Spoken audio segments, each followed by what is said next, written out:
The world changed, and not because of shifting tectonic plates or a volcano blowing its top. The real reason was monsters, spawning across the globe without warning and pushing the planet to the edge of extinction.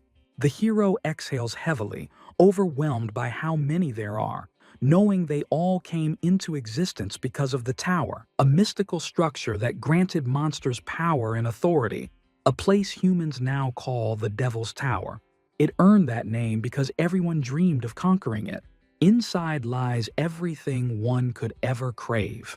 Power, destiny, honor.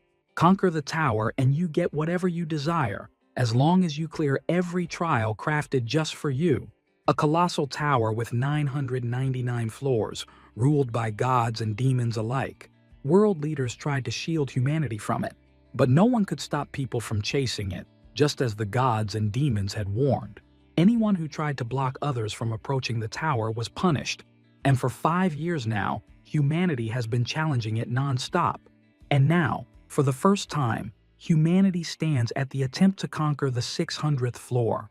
The hero was already about to strike. Then countless explosions erupted. He roared in fury, realizing the Star Nine were trying to stop him again, claiming he did not even understand what he was doing. Among the millions who challenged the tower, 9 individuals stood above the rest. Through magic and divine energy, they gained power beyond measurement. One of them was the star nicknamed the Star of Death, not a master of weapons and lacking flashy superpowers. Yet he was the one who betrayed the 9 stars and claimed the title of the strongest, and his name was Chris Morris. Did the 9 stars really think they could defy his will, knowing this would not end with just one death?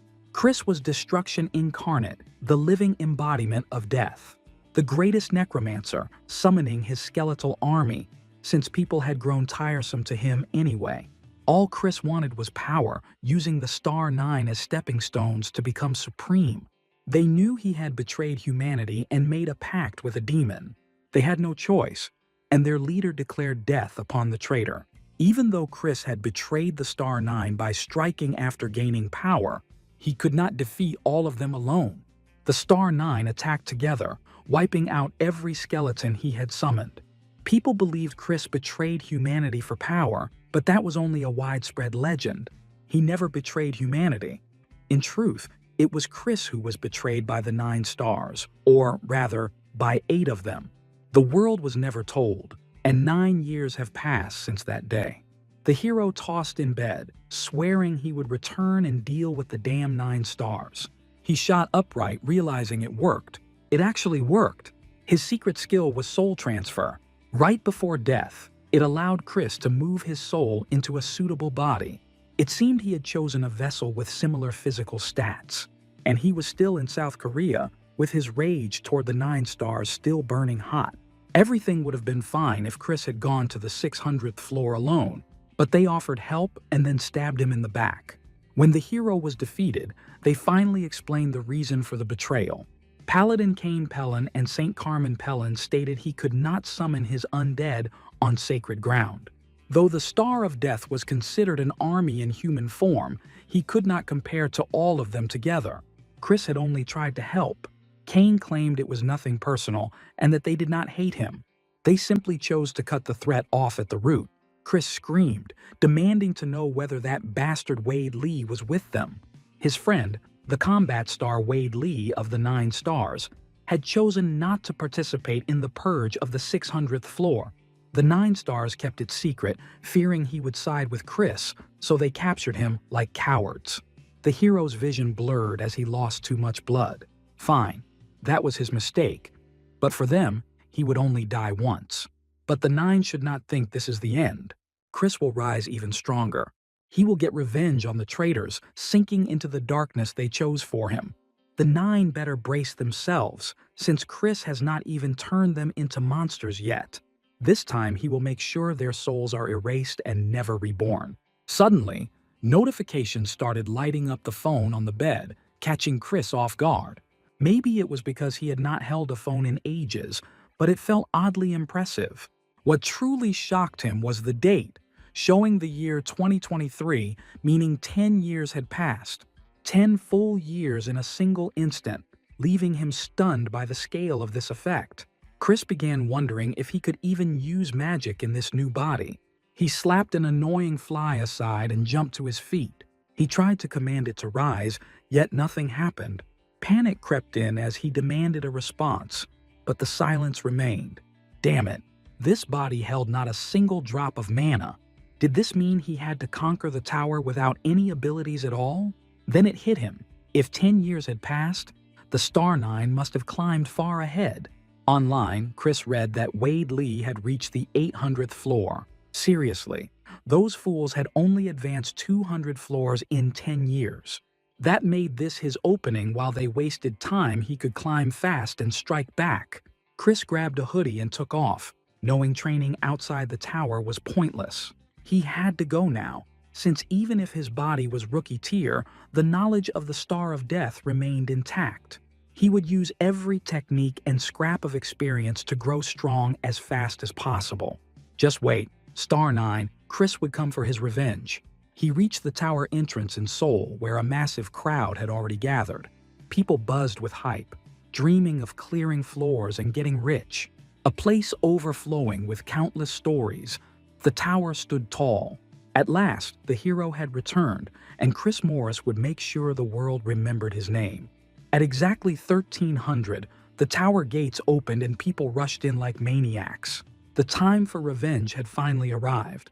The system welcomed the challenger, marking a journey spanning 15 years. Chris began on the training floor, cursed with the dumbest difficulty design imaginable. Reaching the end of its trap-filled path would take several days. Everyone agreed that out of 10 floors, this one was the most ridiculous. The goal was simple: reach the destination, where wounds would heal or reset upon returning to the start. Chris opened his status window and felt genuine dread. Among the stats, he saw gluttony and mana, nothing like what he once had. It was hard to believe that changing bodies alone altered his traits and talent this much. Even so, he decided to squeeze everything possible out of this training. The hero dashed forward and triggered a magical arrow trap. Chris tracked the flying arrows, realizing his secret skill was still there. Even so, the number of arrows was insane for a training stage. He tried dodging and pushing forward, but the arrows still struck him. Ignoring the pain, he kept going, yet the arrows only multiplied. Dozens pierced his body, but Chris forced himself to run through the agony. The sheer damage sent him back to the start of the training zone, the path soaked in blood. Every wound healed instantly. This proved he could not just rush ahead mindlessly if he wanted to survive. Two traits made Chris the strongest tower climber on the planet. One of them was gluttony. Through this trait, he could devour everything dead and claim its power. The blood Chris spilled held no healing power, and all the experience gained from that blood went straight to him. His stats climbed by 1 point. To deal with side effects, there was no need to dig through settings at all. The hero would need about a week to clear the training and step closer to becoming a great conqueror. Chris chose to tank every arrow and keep moving, boosting his stats through gluttony. He kept doing this until every last point was spent. A month later, Chris finally reached the finish line and cleared the training. All that time was spent running back and forth through the same hellish route. The system reported that several gods and demons had taken an interest in him. Those twisted freaks again, gods and demons hunting for someone like themselves. A god burned with rage at Chris's arrogance, nothing but pathetic sadists. None of them revealed divine or true names, clearly hiding behind tricks. They wanted to make the hero their disciple. But Chris had handled the training just fine without orders. A demon seemed to be smiling, the ruler of evil casually checking on him. Baal again, that damn stalker. Baal, ruler of evil, had chased Chris in his past life to turn him into a servant, and it seemed he recognized him. It was Baal who had granted the soul transfer ability, and Chris admitted he had used it. Both god and demon grew even more interested. The hero noted that their attention was being pulled in by Baal. The ruler of evil offered apologies while the gods demanded private talks, pushing Chris to shut them all down in annoyance. They wondered who he would choose, but if they wanted to keep watching, they could stay quiet and observe. The Lord of Evil looked offended. knowing that if Chris chose anyone, it would never be Baal. After absorbing the last drops of blood, the hero checked his training reward. Chris gained immunity to blood loss, pain, memory loss, along with heightened perception and endurance. Not bad at all. Boosting mana on this floor had not been easy. Chris's talent was mana, letting him raise it even when it normally would not grow. Due to his progress, a second trait was unlocked. The hero was surprised, since he already had gluttony, while the second trait slot had been question marks. Chris could already picture his former body, consumed by that hidden trait. The newly unlocked trait was multiform, a talent allowing mastery of any skill regardless of technique. Skill adjustment applied during training, and with this trait, Chris felt untouchable. The title he could never claim before now appeared, the supreme rank of the omnipotent. The ruler of evil showed curiosity about the hero's stats. Chris dismissed it outright, telling him to forget it and get lost. The hero moved on toward the next stage. The ruler of evil asked if he could tag along. The next room was meant to be a training ground. Inside, Chris was offered a choice of weapon and class that suited him best. After choosing, he would have to break through the floor to descend to the tower's first level. In his past life, once he learned about mana, Chris never hesitated and chose the path of a mage. This time, he unexpectedly grabbed a bow and asked the system to generate targets. Multiform finally showed its true value, and the hero wondered why he had not seen it sooner. 3 targets appeared above him. Chris nailed all 3 dead center on his first shot. He demanded more targets and made them capable of attacking as well. He was warned that he still had not chosen a class and that the targets could be dangerous, but he did not care. 5 training dummies appeared. They rushed straight at Chris. He shot them down, but 2 still managed to close the distance. The hero grabbed a sword and cut them down without hesitation. Chris demands that the system crank the targets up even harder. The difficulty spikes, and more training dummies are generated. The moment they finish materializing, the hero rushes them with a spear. Several more targets appear behind him, equipped with long-range attacks. These are the strongest dummies available on this level. Chris just laughs it off, realizing that this pushes him back toward the idea of becoming a mage after all. The hero is faster than the targets, wiping them out in an instant with magical arrows. Clean and flawless. He wonders what else Multiform can pull off, the skill feeling as familiar as if he has lived with it for a century. He earns an achievement for wielding at least one weapon from every category while holding the rank of Omnipotent. The multi-class reward unlocks, and the system offers it as a class option. But once he leaves the room, he will not be able to choose it. Even as a multi-class, Chris refuses to give up his biggest edge. He declares multi-class as his subclass instead. That option is denied, prompting him to question why. Subclasses only unlock after the 100th floor, a detail he had almost forgotten. Without choosing a class, he cannot leave, so he considers using achievement points. He asks whether achievement points can unlock a subclass, catching the system off guard. It is unclear how a rookie knows this, since achievement points are a rare currency gained only through feats. With enough points, players can alter the system itself, and there is no point questioning how Chris learned this. He attempts to spend 5,000 points to unlock subclasses, hoping it will work. It almost does, but he lacks the required amount, needing exactly 5,050 points. With no other option, he needs Baal's help. He asks Baal to reveal himself and talk, which counts as an achievement. Chris gains 200 points for conversing with the top demon. Baal checks whether he did well, while the hero silently begs him not to repeat this stunt. The ruler of evil is clearly offended, yet Chris proceeds to use the points to unlock subclasses. His new subclass is officially multi-class. After destroying the training room, the hero is transferred to the tower's first floor. At last, the time for revenge truly begins. Magic floods the training chamber, and Chris descends to the first level, the forests of Corolla. Other players panic, wondering how they can ever reach the top if the first floor is already this brutal. An armed kobold launches an attack. Chris arrives on the floor and the monsters are about to become his first real prey. With a single strike, he slams one kobold into the ground, while the other 2 glare at him in fury. He briefly wonders how much he will gain by devouring them all. The nearby players are stunned, watching him drop a kobold in one blow. They assume he is a mage, yet he crushed the monster with a single kick. Not knowing who he is, they suggest teaming up to fight together. Chris coldly brushes them off without hesitation. Anyone who dares touch even one kobold will die. Terrified, the group flees at once. The remaining kobolds seem eager to avenge their fallen ally. They charge Chris, but he kills one instantly with a magic staff. The second monster panics and tries to run, as if the hero would ever allow that. A magic arrow pierces the kobold's back mid-escape. Only now does the system finally welcome him to the first floor. Far too late since Chris is already fighting. He moves straight into looting mode, needing 7 more kobold kills to advance. Easy work. Chris could wipe out 100 without breaking a sweat, and since he started, chasing the Slayer achievement sounds tempting. Killing 1,000 monsters grants that title.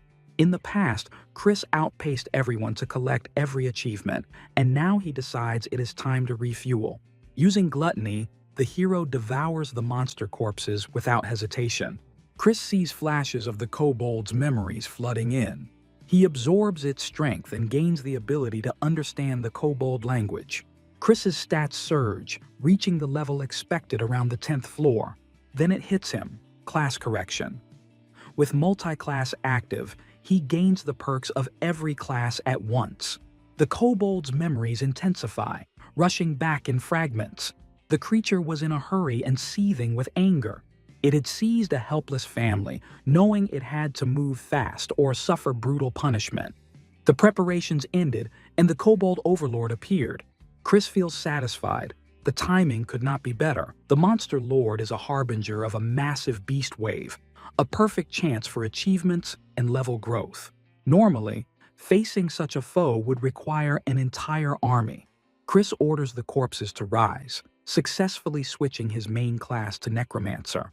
As an omnipotent, he retains memories from his past life, making class changes effortless. Still, it is not enough. There is a hidden class, and for that, Chris needs the first floor. More kobolds emerge from the forest, weapons ready. Without hesitation, the hero commands his soldiers to slaughter everything in their path. In this way, Chris eliminates 10 monsters in total. He moves deeper and finally finds the place he was looking for, a secluded hut. Peeking inside, he sees that no one has disturbed it. Chris orders the skeletons to wait outside. Stomping the floor, he reveals a hidden passage leading downward. A hidden class on the first floor, the Spiritual Master, a high-tier class surpassing even Necromancer, capable of devouring souls. The very first Spiritual Master lies within the class change coffin. Chris opens the lid and Vulcan shoots upward in a sudden surge. The Master recognizes the hero as his descendant. It has been a long time, yet Chris shows no surprise at all. Vulcan tried so hard to be intimidating that the effort now feels awkward. Chris wonders why a Necromancer would be shocked by the sight of a skeleton. He has already read the journal, leaving little left to astonish him. The secret item, the Journal of the Spiritual Master Vulcan. In this life, Chris had not read it yet. In the past, after switching to Mage and losing all items, he found the journal and returned to the first floor. When Chris became a Spiritual Master back then, he still failed to force Vulcan to rise. This time, the Spiritual Master seems to like him. Vulcan notes that Chris is far better than that rude bastard who showed up 10 years later. The thought crosses his mind to kill him, but changing class comes first. Chris states his intention to switch classes quickly, but Vulcan apologizes, explaining that the 10th floor is required first. The Spiritual Master class stands even higher than Necromancer. One must first rechange class at the Tower of Class Change on the 10th floor, then return. Chris responds by showing his current status as a Necromancer. Vulcan is thrilled by such talent, amazed that Chris changed class on his own without reaching the 10th floor. The hero truly surpasses that previous scoundrel. Chris repeats the question about changing class, while Vulcan keeps rambling on. At last, the ritual begins. The Spiritual Master Vulcan. Long before the tower appeared on Earth, Vulcan was among the foremost walkers of the world. Despite being the strongest Necromancer, he kept searching for greater power. Flesh and bone were not enough. He sought something beyond. Instead of a lich or death knight, Vulcan aimed to summon something else entirely. That answer was the soul itself. By summoning the souls of the dead, Vulcan sought to create a being that would surpass all others. In the end, he succeeded in creating a brand new class, the Spiritual Master. But his old body had burned through every last drop of power, and the Spiritual Master class stood on the brink of vanishing. That was the path Vulcan chose in the end. He turned necromancy on himself, gambling that his descendants would honor his name. To ensure Vulcan could one day find a walker worthy of following his footsteps, he became half NPC. At last, Chris obtained the new class. The scoundrel Vulcan mentioned was the second, while the hero himself became the third spiritual master. Vulcan explained the use of a soul vessel to capture spirits, though Chris already had one. The hero's first sacrifice would be Vulcan himself. All preparations were complete, and Chris would not fail twice. Vulcan congratulated his descendant and urged him to conquer the tower and glorify his name. Chris responded by telling him to do it himself. Vulcan shouted that the promise written in the journal had been forgotten. Dumping one's work onto others was a bad habit, and Chris intended to fix it, free of charge. The hero stepped closer and began the soul harvesting process. Did Vulcan really think he would allow his soul to be taken so easily? Having learned from a past descendant, he merely mocked and dodged. Yet when Vulcan tried to escape, he slammed into an invisible wall. He had been sealed by magic. Chris asked for his opinion, noting how convenient it was. Using a low-tier spell, Magic Wall, he built Vulcan a personal prison. The skeleton screamed that Chris would pay for this, and that such a simple spell would shatter instantly. But the hero never said that was all. Along the way, Chris had scattered mana stones and now activated them with magic. Vulcan claimed he could easily break the enchantments, but could he do it before Chris captured him? The skeleton could not understand who stood before him. How could a first-floor walker wield such power? Chris had failed in his past life, but in this one, Vulcan would not slip away. The hero lowered his hood and wondered aloud whether Vulcan still considered him the second spiritual master or the third. Vulcan immediately recognized Chris Morris. Before he could react, the hero devoured him. The skeleton's spirit drooped, while Chris calmly told him not to be upset. Now that Vulcan was with him, every dream of the spiritual master would come true. The Lord of Evil watched closely, intrigued by Chris's class as he observed death itself. Gods and demons were barred from entering the class change chamber.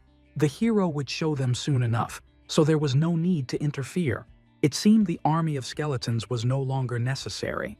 Chris ordered the skeletons to vanish. Then he commanded the new monster spirits to rise instead. Apparently, they could not speak either. Suddenly, Vulcan's voice echoed out. He raged at the idea of being used as a spiritual soldier. The hero saw him in this form for the first time. Realizing Vulcan must have been striking in his youth, the spirit shouted that this was not over and warned Chris not to underestimate the first spiritual master. Then Vulcan collapsed, choking, pushed too far, sustained only by Chris's mana. If the hero cut off the supply, the spirit would scatter to the wind. Yet Vulcan still refused to obey like a loyal dog. Even so, he had no choice. Vulcan remembered what he had done to those who refused him, turning their souls into spheres and devouring them.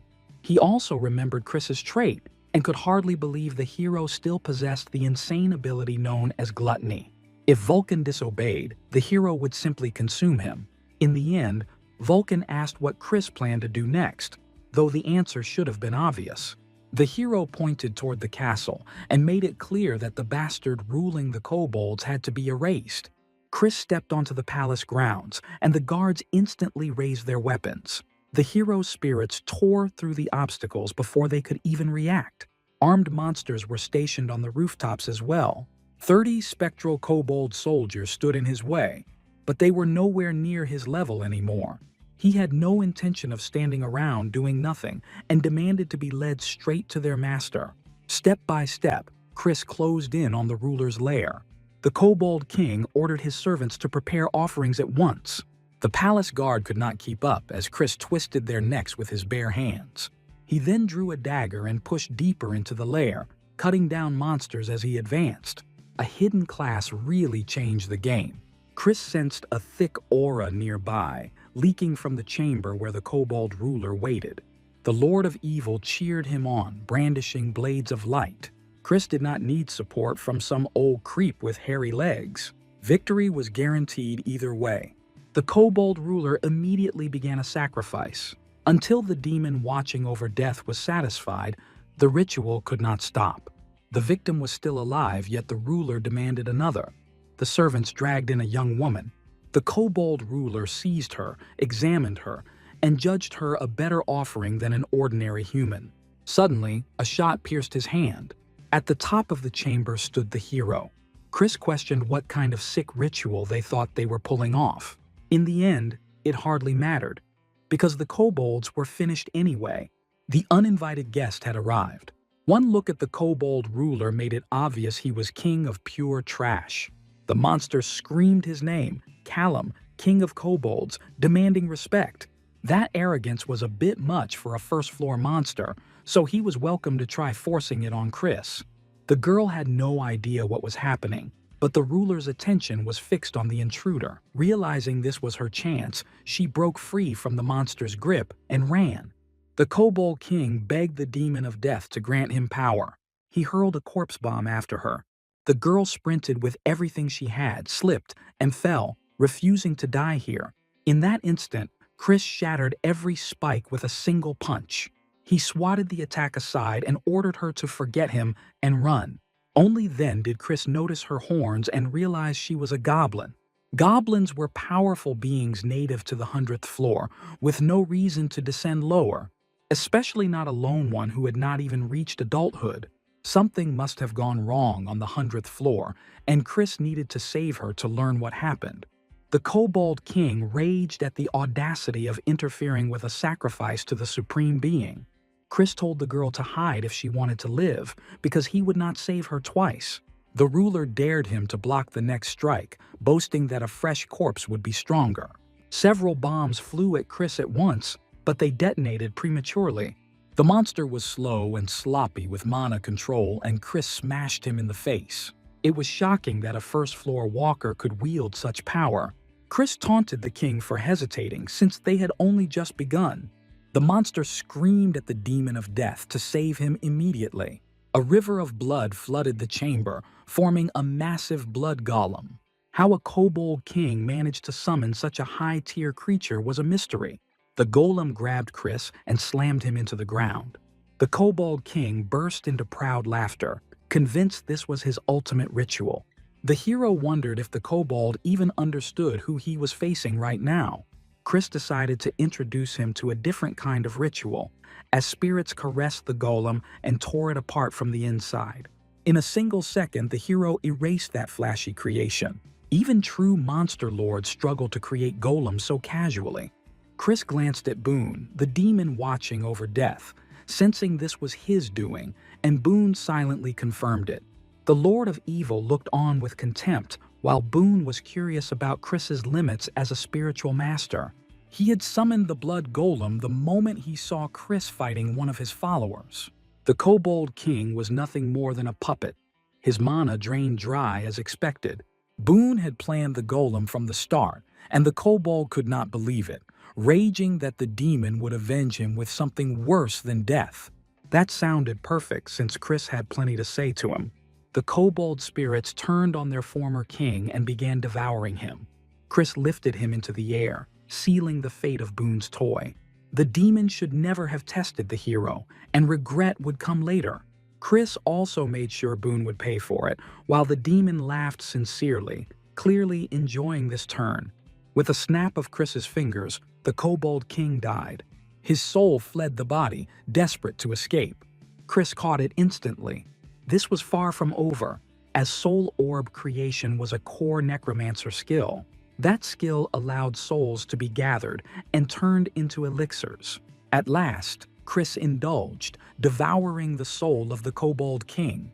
Still, it was less impressive than expected and would become useless past the 50th floor. The goblin girl finally expressed gratitude and introduced herself as Leah. Chris brushed it off, saying he only came to deal with the kobold ruler, though the thanks were noted. He wondered what Leah would have done if he were a bad guy who might kill and sell her. She implied she would have taken countermeasures, very much a goblin mindset. Goblins were relentless when it came to promises or revenge, so Chris asked her one thing: how someone meant to be on the 100th floor ended up here.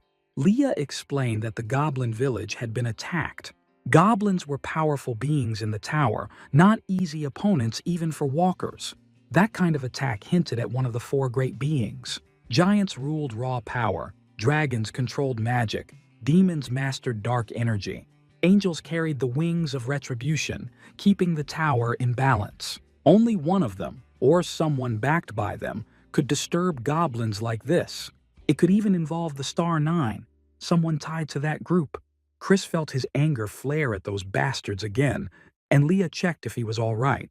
He assured her it was fine and prepared to move on. He advised her to do the same, unless she planned to stay among pools of blood. Leah asked if she could travel with Chris. She was young, but joining him was possible. Chris warned that he would be busy and would not protect her, and Leah confidently claimed she could handle herself. Chris reminded her that a kobold had nearly killed her moments ago. She admitted she had let her guard down, and Chris allowed her to come along.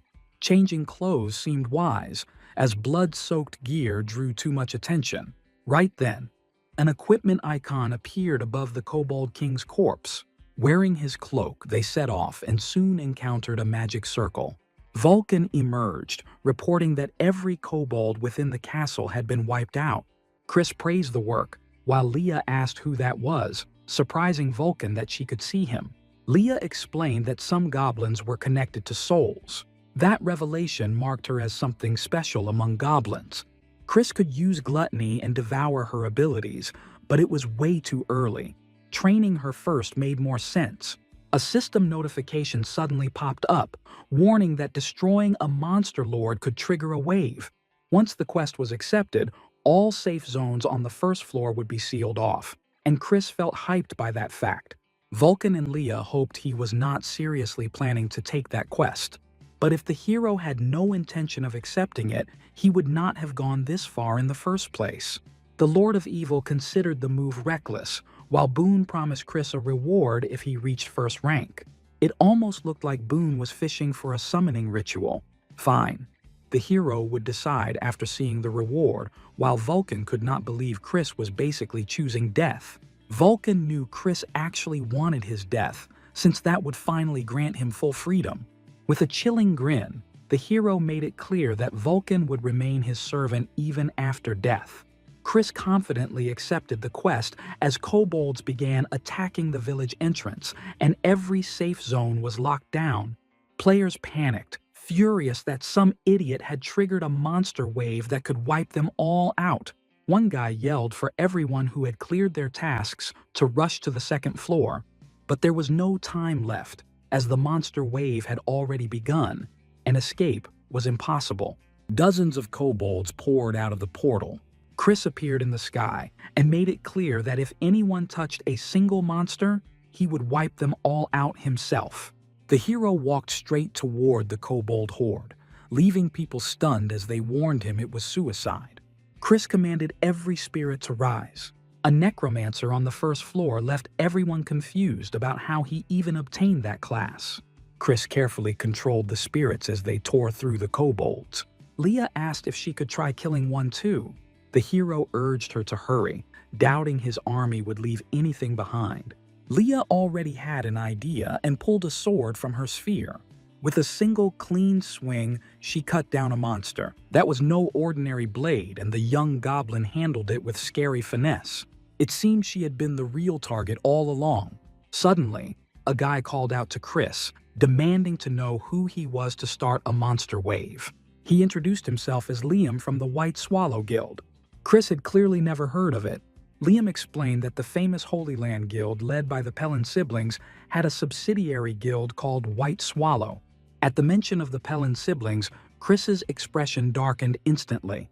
Liam added that his older brother was in White Swallow, and that they aimed to reach the 10th floor as well. Seeing Chris's strength, Liam suggested that after talking to his brother, Chris could join them. Chris declined, and a spirit immediately grabbed Liam from behind. The timing was perfect, as the hero needed answers. They would meet again after the wave ended, and Chris had a few questions lined up for Liam. Other players protested, claiming they were all comrades and that Chris was bullying them just because he was stronger.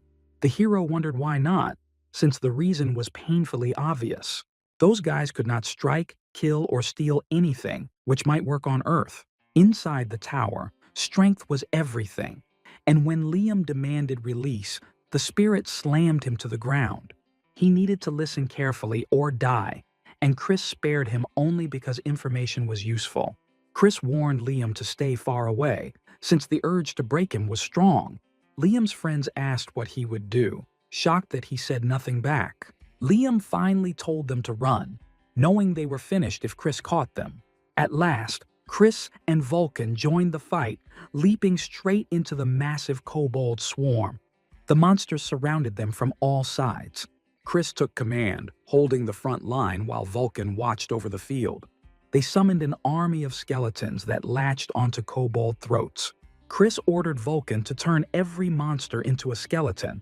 Now the real fun began, as the hero charged into close combat with his sword. Leah did not waste time either, cutting down kobolds with sharp precision, but there were simply too many of them. She could not track everything, and one monster leaped in and wounded her from behind. Compared to what Leah endured when her home village burned, this pain meant nothing. Fueled by rage, she began slaughtering kobolds with even greater ferocity. After a while, her strength ran dry, and she collapsed from exhaustion. Behind her echoed explosions, roars, and the heavy swings of a blade. It was unreal that Chris was only on the first floor and already wielded such power. Leah needed to stay close to climb higher, and only then could she avenge her village. A kobold nearly lunged at her, but Vulcan stepped in just in time. He checked whether she was still standing. Leah barely got up, insisting she could handle it herself. That child was packed with resolve, and Vulcan wondered what hell she had survived. Suddenly, the goblin asked why he had helped her. When Leah fled from the 100th floor, no one had even tried to help, and she was just glad no one struck her down. She questioned whether Vulcan helped her for profit, but he did not even know. Spirits existed only to obey the orders of a spiritual master, nothing more. That meant this was Chris's command. Chris ordered Vulcan to ensure Leah survived and achieved her goal. Vulcan complied, knowing that slacking off would earn him nothing but scolding. Chris was the only one in this tower who had helped Leah. She swore she would repay that debt. The girl put on a mask of pure fury. Leah cut down kobolds one after another. Watching her now, everything became clear to Chris. Those who attacked the village had been searching for her and that sword. It was better to keep that secret, because if Leah learned she was the reason her village fell, it would break her. The system announced that 1 minute remained until the wave ended. Vulcan shouted that the wave gate was shrinking as the last kobold emerged. Chris finished it with a perfectly aimed dagger throw. The gate closed, and the system congratulated the hero on a successful defense. Of course, no one ever doubted that Chris would pull it off. Vulcan admitted that Chris truly was a monster, while Leah felt relief that it was finally over. Chris checked on her condition, knowing she should not push such skills while drained. The system announced rewards for first, second, and third contribution. Perfect timing, as Chris demanded to see the rewards immediately. With over 2,500 enemies slain, the hero earned the achievement Kobold Slayer. All stats increased by 5, and 500 achievement points were awarded. His stats surged, and the achievement points would further boost every attribute. If Chris mastered multiple skills through multi-classing and gluttony, his growth would never stop. He could hardly wait, having dominated the wave more than anyone, with Leah taking second place. Vulcan ranked third and seemed shocked, but it was fitting that he was included. Chris handed Vulcan his reward, since a spiritual soldier had no real use for it. Leah asked him to take her reward as well, as a symbol of a shared future. Chris reacted cautiously, having already been betrayed once before. He allowed her to travel with him, but trust was not given freely. The reward for second place was far too great to take without hesitation. Chris refused to face betrayal again, and Leah would have to prove herself. Otherwise, they would part ways, which led her to offer her goblin mask as well. Vulcan protested, shocked that Leah would give such a thing to an outsider. The mask held the entirety of a goblin's power and was given only to a single chosen partner. Chris asked why Leah had decided to give it to him. She answered that it was gratitude for being saved twice and proof that betrayal would never happen. Yet the mask was far too valuable, hinting at another motive beneath the surface. Leah took a deep breath and revealed the true core of it all. Revenge. She skipped the details, but her village had been burned to the ground and no survivors were found. She was likely the last goblin alive, and as the sole survivor, vengeance for her fallen king became her burden. That was why she asked Chris to let her stay with them. Revenge. In that, they were cut from the same cloth. The hero accepted her items, making it clear that betrayal would mean the end. He did not care about the mask itself, telling her not to treat it as something sacred. Leah was overjoyed and excited, even calling Chris her big brother. Fine. She could call him whatever she wanted. The rewards included a mana ring and a mana earring. There was also a mana necklace, all items reducing mana consumption. Vulcan smirked, noting their quality, while Leah wondered why mere mana gear mattered until the spiritual master explained. These items were perfect for necromancers who used mana to raise armies. With them, Chris could boost both the number and quality of his soldiers by 45%. Chris wondered how long Bun planned to stay silent, doubting he had forgotten his promise. Bun suggested moving elsewhere, since the settlement was abandoned. The group found a pub, likely emptied as people fled to the forest or climbed to the second floor. The place was decent, prompting Chris to hurry Bun along. Suddenly, a ring appeared before him. It seemed luck was fully on Chris's side today. While inspecting it, Chris noticed something odd, drawing Leah's and Vulcan's curiosity. The ring carried demonic energy. Vulcan first thought it was a joke, since demonic energy was a privilege of demons. It was power that could be used like mana, allowing access to demonic energy itself. Normally, gaining such energy required becoming a devil's slave, letting it slowly seep into the body. Even a single ring like this caused an insane power spike, boosting demonic energy by 10. The demon who watched over death extended a hand. For a prize like this, Chris could forget all of Bun's antics. The hero now felt ready to conquer the tower, earning congratulations from Vulcan and Leah. Baal grew irritated and also offered a handshake, possibly hiding a gift of his own. Vulcan claimed Chris had lost his mind if he planned to rob a demon. Baal grew uneasy, checking cabinets, drawers, and even under the bed. After thinking it over, the Lord of Evil decided to create a mission. Vulcan shouted that a demon's mission was a golden chance, and even Chris looked surprised. Fine, he would accept Baal's mission, though it was not what he originally planned. Chris noted that Baal could cancel it, but the demon shook his head, saying it was too late. Baal's quest demanded fame before reaching the 100th floor, with any reward granted upon success. With a prize like that, mountains felt trivial, the price being a handshake with Baal. The terms were harsh, as failure meant becoming Baal's apostle. Even so, Chris could not pass it up, accepting the quest and sealing it with a handshake. Leah asked what his next move was, wondering if they would head to the second floor. No. First, they had to catch that idiot Liam and squeeze out as much information as possible. Chris told Vulcan to track him down, already having assigned a spirit soldier to the task. The fool had gone far, but Chris was sure he was still on the first floor. If only he had said that sooner, as Vulcan immediately left, promising a quick return. In the meantime, Chris suggested talking with Leah along the way. He wanted to learn more about the mask. Simply put, the mask allowed the user to wield the abilities of a goblin.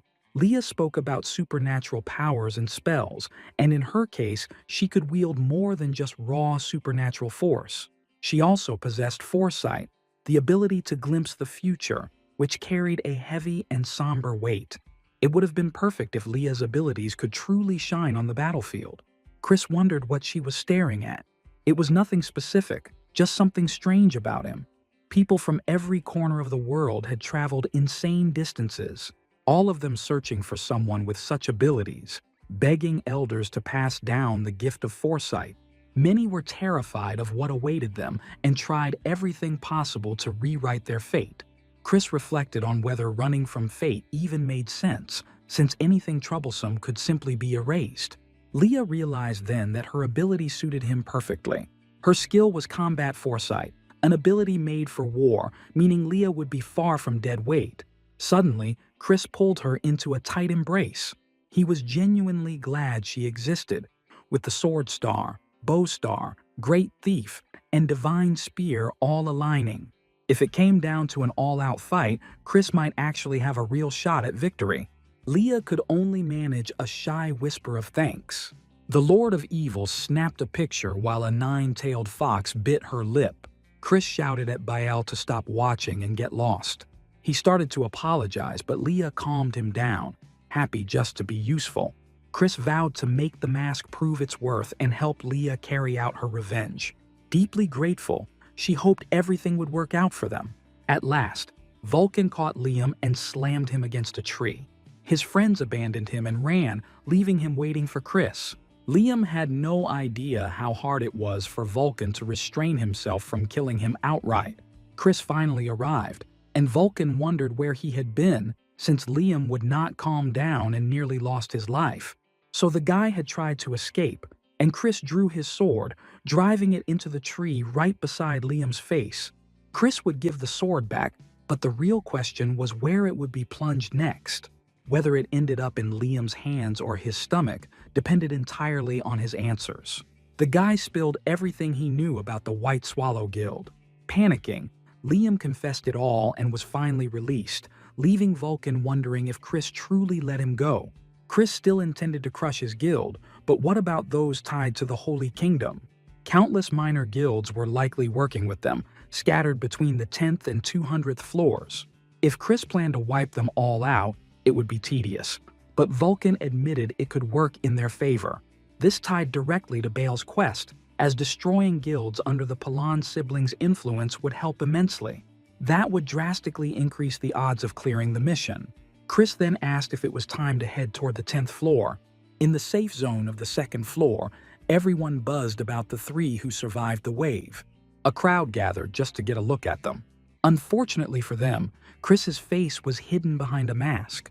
People wanted to know if he had a guild and demanded his name. Remembering Baal's quest, Chris decided it was too soon to reveal it.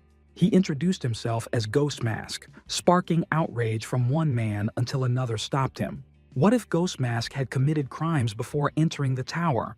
There were plenty of cases where people fled into the tower to escape justice. Many hid their identities inside the tower, and Chris knew the wave and the mask had drawn attention. He told Vulcan to move on as there was still plenty to do. In the next moment, Chris vanished, heading straight to the 2nd floor. The floor quest required slaying 10 normal kobolds and 10 kobold warriors. It looked like nothing they could not handle. Chris told Vulcan to take care of the quest. Vulcan immediately understood the monsters needed to be captured alive, and Chris asked him to bring Leah along if possible. Chris wanted to experiment with demonic energy, telling Vulcan to return quickly if things got interesting. He demanded that the hero not burn through all his energy until he came back. Leah wondered whether quests could really be done like this. If she did not like it, she could go catch them herself, since Chris was not forcing her. It was wild to realize that the hero could actually use demonic energy. Now it was time to see what would come of it. Power belonging to one of the most dominant races in existence. There it was, and Chris started testing it through the ring. Leah suddenly yelled that a kobold was hiding in the bushes. Perfect timing to try the new power on it. The hero hurled a demonic sphere at the monster, and for a moment Leah thought the kobold had dodged. But no, a blow that strong could not miss, and the monster's body literally began to crumble apart. Demonic energy was a weapon of absurd power, something not everyone could endure. This was what happened to those who faced it even once, as the kobold shattered into dark fragments. It was inevitable, and Chris picked up the soul. Turning it into a spiritual soldier would create an insane warrior, but the soul began to collapse, unable to withstand the demonic energy. The density had to be lowered fast, so Chris dropped it from 10 down to 1. That made everything work smoothly, though Leah said it still looked far from easy. To Chris, it felt almost too easy, since hardly anyone besides demons could handle such energy. No one really understood just how simple it could be to use. Then Vulcan returned and asked if this had been created using demonic energy. A spiritual soldier infused with demonic energy was absolutely insane. It deserved the title of a demonic spiritual soldier, and Vulcan praised his disciple for pulling it off. Did that mean every captured soul would need to be filled with demonic energy from now on? That sounded tricky to apply in real combat, but then again, why should the hero summon personally? Vulcan had far more experience with summoning than Chris. He could summon multiple souls at once and command them mid-fight, which was insanely valuable, and Vulcan appreciated the respect shown to a teacher. Then demonic energy wrapped around the spiritual master as Chris began filling his soul with it. That meant the fighters Vulcan summoned should become demonic spiritual soldiers as well. His soul was far stronger than a kobold's, and Chris poured in every bit of energy he had. Leah worried, but the hero was confident that the first spiritual master would not die from this. If Vulcan survived, he promised to tear the hero apart and eat him for breakfast. Chris welcomed it, since if Vulcan ever grew strong enough to challenge him, that would only be fun. The spiritual master rose into the air, power flaring proudly around him. Vulcan became the hero's strongest spiritual soldier, declaring that Chris had made a mistake. The hero had created a being far stronger than himself, calling it his greatest error. Was Vulcan angry? Perfect. As Chris took the mask from Leah, he needed an equal opponent anyway. Just as planned, Vulcan would now show what kind of demonic soldiers he could summon. He unleashed his new army straight at Chris. The hero activated the power of the mask, and the demonic spiritual soldiers felt much slower. Or maybe that was just how it looked, meaning Leah could see all of this as well. Chris burned through the entire army in moments and headed straight for Vulcan. He might be different now, but once he had been called the Star of Death, and he slammed Vulcan in the face. After that, Chris forced him to calm down and listen to orders. Leah panicked for the old man and ran toward him. Chris laughed, noting that this kind of thing only worked on normal people. Vulcan was actually in pain, though. Leah asked if Chris had just used the power of the mask. Everything around them felt slowed down, as if he had become the most overwhelming fighter alive. Leah figured it was probably just a side effect caused by lack of experience. Chris was shaken. If this was only a side effect, then what was the mask even for? Leah had already said that the mask was meant for combat foresight, letting its bearer not only see enemy movement slowed down, it also allowed prediction of the next move, and Chris started pressing for details on how to master it. Leah simply did it instead of explaining, reminding him he had forgotten one thing, as she was likely considered a prodigy even among goblins. Teaching him would be difficult no matter how much he asked, and she checked whether his head was spinning. An inexperienced goblin using that special ability would suffer brutal headaches or dizziness. That limitation applied to Leah as well, since she could not activate foresight whenever she felt like it. That was why she worried, because Chris had not even managed to trigger the skill. Still, she kept poking at the sore spot, insisting it was unintentional and believing Chris would learn soon enough. He had miscalculated, even though everything seemed to be lining up in his favor, as he got carried away with the idea of becoming the strongest on the second floor. Either way, Chris thanked Leah and ruffled her hair. Vulcan felt deeply insulted, since the greatest spiritual master had never imagined he would fall this far. Leah walked up to him, and Vulcan immediately hugged her, relieved that at least she cared about him, unlike that idiot. In reality, she had come to say they needed to bring in more kobolds. One more was required, so Vulcan had better hurry before Chris turned his soul into a sphere and devoured it. Leah simply passed along the message, leaving Vulcan on the verge of tears. The second floor mission was cleared without trouble, followed swiftly by the third floor. Then came the fourth. By then, rumors about the guy called the Ghost Mask had already reached the 5th floor. 3 days had passed since he entered the forest of the 5th floor, and people whispered that he could only handle kobolds. After the 5th floor, goblins with poison needles began to spawn. That proved true when a goblin fired at Chris while he was busy. Leah instantly sliced the needle in half. Vulcan's demonic soldier dealt with the goblin just as fast. Leah stopped the monster in time as it tried to lunge at Chris. It should have been eliminated outright. Something felt wrong as a vicious smile crept onto Leah's face. What the hell was happening to her? Vulcan asked if she was all right. Leah snapped out of it and shouted that she was fine, not understanding why she was holding her sword and laughing. They had been waiting a long time, but Chris had just finished his preparations. A monster wave was coming. On the 4th floor, the night before advancing to the 5th, the group sat by a campfire and talked. After the 5th floor, goblins would replace kobolds, letting Chris earn the Goblin Slayer achievement. Vulcan warned that they could not attack them just for fun. No one knew when or on which floor a ruler would appear. Chris had no intention of hunting the Goblin Lord anyway, and questioned whether it was even necessary, since he knew how to manually create a wave. Vulcan and Leah were stunned, because if that were possible, everyone in the tower would already know. Chris had learned about it by pure accident, somewhere between the 3rd and 4th floors. While climbing the tower, a rupture had appeared, revealing the method. Each floor had a central zone where monsters spawned. If one redirected mana there, monsters would emerge just like during a wave. Vulcan figured Chris had gained a lot from this knowledge, though no one else knew, and this would be his first attempt. Monsters above the 300th floor were far stronger than goblins, and even the 4 great beings could not stop such a wave. When it could have been used, he had not known, and now that he did, it should have been impossible.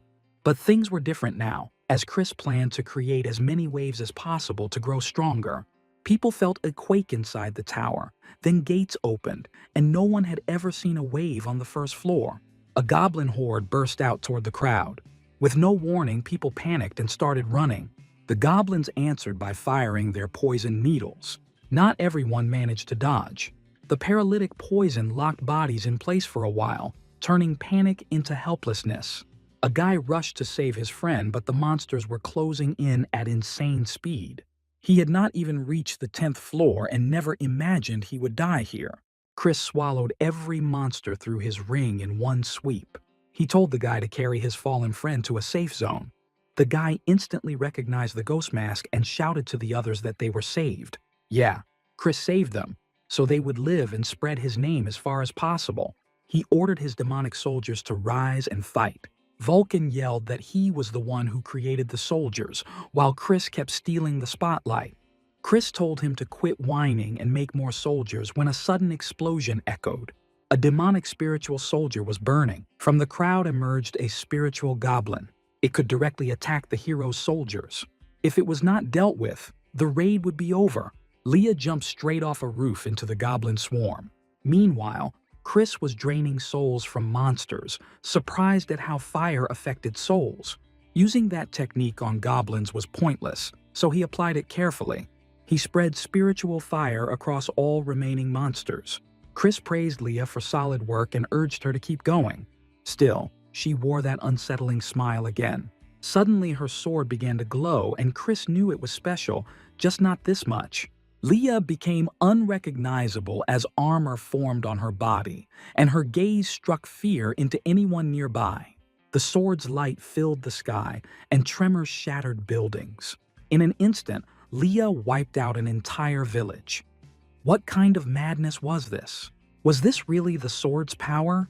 Leah started swinging wildly near Chris, and he pulled back his hood to show it was him. Yet, she did not react. She ignored him and charged head-on, forcing Chris to defend himself.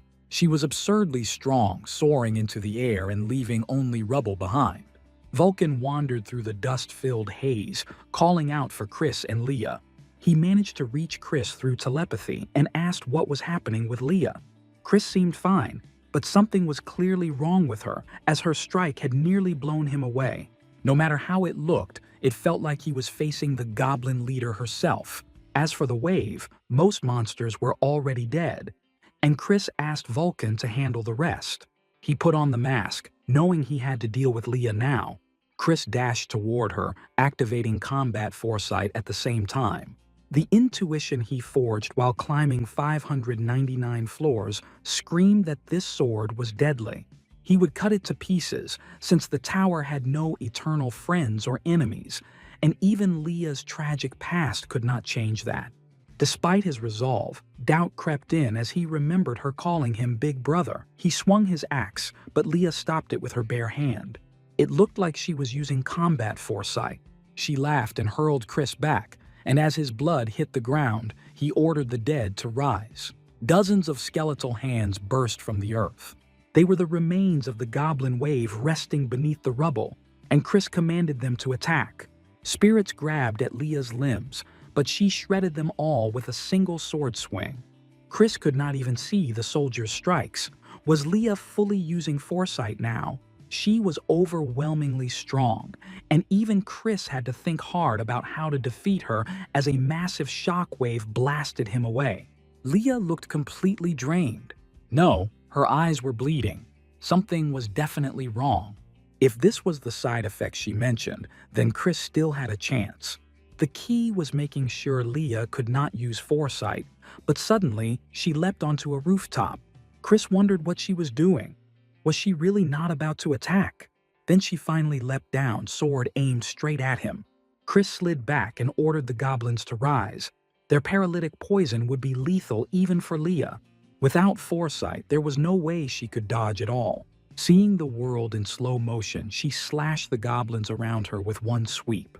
Then she aggressively pushed forward, trying to land a hit on Chris. Leah laughed when she finally cornered him, but a paralytic goblin needle struck her shoulder. Without the side effects of combat foresight, Chris would never have pulled it off. He fired the poison needle from a blind spot, using his own body as cover. Leah weakened and began to fall. Chris barely made it in time to catch her. His arms went numb as the paralytic poison kicked in. Chris summoned one zombie and had it bring him the poisoned needle.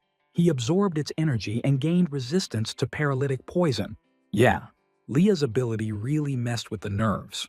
As she lay powerless, she saw herself and the sword in a strange inner space. Someone declared that this time she was the wielder of a demonic sword of slaughter. The presence sounded surprised, since Leah was still just a child. She asked who it was, sensing something goblin-like, which was partly true and partly not. Leah pressed for clarification, clearly confused. The figure placed a long blade against her throat as a warning. Next time she drew the sword without preparation, she would be devoured. Leah woke up on Chris's back as he carried her. Weakly, she asked where they were. Chris explained they had just escaped the 5th floor and reached a village, a safe zone on the 6th floor. Embarrassed, Leah wondered why he was carrying her, unable to remember what happened. They settled in for the night. After checking gear and stamina on the 6th floor, they would head straight for the 10th. A massive city awaited on the 10th floor, but entry required defeating the floor boss. Leah knew it was a great orc warrior, strong enough to count as a monster lord. She suggested going once they recovered, but that plan was shut down. Now Leah would have to walk her own path. She was stunned, wondering if Chris was abandoning her. She could not remember anything from the 5th floor wave, as if her memories vanished midway. Chris explained that she wielded a demonic sword rivaling even an ego blade. It granted insane power but devoured the mind, and she had lost control and attacked him. If she kept relying on such unstable strength, she would never reach the 100th floor. Chris gave her a task to reach the 10th floor on her own, without leaning on the sword. She had to grow stronger herself instead of borrowing power. Leah swore she would become strong enough to stand beside Chris again as a quiet ally. And so, it was time to part ways. Leah thanked him for the cloak, and Chris advised her to hide the fact she was a goblin when traveling alone. There was no rush. He had business on the 10th floor and would stay there for a while. Leah said she would catch up soon and then left. Chris would wait, no matter how long it took.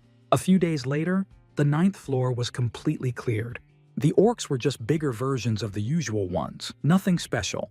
Chris slaughtered monsters barehanded, fully in his groove now. He reminded Vulcan to keep draining souls, as they needed more demonic soldiers. Creating waves became routine, and Vulcan even enjoyed it, shocked by Chris's cold resolve. He did not even mention Leah, but that was pointless, since Chris never saw her as disposable. He believed in her strength. Leah would do anything for revenge. Now Chris told Vulcan to get back to work and spawn more orcs. One wave was not enough. They needed another. The spiritual master was furious, as if the hero had zero respect for elders. Did he even have parents? Actually, no, he did not. Chris was an orphan raised in an orphanage. His companion Wade grew up there too. Vulcan felt awkward and stayed silent. Fine. He placed a hand on the hero's shoulder, showing that he understood. Chris questioned that reaction. Vulcan tried to hug him, but Chris pushed him away, not wanting pity. In the end, the hero earned the achievement Orc Slayer. They had now reached the 10th floor. To advance to the center of the floor, the boss had to be defeated. Failure would send the player back to the 9th floor. Vulcan was surprised. He had never seen anything like this before. There was a record board here. Everyone else had cleared it in a minute. Chris did not see Vulcan's name anywhere.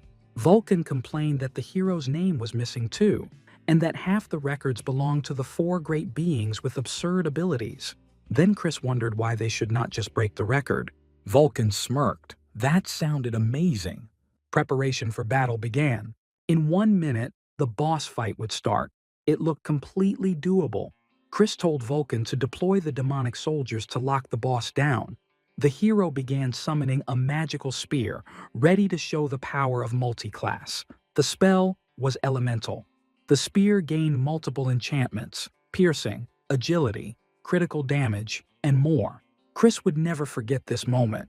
The spell evolved into demonic energy. Only seconds remained before the mission started. The Great Orc was summoned. Vulcan ordered his demonic soldiers to charge forward. Chris struck the boss with the Spear of Odin. The monster was defeated in less than a second. An absolute record. The system asked the hero to enter his name, and he registered as Ghost Mask. Players immediately began discussing the new 10th floor record. Leah flinched when she heard the name Ghost Mask. She realized she needed to train even harder. Vulcan was thrilled that they had surpassed the 4 great beings. Even the greatest spiritual masters had a long way to go to reach that level. Chris suggested moving on. They still had a lot to do on the 10th floor and would wait for Leah there. The auction was now open. A certain man showed strong interest in the new celebrity, Ghost Mask. The 10th floor was the first major city walkers encountered. A portal back to Earth was located there. People who abandoned the idea of reaching the summit turned to trade and built the largest city of the first 100 floors. Chris decided to sell his remaining items and buy a few potions. Auction restrictions were lifted, but the city market was still thriving. Some people here lived ordinary lives. Not everything could be bought at auction. Chris registered anyway. Merchants offered food from the Golden Lich, weapons from the Golden Lich's workshop, even stays at the Golden Lich Hotel. Vulcan asked who the Golden Lich even was, clearly out of the loop. The Golden Lich Company was one of the top firms in the tower, founded several years ago. The Golden Lich himself was the richest individual in the tower, with his real name unknown. He controlled an insane amount of gold. Rumors said everything in the tower passed through his hands. Chris mentioned he had some business to handle. He needed a sponsor. Vulcan asked which one. Chris was already looking at him. All the emblems around belonged to that sponsor. Yes, Vulcan understood correctly. The Golden Lich would sponsor Chris. The heroes entered the Golden Lich Company, a place where anything money could buy was available. Weapons, items, potions, information. At the Golden Lich Company, anything could be bought or sold. Chris was handed a waiting ticket marked with number 18. Halcyon was in charge of the 3rd counter and asked how he could help. Chris wanted to buy something. The clerk asked how he should address the hero. Chris took out the mask, making it clear enough without further explanation.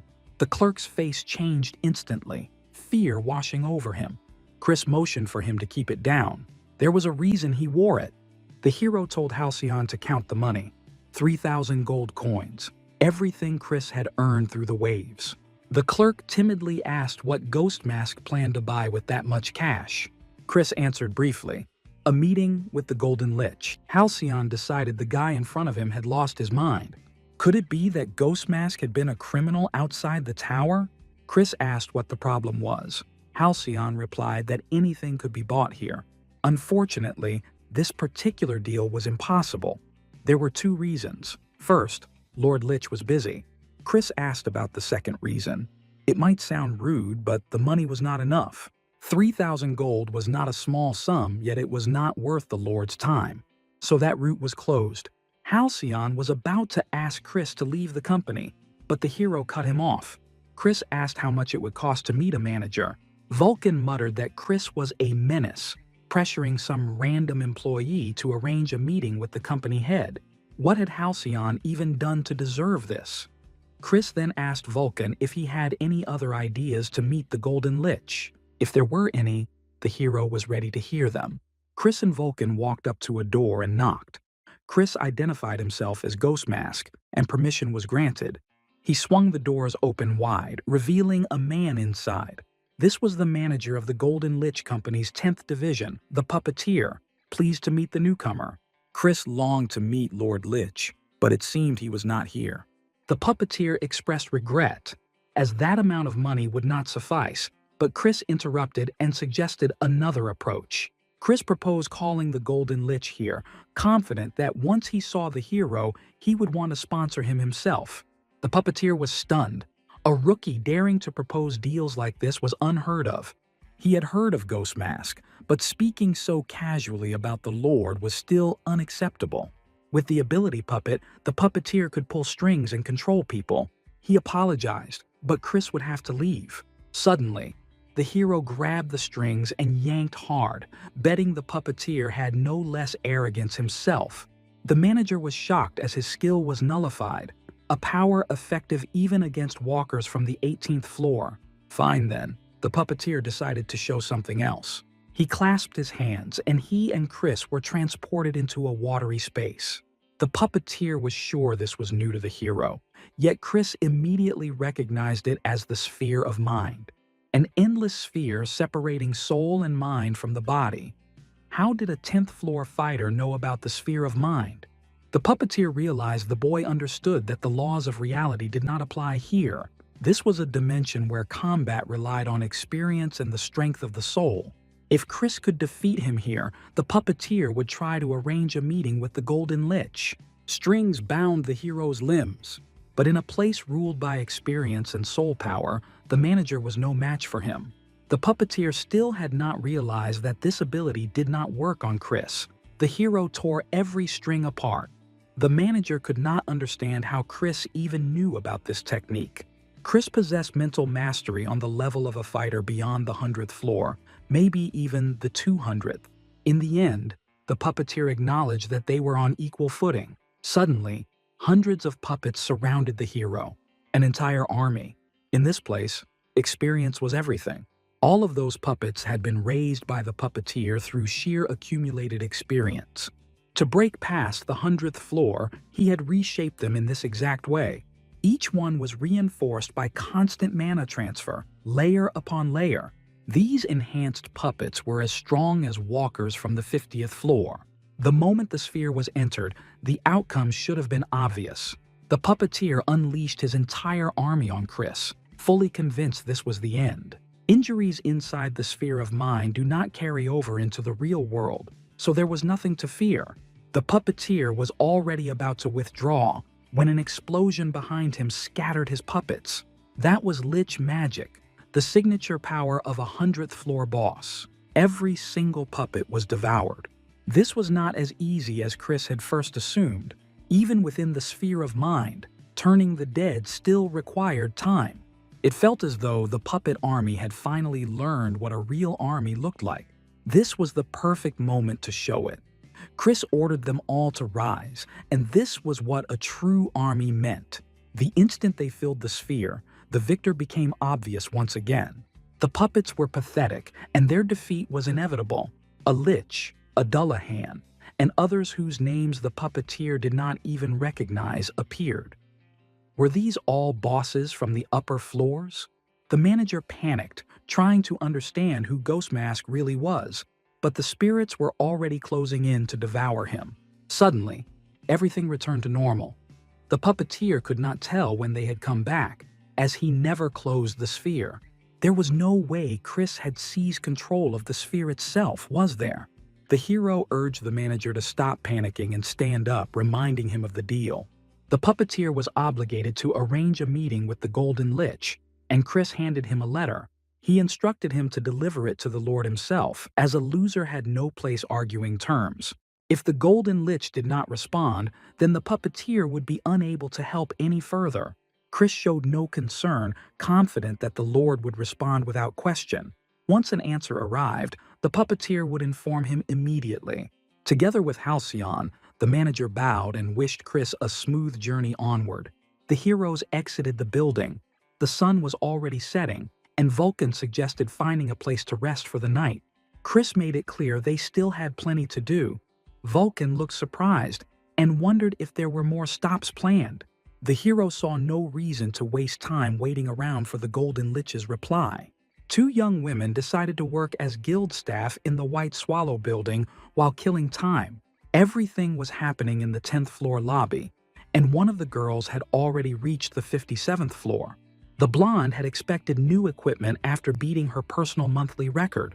She was irritated and could not understand why they were stuck loitering in the 10th floor lobby. After all, who would be crazy enough to storm a guild building protected by the Holy Kingdoms?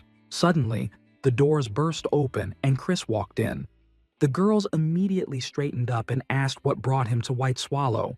The hero explained with a relaxed smile that climbing the tower was rough, so joining a guild sounded convenient. The girls let out relieved breaths, then froze as realization dawned. If they recommended this newcomer as a guild member, they could secure considerable influence for themselves. With strained smiles, they invited Chris inside and asked whether anyone had referred him to this place. He made it clear he came simply because he had heard the guild was popular. The girls exchanged sly smiles, realizing the newcomer knew nothing. The blonde asked him to demonstrate his abilities. Chris requested a coin. With a light press of his fingers, he bent it in half, leaving them stunned.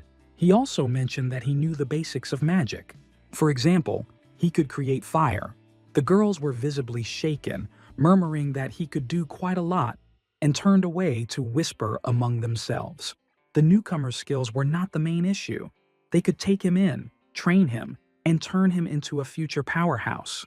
And on top of that, the blonde quietly noted that he was easy on the eyes.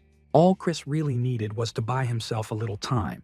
Suddenly, one of the guards rushed in, reporting that something seriously bad had happened. A spirit monster had gone berserk and was tearing a village apart. The guild had already summoned everyone above the 50th floor, and the girls were urgently told to leave. Terrible timing, but they instructed Chris to stay put while they handled it and came right back. The building doors shut. It was the perfect moment to slip back into the Ghost Mask. People were panicking, flooding out of the market street. Everything nearby was getting erased without a trace. Even attacks from fighters above the 50th floor were useless. Vulcan awkwardly admitted he was furious. People kept calling him cringe, and he knew it. He had not acted like this in decades. Damn Chris, forcing the first spiritual master to embarrass himself. Vulcan would never forgive him. Meanwhile, the hero pushed deeper into the building, knocking out guards along the way. He still could not find the office he needed. One of the staff stepped out to check the noise. He screamed in terror when he saw the ghost mask in front of him. Chris grabbed him by the throat and glanced around. The room was packed with books, so this had to be it. The hero made it clear he was looking for something, and the White Swallow Guild was tied to the Holy Kingdom. Chris wanted a list of all other guilds with exact locations so he could hunt them down and erase them. Barely able to speak, the man asked whether the hero was not worried about his own safety, given his enemies in the Star Nine. Chris acknowledged the concern, but suggested the man worry about someone else. If the information was not handed over immediately, he would die. With a trembling hand, the man pointed at the desk. Chris appreciated that his time was not wasted. He dropped the man and moved straight to the pile of documents. Picking up one list, Chris saw the names of Kane and Carmen Palong. So this was the full guild roster. Kane and Carmen would all be crushed sooner or later. Chris would wipe them all out, starting with the siblings. He set the office on fire and walked away. The Golden Lich received a report from the 10th floor via the puppeteer, which caught his attention. As he lifted the folder, a separate letter slipped out. Strange that the letter had been sent apart from the main report. After reading it, the Golden Lich was furious. How did the Ghost Mask know this? Ben Holio, head of the White Swallow Guild, reported that the damage appeared to be a burn caused by an unknown source. Witnesses who tried to intervene were dead, and the man who attempted to register looked suspicious. Ben asked for a description. The girl said it was a thin man. The blonde claimed he had a sharp nose and was handsome, while the brunette insisted it was flat and ugly. They immediately started arguing with each other. Then it hit the blonde. It might have been illusion magic. Vulcan returned to Chris, and the hero praised him for a job well done. With a smirk, Chris mentioned the rumors spreading about a terrifying ghost. Vulcan asked if they meant Chris. The hero confirmed that no one recognized him. Cheap illusion magic still worked wonders here. Everyone who saw him remembered a different face, though Chris carried nothing with him. He was supposed to have gathered intel on other guilds, but he tapped his head. Everything was stored there. The conversation was cut short by a sudden knock at the door. Vulcan thought Chris had ordered room service, but that made no sense. They prepared themselves and quietly approached the door. Chris counted to 3 and opened it. Vulcan instantly restrained the person outside. Chris took a look and was surprised. He had seen this man at the Golden Lich's company. It was the terrified Halcyon. He had been sent by the puppeteer to deliver the message that the Golden Lich had arrived at the 10th floor branch. Upon arrival, Chris was met by an entire army of guards and wondered what the issue was. The Golden Lich admitted he did not know how Chris obtained the information in the letter, but found it impressive nonetheless. Knowing exactly what the letter contained, Chris still dared to stand before the Lich. The Lich approached him, making it clear the price would be steep, since the truth must never leak inside the tower. Behind the mask, Chris smiled. It had been a long time. The Golden Lich ordered his servants to escort the hero to his office with one condition: he had to stay alive. The squad leader commanded everyone to form up, planning to crush Chris at the very start. He never got the chance. The hero struck first, slamming him into the ground. Only a fool would shout his plans out loud. Chris dealt with the remaining servants in moments. Then he chased down the Golden Lich, raised his weapon, and challenged him head-on. The man turned and unleashed his golden power at Chris. The hero raised a shield, blocking a storm of golden coins. That skill consumed both gold and mana, the signature trait of the Golden Lich. Chris pushed through and questioned whether that was all he had. Of course, it was not. A massive wave of coins forged from this branch's gold hurled Chris into the sky. Even he would suffer fatal wounds from something like that. The Golden Lich detonated hundreds of coins around the hero, convinced it was over. Not yet. Chris planted a spear right at his face. In a battle of speed, he rarely lost. The Golden Lich shoved the spear aside, convinced such cheap tricks could never defeat him. Chris cut him off, making it clear he could not be killed. The Golden Lich ignored that claim and ordered his men to take Chris alive. The hero would explain everything. The master told him to follow. They entered a dazzling office soaked in luxury. The Golden Lich clearly adored wealth. Suddenly, another golden wave crushed Chris down. This space was completely isolated from the outside world by the Lich's golden power. Even gods and demons could not intrude here. Now, the Golden Lich demanded to know who had leaked the truth that he was the auction's true master. The auction was a massive system that allowed items to be sold throughout the tower. It had not appeared on its own. Someone created it and ruled over it, and that someone was the Golden Lich. If this truth ever surfaced, his entire company would collapse, which was why he demanded answers. The hero claimed it was a bluff, that no one had told him anything. The Golden Lich forged a massive axe from golden energy. Even missing a limb or two, the hero could still talk. He swung, but Vulcan shattered the golden axe in midair. That was a soul vessel, an item only a spiritual master could wield, and the Golden Lich knew it. Only now did recognition begin to dawn on him. Chris removed his mask, smiled, and reminded the debtor, William, that it was time to pay what was owed. The Golden Lich had believed the hero was long dead. Chris laid it all out. The purge of the 600th floor, the betrayal by the Star Nine, Bale's gift, and his resurrection. At last, the pieces clicked together for Vulcan. To be honest, William could not be completely certain this man was truly Chris, and the hero himself had once doubted it. The Golden Lich asked about his objective. First on the list was spending William's company funds. That meant signing a sponsorship contract. Chris spoke of the company as if it were already his, and the hero made it clear that it practically was. William had once been nothing more than a wandering merchant, and it was Chris who sold him a high-floor trophy.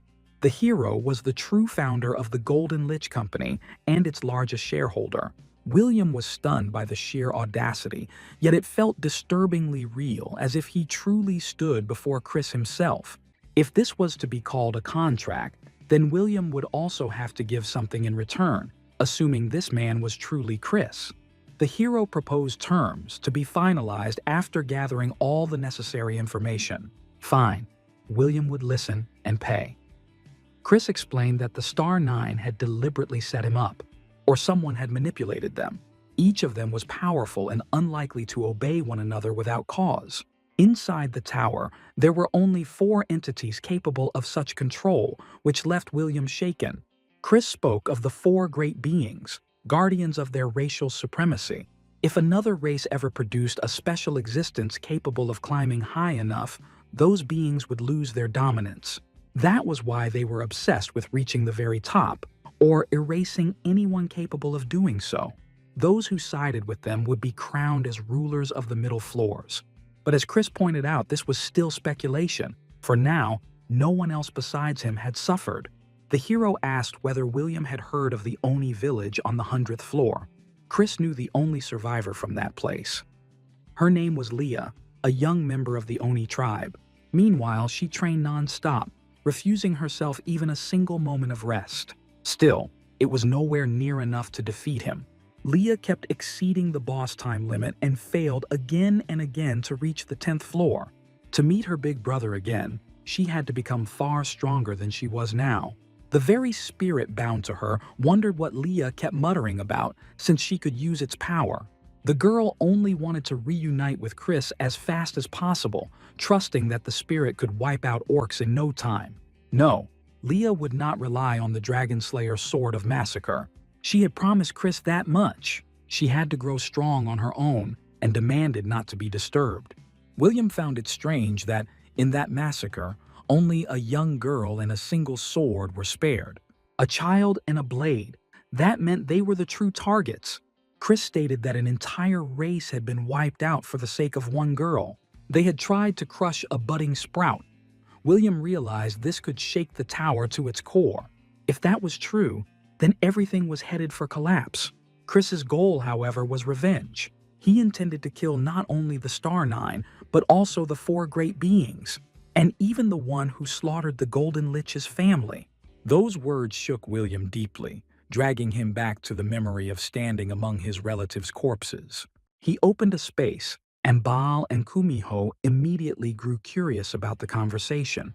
They were ruining the mood. Fine. William decided to buy Chris's information, a solid call, but the hero had to prove it here and now.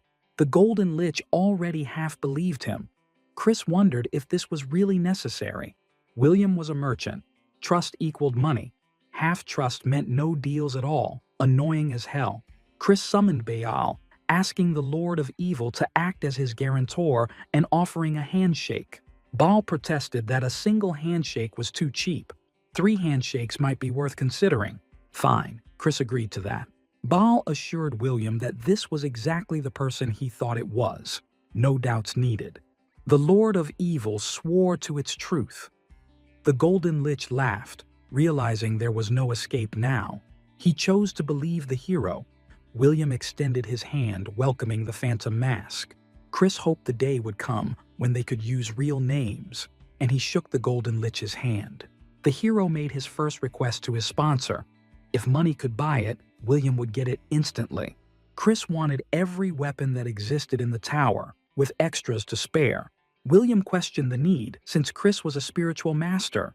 Was he planning to start a war on the 10th floor? Chris revealed his multi-class. The Golden Lich was stunned. That class name meant the hero could do everything. Any weapon he touched for the first time would feel like one he had mastered for years. If that was true, then Chris was already stronger than in his past life. He was still weak for now, but his potential was unmatched. In that case, it was William's job to unlock that potential. He immediately summoned the puppeteer. The man entered, asking if they were finished. The Golden Lich ordered him to buy every weapon available on the 10th floor. He also told him to mix in items from other companies so it would not look suspicious. Then he handed over a card requesting VIP-level packaging. William and Chris waited in the office for a while until the puppeteer finally returned. He brought everything requested. The hero asked how this could be everything when it looked like a single outfit. Chris had ordered far more than weapons alone. William assured him it was all there. This attire was called the interdimensional cloak. Its inner lining was linked to a pocket dimension, letting the user stash basically any items inside. Temperature, size, and color could be adjusted to match the wearer's vibe, and defensive magic layers were woven in for protection. If accessories were stored within, their effects would auto-trigger on their own. This was a ridiculously rare item, with only a handful like it in the entire tower, and William warned that it had to be used carefully. But the one who really had to be careful was William, since he'd be the one eating the cost of Chris's shopping spree. That guy Liam came back from a raid with his crew, dead convinced they were about to get wiped. They got no achievement, but Liam's items kept them breathing. Still, they burned everything just to make it to the 10th floor, and the guys started spiraling about how they were supposed to climb any higher now. Liam told them not to sweat it, since the 10th floor had a white swallow branch, and once they reached his brother, money would be handled. And that clown from the first floor had apparently become the Phantom Mask. Liam was furious that the Phantom Mask had dared to threaten him, and he swore payback was coming. He ordered his boys forward, claiming it was finally time for their revenge arc. But when they reached the White Swallow Guild building, they found it burned to the ground. Other guilds had pulled back to the 30th floor. Liam's brother went radio silent, and the crew had no idea what to do next. Night was already closing in, and they had no strength and no cash. Reaching the 30th floor was a pipe dream. They begged Liam to say something, since they trusted him and threw themselves into this mess because of him. Beyond having a brother in a decent guild, Liam didn't actually have anything real to stand on. So, what were they supposed to do now? Liam only wanted those useless dudes to shut up since they were no help anyway. Without him, they never would have even touched the 10th floor, and now that things went sideways, he decided it was time to get rid of them. A small fox suddenly sprinted up to them. Something was clearly wrong since it ran while wheezing, breath ragged like it was forcing every step. Liam snapped that if it wanted food, they had none, so it should get lost. The fox only rushed closer, panting harder, and Liam got irritated, demanding it stop sticking to him. Then he kicked it, calling it a filthy, stinking thing. That was it. The poor animal had the worst luck, catching Liam while he was already stressed to the edge. He started stomping it hard, dumping all his rage into every kick. Liam yelled that nothing ever worked out. Everything just got more tangled, and the only things around him were disgusting little pests. Then someone threw a sword, and in one clean, brutal moment, it severed his leg. Chris stepped in, closing the distance and demanding he stop, since more time would be wasted on healing if he kept going. Liam screamed in pain, demanding to know what kind of bastard had shown up. The Phantom Mask answered that the fox Liam had been kicking belonged to him. Earlier, Chris had told Vulcan they were heading to one last place, the Class Change Tower, because he needed real spiritual power. Vulcan asked why, since Chris was already a spiritual master, and Chris explained his class was basically a glitch. It existed because of past life memory carryover, and he still lacked the spiritual power earned through proper training. Vulcan got it then, realizing he hadn't even considered that angle. They'd originally planned to rest up using the Golden Lich's money. Then the system warned that the nine-tailed fox sensed something, and Baal told Chris to look that way. Chris approached and asked what Kumiho was doing there, and the nine-tailed fox begged for help. Her cub was in danger, so Chris immediately moved out and cut off Liam's leg right then and there. Chris was the owner of the fox Liam had been kicking. He never expected to find Kumiho's cub in a place like this, and on top of that, a quest popped up, like luck decided to smirk at him for once. The mission was to save the apostle of a deity, then take care of it afterward, with rewards being a fox item and increased affinity with Kumiho. Seeing Chris, Liam assumed the mask was demonic, while Chris felt like he'd seen this guy somewhere before. Liam accused him of dirty tricks meant to provoke him, then ordered his boys to jump the intruder. But Chris vanished in a flash, scooping up the cub. He asked whether Liam even understood what that was, since it had been the last piece of luck Liam would ever get in his life. Liam didn't care, planning to do to Chris's leg what had just happened to his. Chris asked Kumiho what should be done with the guy, and the nine-tailed fox demanded they be killed. Those men had been the first to attack after all. So Chris tossed Liam his severed leg, letting him take back what he'd lost. Right after that, he triggered a corpse explosion, wiping the remains clean. So, this was the Kumiho's cub after all. Now the real question was what to do with her next. First things first, she needed a name. Chris couldn't just keep calling her a cub. Shortening fox cub turned into Deli, which sounded kinda workable. Vulcan said that once she grew up, she would probably crack Chris's skull first, and Kumiho nodded in full agreement. That opened the floor for ideas, and Vulcan claimed he would show true mastery in naming. Ho-Ran meant growing in the light, and he asked how that sounded. Chris stayed silent, and Vulcan told him to just say it if he didn't like it. The hero decided on Lee Miho, or just Miho for short, since it felt right. It was hard to believe such a picky fox would settle for that. But surprisingly, the cub seemed to like it. Part of the quest was complete, as Chris saved the Kumiho cub Miho and received a reward. The reward was a fox mask, which allowed the user to activate fox abilities. As the main owner grew stronger, the mask's powers would scale up as well. It was similar to the Oni race mask, with a kit packed full of unique skills. The most important one was Charm, a broken ability that crushed opponents without even laying a hand on them. Kumiho reminded him the quest wasn't finished yet and asked that the cub's health be restored.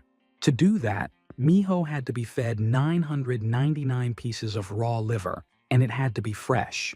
That meant hunting personally, but if it counted as payment for the mask, there was no avoiding it.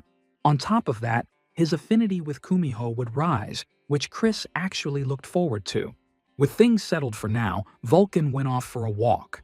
As soon as morning came, the hero planned to head straight back to the tower. If Vulcan was late, he could just meet him there. Vulcan nodded and flew off. Suddenly, Vulcan felt an absurd gap in energy levels. He spotted a horned figure radiating ominous mana. That presence was unmistakably draconic. Then the figure declared an intent to wipe out every last dragon. Vulcan was shaken, since dragons love their own kind to the point of narcissism. Their pride ran deep, so a statement like that meant he wouldn't spare even his own. Damn it. Dragons were about to show up on the 10th floor. People whispered that this dragon had been standing there for days, muttering nonsense to himself. It was strange that no other dragons had dealt with him, even after all this time. Suddenly, the dragon looked straight at Vulcan. It seemed he had sensed Vulcan's mana. The dragon recognized that so-called demon with terrible acting skills. Vulcan bristled at being called a demon.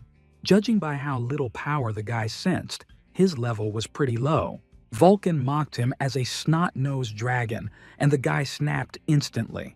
He raged about how Vulcan dared to call him a dragon, clearly asking for death. Meanwhile, Chris had already arrived at the Mage Tower near the 10th floor.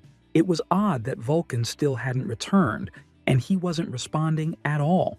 Chris entered the tower thinking it was empty when someone suddenly greeted him. A man named Ken managed the mage tower, and Chris noted how quiet the place felt. Ken explained that few people possess 10th floor mana, so only flies really came by. Chris wanted to use the necromancer's room and asked if it was possible, which Ken approved. To prove his mana level, Chris had to fill the crystal sphere Ken was holding. All it required was channeling mana, basically casting magic. Chris touched the sphere and the entire room flooded with a violet aura. Ken was stunned that someone who had only reached the 10th floor carried that much mana. Suddenly, the crystal sphere shattered in Chris's hands and the guy collapsed to the floor. The hero calmly asked where the necromancer's room was located. Meanwhile, the dragon launched an attack on Vulcan, and the situation turned ugly fast. Chris was too far away and mana had split from the soul. The dragon pressed Vulcan, tired of him hiding among souls, and the moment for a real fight arrived. Someone in the crowd suddenly noticed a horn. There was no doubt anymore he belonged to the dragon race. That realization only fueled his rage, and the crowd scattered in panic. This guy was definitely a dragon, yet his reaction to the word felt off, as if body and soul didn't quite match. Vulcan wasn't sure such a thing was even possible, but his scholar's curiosity awakened.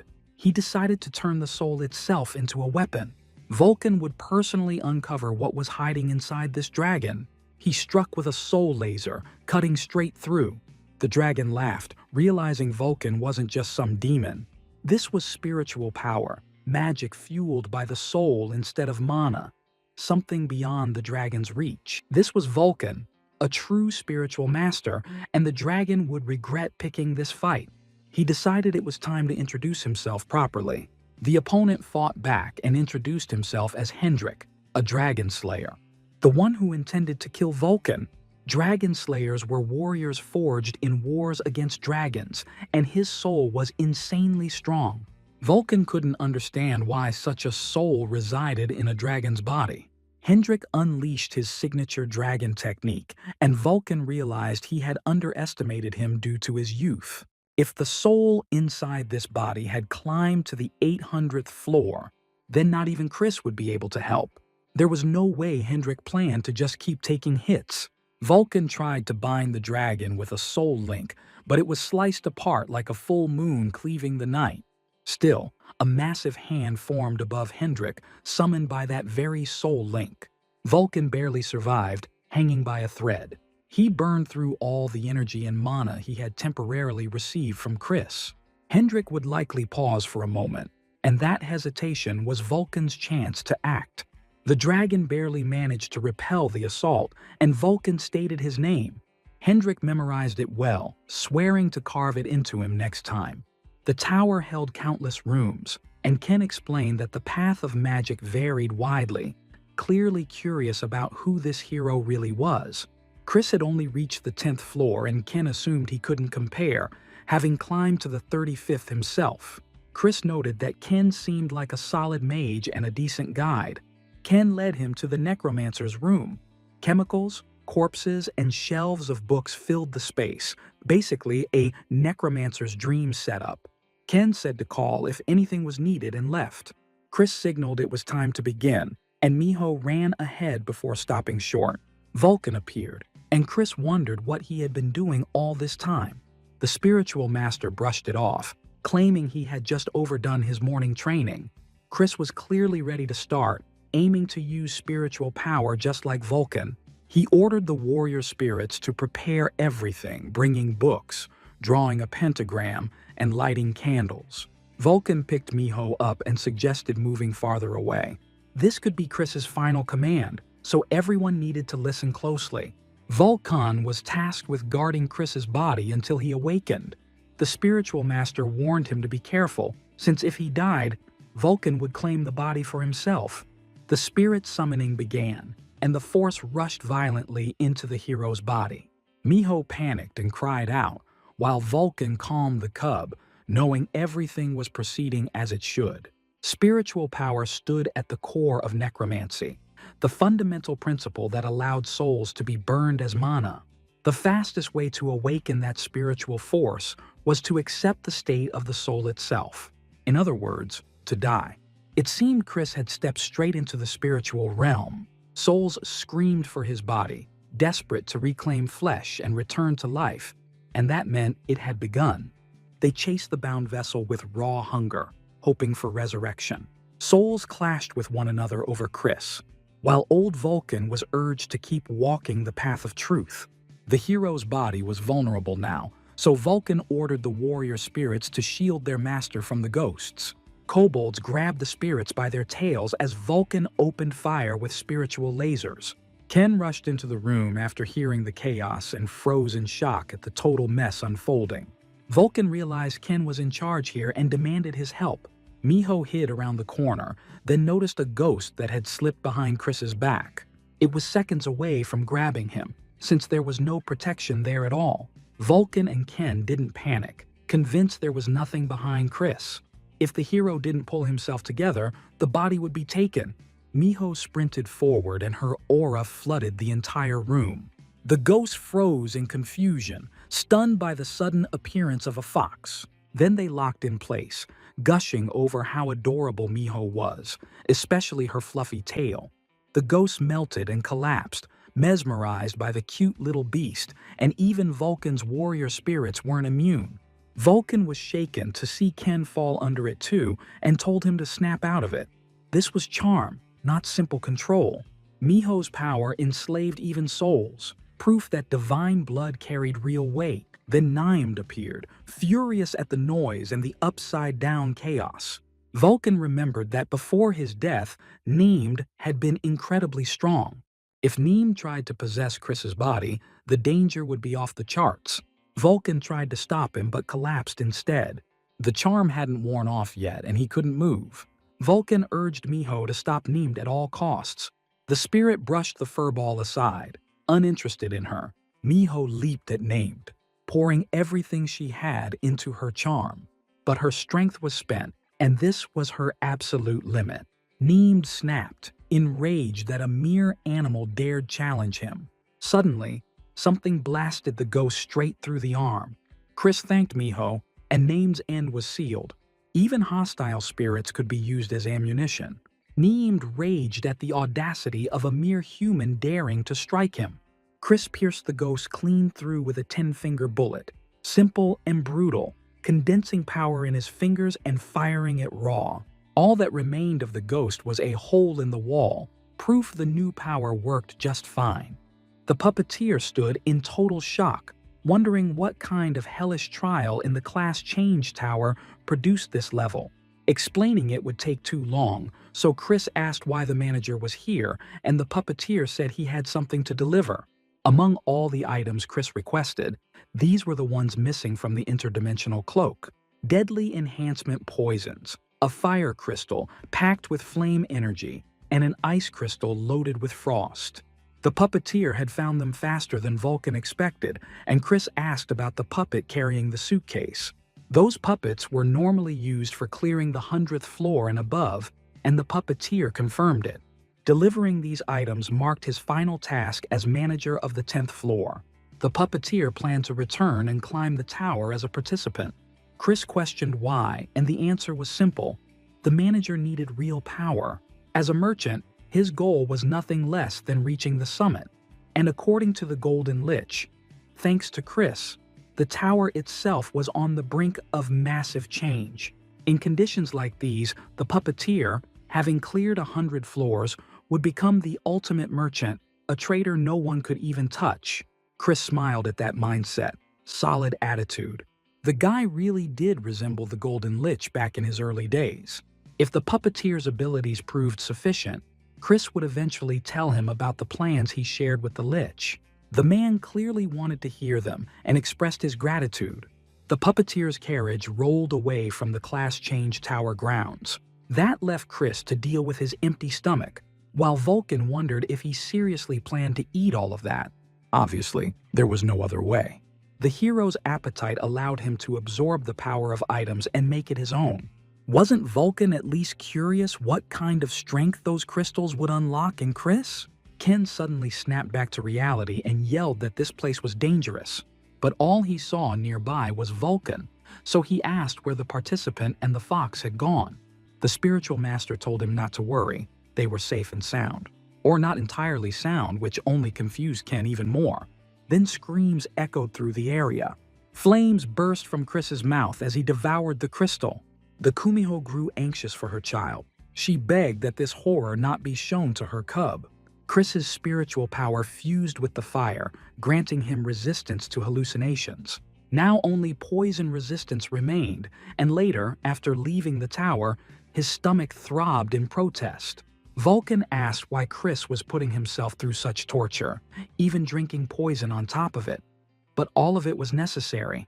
Chris had already said that since the Star Nine used different combat styles, he needed to prepare by stacking multiple resistances, especially against poison, since one of them specialized in it. And if he had realized their tricks earlier, things wouldn't have gotten this bad. A warrior spirit dragged in every orc from the surrounding area. Miho had waited long enough, and it was time to eat, so Vulcan thought the cub should get liver, since it was still young. But Miho suddenly bared her fangs and tore into the monster corpses, proving no extra help was needed. The cub consumed 127 pieces of raw liver out of the required 999. Chris considered triggering another wave, but this was a major city, and drawing attention wasn't smart. By the way, the hero asked who Vulcan had fought the previous night, so he had noticed everything, since Vulcan's mana had been fluctuating wildly. There was no way to miss that. And Chris asked if he had run into one of the four great beings. Vulcan confirmed the guess, saying it had been a dragon, a pretty strong one.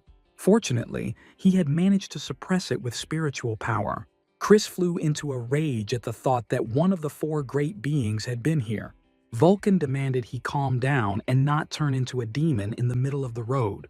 Blood trickled from Chris as the spiritual master told him again to cool it. That dragon hadn't been ordinary. Vulcan then explained everything he had seen and heard. Chris learned about Hendrik, the Dragon Slayer. Even if he claimed that title, the idea was still insane. Flesh and soul existing separately was unheard of. Vulcan admitted he hadn't believed it either at first, but he had seen it with his own eyes. If it really was Hendrik the Dragon Slayer, then Chris already knew him. At the very start of his climb, Hendrik had killed a young dragon. After that, he slaughtered everyone who came after him, one by one. Eventually, he became known as a Dragon Slayer, and Chris had heard he died somewhere between the 700th and 800th floors. Vulcan suggested that, given the hero's circumstances, this might all be a trap. Still, meeting this Hendrik at least once seemed necessary, though Vulcan urged him not to rush. Chris's predator trait might be a cheat, but it came with a price, forcing him to consume poison, fire, and ice crystals. It would be better to recover from the resistances they caused as soon as possible, a thought that made Chris wonder if Vulcan had lost his mind. Was he seriously suggesting divine purification for him and all the warrior spirits? And if so, what was the alternative? Chris could not keep coughing up blood behind the mask forever, and the cleanest solution was to obtain divine power. Vulcan called it nonsense, and Miho began to growl. Then she let out a full howl down the street, so loud it made ears ring. That was when Vulcan told Chris to look around. Something was clearly wrong with these people. What was going on with them, if they did not even react to Miho's roar? No one understood what was happening, yet they kept walking forward like empty shells. Suddenly, the crowd parted, and a young woman approached Chris. She said it was a pleasure to meet the ghost mask, revealing herself as an alien. Chris drew his sword, sensing trouble, but she warned him not to do something he would regret. She was so fast that she intercepted his strike instantly, and repeated that she was glad to meet him. Damn, she was strong too, and Chris could not move at all. The woman touched his face, noting the damage inside his mouth. Her hand moved lower, sensing the ruined throat, stomach, and organs, leaving the hero confused about her intent. Then she began healing Chris with her own energy. He stepped back as Miho and Vulcan panicked, but the hero's shattered body fully recovered, unmistakably divine power at work. The woman believed that should be enough to prove she had no hostile intent. She introduced herself as Uriel, an alien from the Muik tribe. The people around finally snapped out of it, confused about what they had been doing and for how long. The heroes arrived at the Golden Lich's hotel. The maid stood there blankly, as if lost in thought. They assumed they were just overworked, while Chris watched them through a narrow crack. He then closed the door and turned back to Uriel, asking what kind of tricks she had used, learning she had lightly altered memories. It was done to protect the citizens, since rumors could draw aliens to the 10th floor. Uriel acted decisively but not recklessly, which earned respect. Chris asked whether she had used that on him too, or if he had already forgotten, and she told him not to worry. Her charms did not work on someone with such a strong consciousness. Uriel looked at Miho and asked what that adorable creature was. She also noticed Chris's ghostly companion who kept watching her, so she could see them, and Chris asked why she had come for him. A man hiding his ugliness behind a mask was plotting a coup. He and his allies were weak, and she wanted him to succeed. Uriel had come because of a prophecy her tribe received, something close to a divine revelation. The masked man hiding his ugliness was almost certainly Chris. The hero asked about the Muik tribe, since he had never heard of it. Uriel removed her cloak and revealed her broken wings. The aliens had begun to lose their minds, blinded by greed and crossing every line. They accused anyone who opposed their will and expelled them from the tribe. When aliens committed crimes and were exiled, their wings, the symbol of their race, were cut off, marking them as no longer alien. Muik was a gathering of aliens like Uriel, exiled from the alien city of Utopia. According to the prophecy, Chris would stand against the four great beings. The people of Muik intended to help him. Through their spiritual link, Chris asked what to do, and Vulcan advised agreeing, since it did not feel like a lie. The hero then asked what kind of help they could actually provide. The answer shocked him, none at all. The power of Muik was immense on its own, but Utopia watched them closely. Any attempt to help would draw that hostility onto Chris himself. So why would he even do this? Turning down an alien army felt like a waste. Yet accepting their help was a move packed with risk. Still, he asked whether Muik would step in if he agreed, and later found himself in real danger. Uriel answered that they would help gladly. Perfect, Chris formed an alliance. The girl bowed deeply and thanked the ghost mask. Right? The hero never gave his real name. Chris asked if Uriel could blind gods and demons, even if only briefly. She plucked a feather from her wing and sealed the space inside the room. It resembled the technique used by the Golden Lich, and Chris double-checked that nothing could overhear them. Uriel confirmed he could curse them out freely without consequences. Chris tested it, removed the mask, and insulted Baal to see if he reacted. Uriel was stunned, but it seemed the Lord of Evil truly could not hear. The alien asked why such a sealed space was needed. Chris replied that since they were now on the same side, the mask and alias could go. His name was Chris Morris, once known 10 years ago as the Star of Death. Hearing that, Uriel dropped to her knees. She began apologizing for her earlier rudeness. It seemed she knew him. She knew the Chris who supposedly died 10 years ago. Uriel said she had been there when he died. Chris told her to think carefully before continuing. Uriel asked if he knew what awaited someone who cleared all 999 floors of the tower. Chris would become something twisted, half god and half demon, a watcher bound to the tower. The great beings were blinded by superiority and refused to share that position. Anyone else capable of conquering the tower was erased. Cut at the root, meaning Chris already understood this. It had been a theory before, but now he was certain, and certain that a conspirator stood before him. Chris snapped, threatening to send Uriel where her wings went. Dark hands closed around her neck, yet she added that this was exactly why she joined Muik. 10 years ago, when Uriel became Muik, she opposed the method of cutting threats at the root. That idea had been proposed by one man, Chris Morris, the Star of Death. The hero froze, released her, and apologized for his disgraceful behavior. She said it was fine, as this was a problem she had to resolve herself. Chris asked her to stop, saying he did not want to vent his rage on her and that he now understood Muik differed from the heavenly race.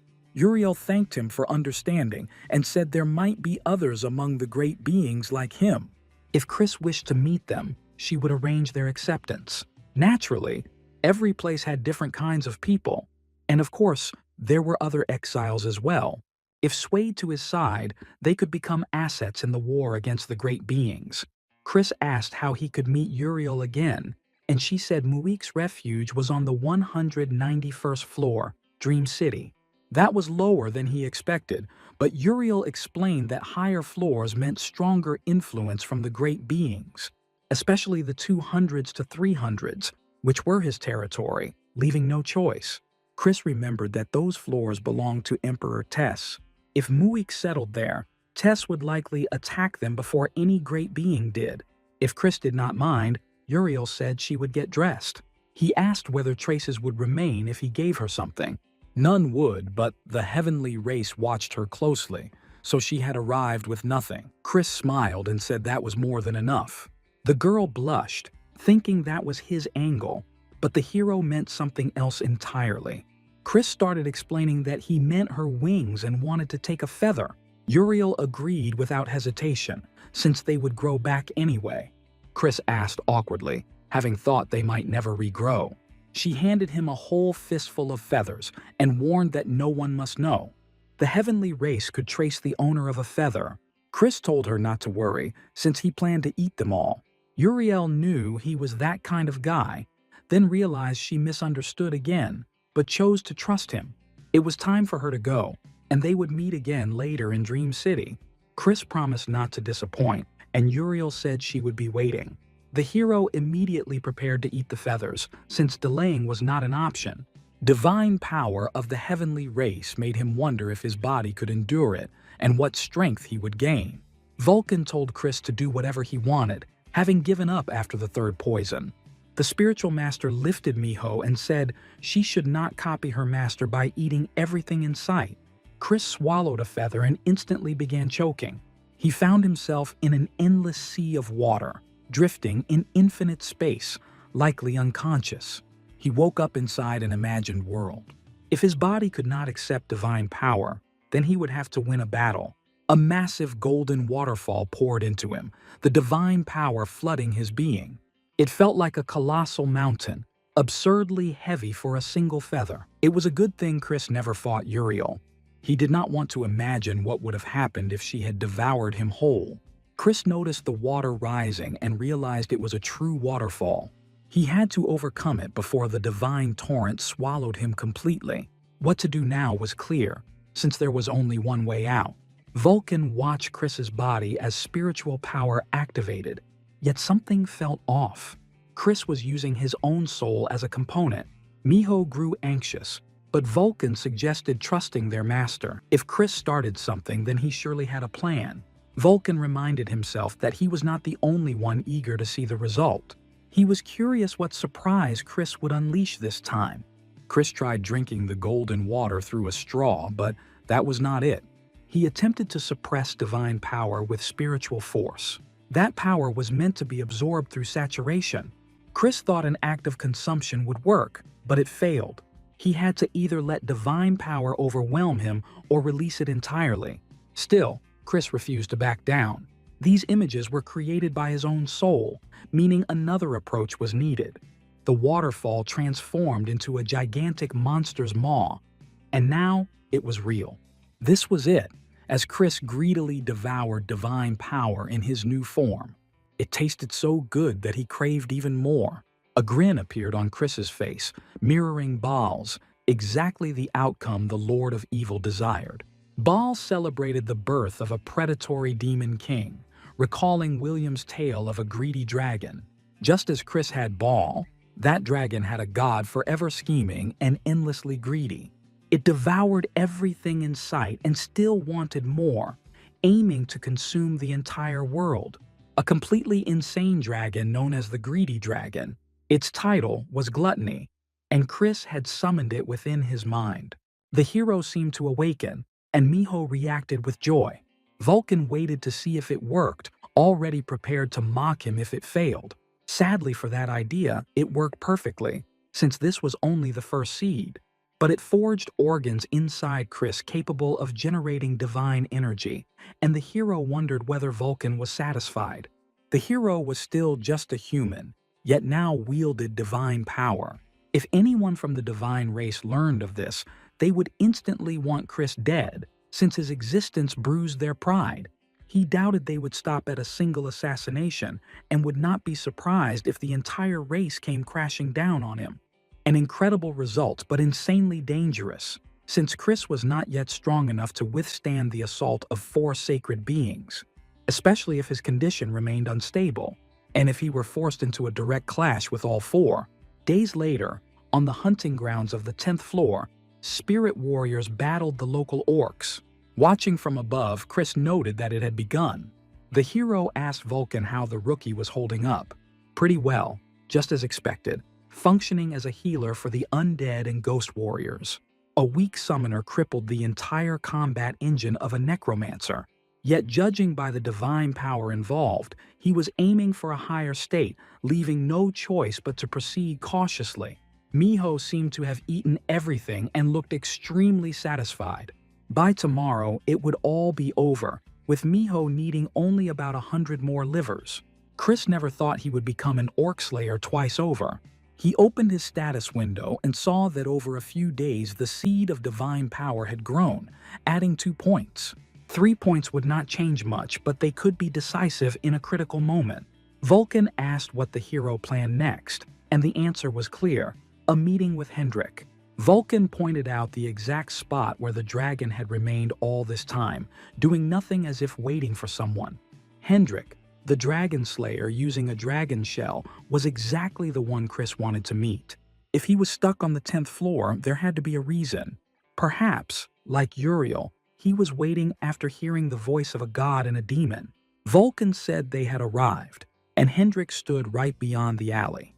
He truly did look like someone of the dragon race. Chris moved to step forward, but Vulcan tried to stop him, questioning whether he would really just talk to the guy. If Hendrik was waiting for someone else, it would just look like harassing a stranger. Chris replied that fists could settle it then. Vulcan called him insane and told him to go alone. It looked like Vulcan had been scared stiff after the last encounter. He started justifying himself as the first spiritual master would never act that way, and Hendrik caught the argument. Hendrik had been told that someone on the 10th floor would grant his wish, and all he had to do was wait. Chris approached the dragon and asked if he was Hendrik. The man admitted he had been waiting for the hero to speak. There was a familiar face among them. Hendrik casually stated that Chris was accepted. The hero disliked the dragon's bluntness, but stayed silent since he was accepted. Too many eyes were around, so Hendrik signaled to follow him. He said it was here, yet it looked like a dead end. Plenty of alleys branched off the square, but for some reason they stopped here. A red portal suddenly appeared, and Chris decided to follow Hendrik. Looking around, the hero wondered what kind of place this was. Hendrik explained it was a subspace hidden on the 10th floor, a place unseen by gods or demons, which made sense. Hendrik declared his goal to wipe out every dragon in the tower who had killed his kin. He asked whether Chris was ready to walk that path with him. The hero questioned whether that dream was not outright stupid. Hendrik bristled and demanded to know what Chris was muttering. Vulcan started yelling at the hero. Hendrik was already a monster, and Chris had just pushed him closer to the edge. Through the spiritual link, Chris told the unlucky one to stay calm, since he already had a plan. The hero did not know Hendrik's full circumstances, but he could guess how he had fallen into such a broken state. Chris asked whether he even realized that it was not only those 4 beings who slaughtered them. It was not the hero's business why Hendrik was obsessed with dragons, but that obsession alone was not enough. Chris intended to wipe out every freak who had screwed him over, no matter who they were. Once again, the hero stated that Hendrik was still not worthy of standing on the same team with him. Did Chris seriously intend to take on all 4 great beings at once?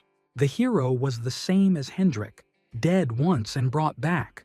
Those beings stood behind the dragon's death, and that answer should have been enough. At that moment, the dragon burst into loud laughter. He admitted Chris was right and offered a reluctant apology. The seer Uriel mentioned turned out to be this very hero. It seems she had already found Moek. Fine then. Hendrik liked Chris, and suddenly he drew his sword. He needed to personally test whether the hero's resolve was real.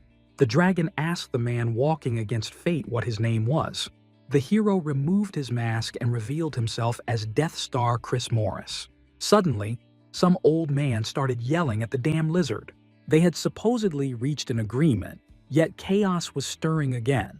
Hendrik grew gloomy when he realized the old man was also here, and Chris asked who he was. The dragon explained that this was the blacksmith who had arrived first and forged Hendrik's sword. The old man snapped that the kid could have left with the sword and demanded to know why he had returned. No way, he was a goblin. A strange mix indeed, as the blacksmith asked who this dark-skinned guy even was. Chris was shocked that this goblin was still alive, apparently having zero respect for age.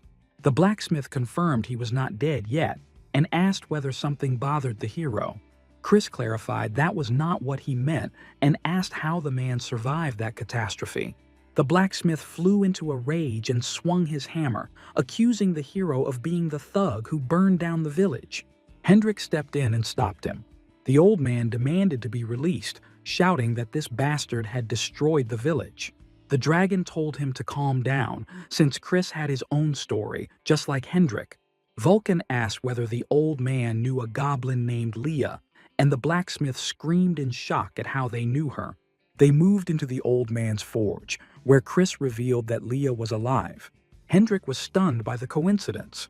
The blacksmith explained that on that day there had been a festival, with all goblins of the tower gathered on the 100th floor. Feeling unwell due to his age, he had stayed behind. Then the tragedy struck, and the man asked where Leah was now and whether she was safe. Chris said she was currently on the 9th floor and would come to them soon. That meant the mask in the hero's possession belonged to her. Chris explained that Leah had given it to him as thanks for saving her, and Hendrik asked whether the girl was strong. The hero replied that she had not fully matured yet, but in a one-on-one fight, she was stronger than them. The dragon then asked whether she was only a temporary ally or someone who would go all the way with them. Chris answered without hesitation that she was in it to the end, since when Leah gave him the mask, they agreed to take revenge together. The old man took the hero's hand and thanked him. His name was Geno, once the blacksmith of the Goblin Village, and he promised to help Chris with his skills however he could. Geno asked him to help rebuild the village together with Leah, and Chris answered shyly that he would. Vulcan was surprised that the kid did not know the mask symbolized marriage. The blacksmith told the hero to take all the gear he had, since it was quality weaponry. It was vastly different from what the Golden Lich had provided, as Geno had been the finest goblin blacksmith. Eventually, Chris and Hendrik had to leave, wanting to say goodbye, but the old man had already fallen asleep. It seemed the weight had finally lifted after hearing there were survivors, since after the village tragedy, he had never been able to sleep peacefully.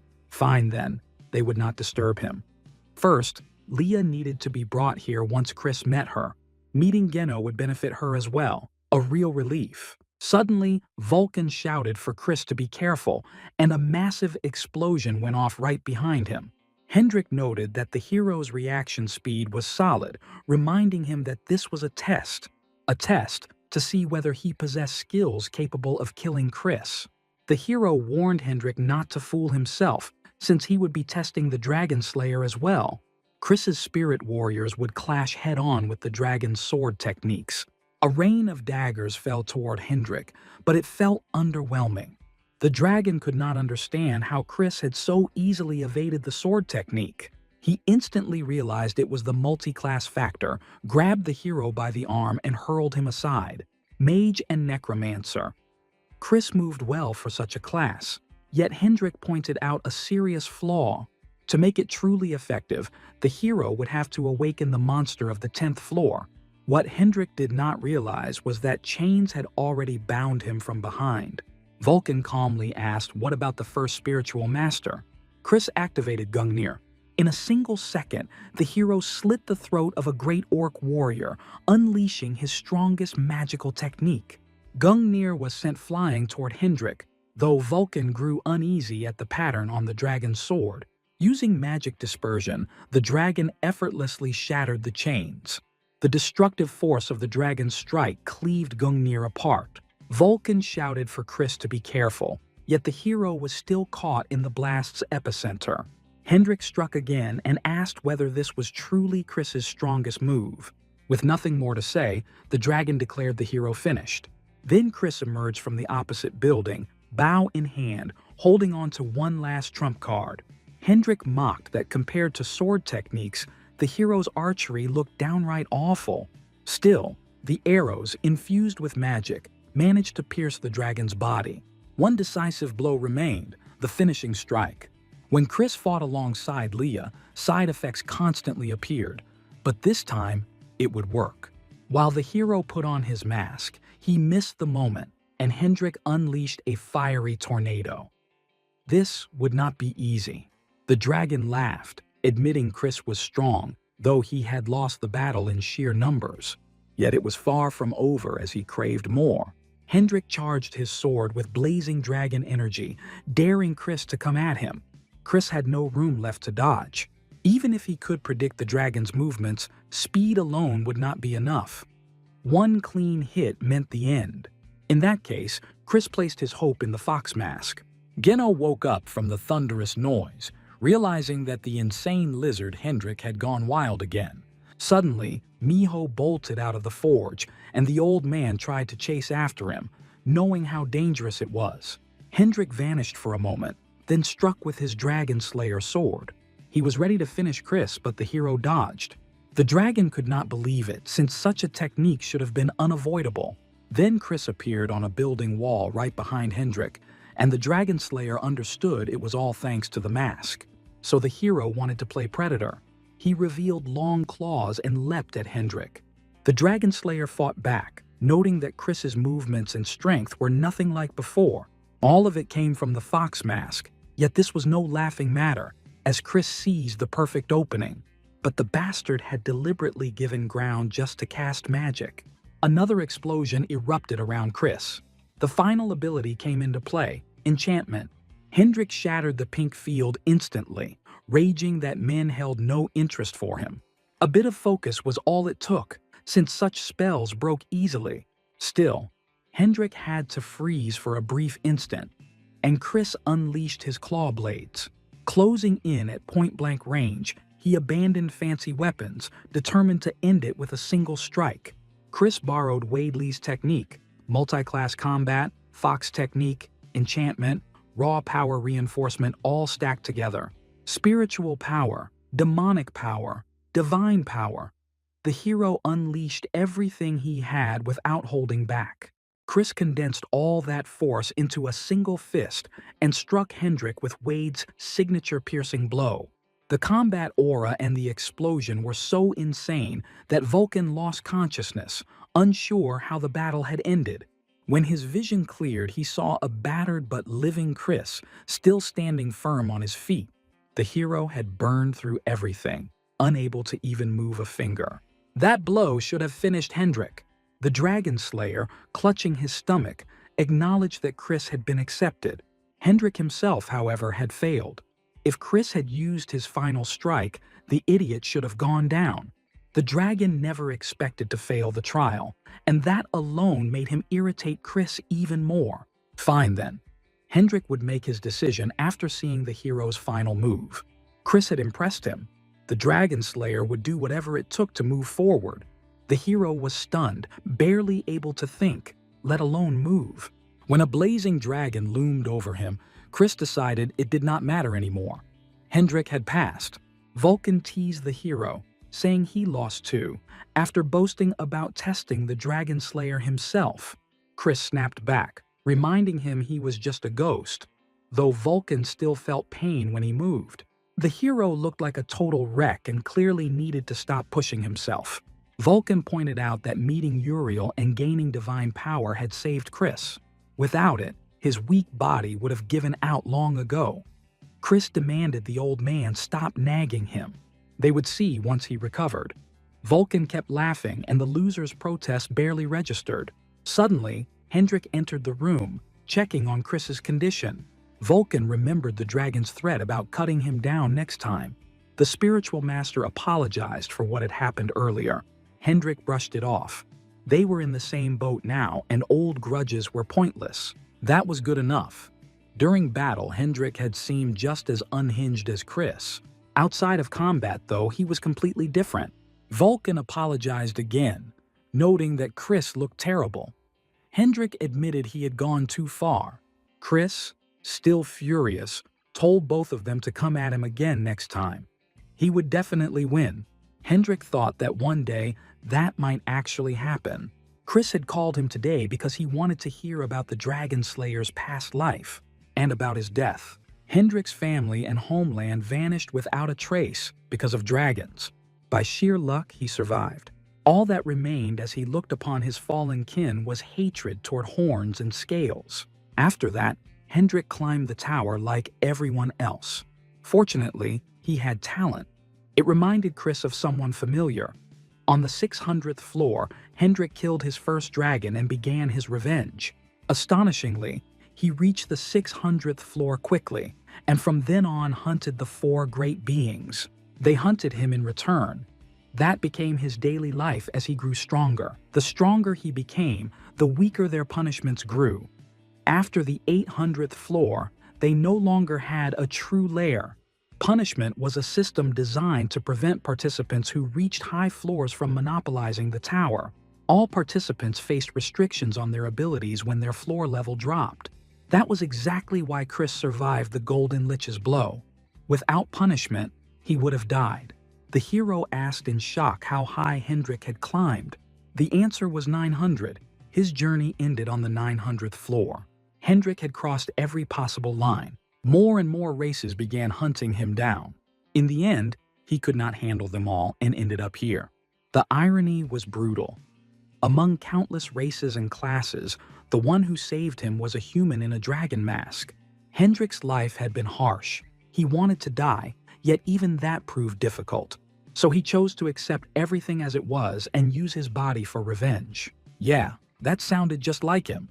Hendrik pressed on, asking when they would finally get started. Then he remembered Chris was waiting for Leah, so the hero planned to climb the tower together with them. Hendrik wondered where someone as weak as Chris would even be sent. It seriously got under his skin. They actually had a lot in common. Hendrik had been alone in his final moments. Most likely, Chris would be too. People had to learn from their own mistakes. Trying to conquer everything solo was pure overconfidence. Chris agreed. They needed helpers, allies, brothers in arms who could fight back to back. That was why Hendrik proposed forming a guild. The scene shifted to the 600th floor, home of the Songguk Guild Hall. Carmen burst in, shouting and demanding to know what was going on.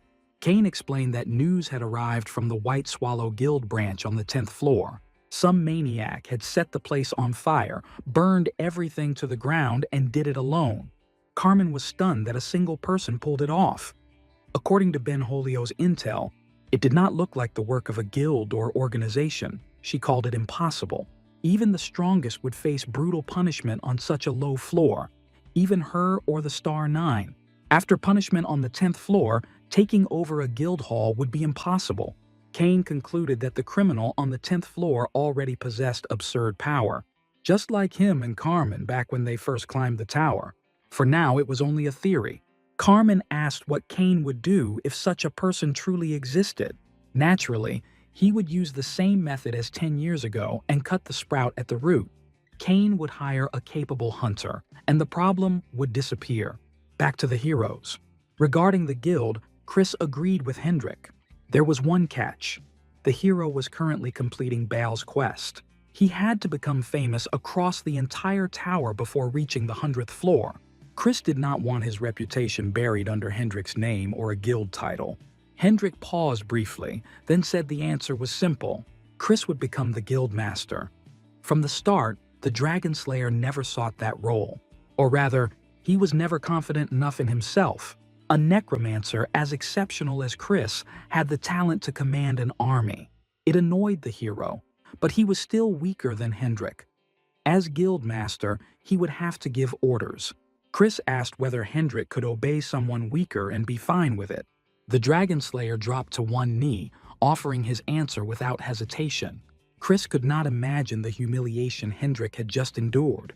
How furious he must have been, and how powerless. Yet for the sake of the goal, he was willing to accept even that. Chris smiled. For their revenge, he would become the guild master. Hendrik said the hero had made the right choice. Vulcan asked what the guild would be called. Chris recalled rumors about a masked man plotting an uprising. He chose the name Opposition. Nothing fit better. The guild could be registered immediately by paying a fee to the trading company.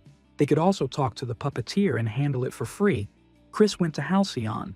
Right. He had forgotten that the puppeteer left, and Halcyon was now in charge of the 10th floor. Chris noticed Ken was there as well and wondered why. Ken explained the tower was under renovation, and he had grown close to Halcyon from frequent visits. Halcyon then asked what business brought the Ghost Mask here. The hero answered that he wanted to establish a new guild. Halcyon practically lit up. If the Ghost Mask opened a guild, everyone would want to join. However, founding a guild required at least 2 members. Chris pointed at Hendrik, Vulcan, and Miho, checking if that lineup was enough to start things. Ken freaked out over a dragon standing that close, while Halcyon lit up, guessing the hero had recruited him. Chris joked that the guild leader had become a real celeb, though Hendrik did not see that as praise. The hero added that this was not the full roster yet. Others had already received invitations. He figured that once everyone gathered, someone was bound to be unhappy. Halcyon understood, since the Golden Lich ordered him to answer every request from the Ghost Mask. Invitations went out to Geno, the puppeteer, Leah, and William himself, who found it intriguing. Chris kept grinding finger-shot practice without slowing down. Today, Miho was set to finish the second quest. As always, the cub ate like a champ. At last, the liver gauge filled completely, bursting into a strong pink glow. Hendrik asked what would happen after completion, but even Chris did not know for sure. The nine-tailed fox said it was searching for its true form. Vulcan suddenly pointed ahead, revealing Miho's real form as a small girl. She dropped straight into his arms. Kumiho noted proudly that her child was adorable. Miho looked at Chris and called him her dad. Before anyone reacted, Leah asked her brother if he seriously had a daughter and where she came from. Miho pointed at Leah, asking who she was, again calling Chris her dad. Chris panicked and turned to Kumiho, confused about what was happening. The quest was complete, and Miho had become his pet. That was the reward. Kumiho asked him to tell everyone Miho was his daughter, while Chris tried to process it all. Vulcan and Hendrik started mocking him, joking that people were giving birth to foxes now. Leah collapsed in shock, wondering how old Chris must be to have such a grown daughter. She reasoned that her brother was strong and handsome, so a girlfriend was not surprising. Leah forced herself to accept it, telling herself it was fine, even if confusing. Hendrik realized this was the goblin girl named Leah. He stepped forward, greeting her and introducing himself as someone who would support Chris. Hendrik hoped for cooperation, but Leah recognized the hated burning image in him. She screamed that he was the enemy of her village and rushed to kill him, forcing Hendrik to defend. He asked Chris for an explanation, sensing the girl misunderstood something. She saw him and snapped, and Chris told Hendrik to deal with it himself. Hendrik worried Leah might get seriously hurt, but trusted she could handle it. He decided to treat this as an entrance exam. Hendrik knocked Leah back, but she instantly closed the distance again. Her power was solid, yet far from enough to defeat him. Leah hit the ground again, the gap in strength painfully clear. Her enemy stood right there, but she lacked the power for revenge. That same spirit laughed, saying this was what a dragon truly was. This time, it would grant the young goblin girl power enough to kill the dragon and show why the spirit was called a dragon slayer. Hendrik saw the ego sword and found it amusing. He blocked the dragon slayer sword's power with one hand. Then he struck Leah in the stomach, sending her crashing down. Hendrik warned her not to think the sword was ordinary, as its quality far surpassed hers. The dragon slayer sword stood as proof of that. Leah begged the spirit for strength to take revenge. The Dragon Slayer was pleased, seeing her finally act like a true swordswoman. This was revenge for the burned village, a price to be paid for fallen goblins. She struck with such force that Hendrik was sent flying. That power was far beyond her level. The sword had force-fed her raw strength. The owner of such a blade could easily be pushed straight into danger. Hendrik demanded that Leah let go of the sword. That power clung to her like a parasite, and she could not control it. Burning memories of the village surged before Leah's eyes once again. She screamed that she would let go only after Hendrik was dead. Her village had been burned to ashes, and there was no forgiveness for that. It became clear that Leah also hated dragons, hated them to the point it consumed her. Fine then. Hendrik had only one option left. He had to stop her from becoming a vessel.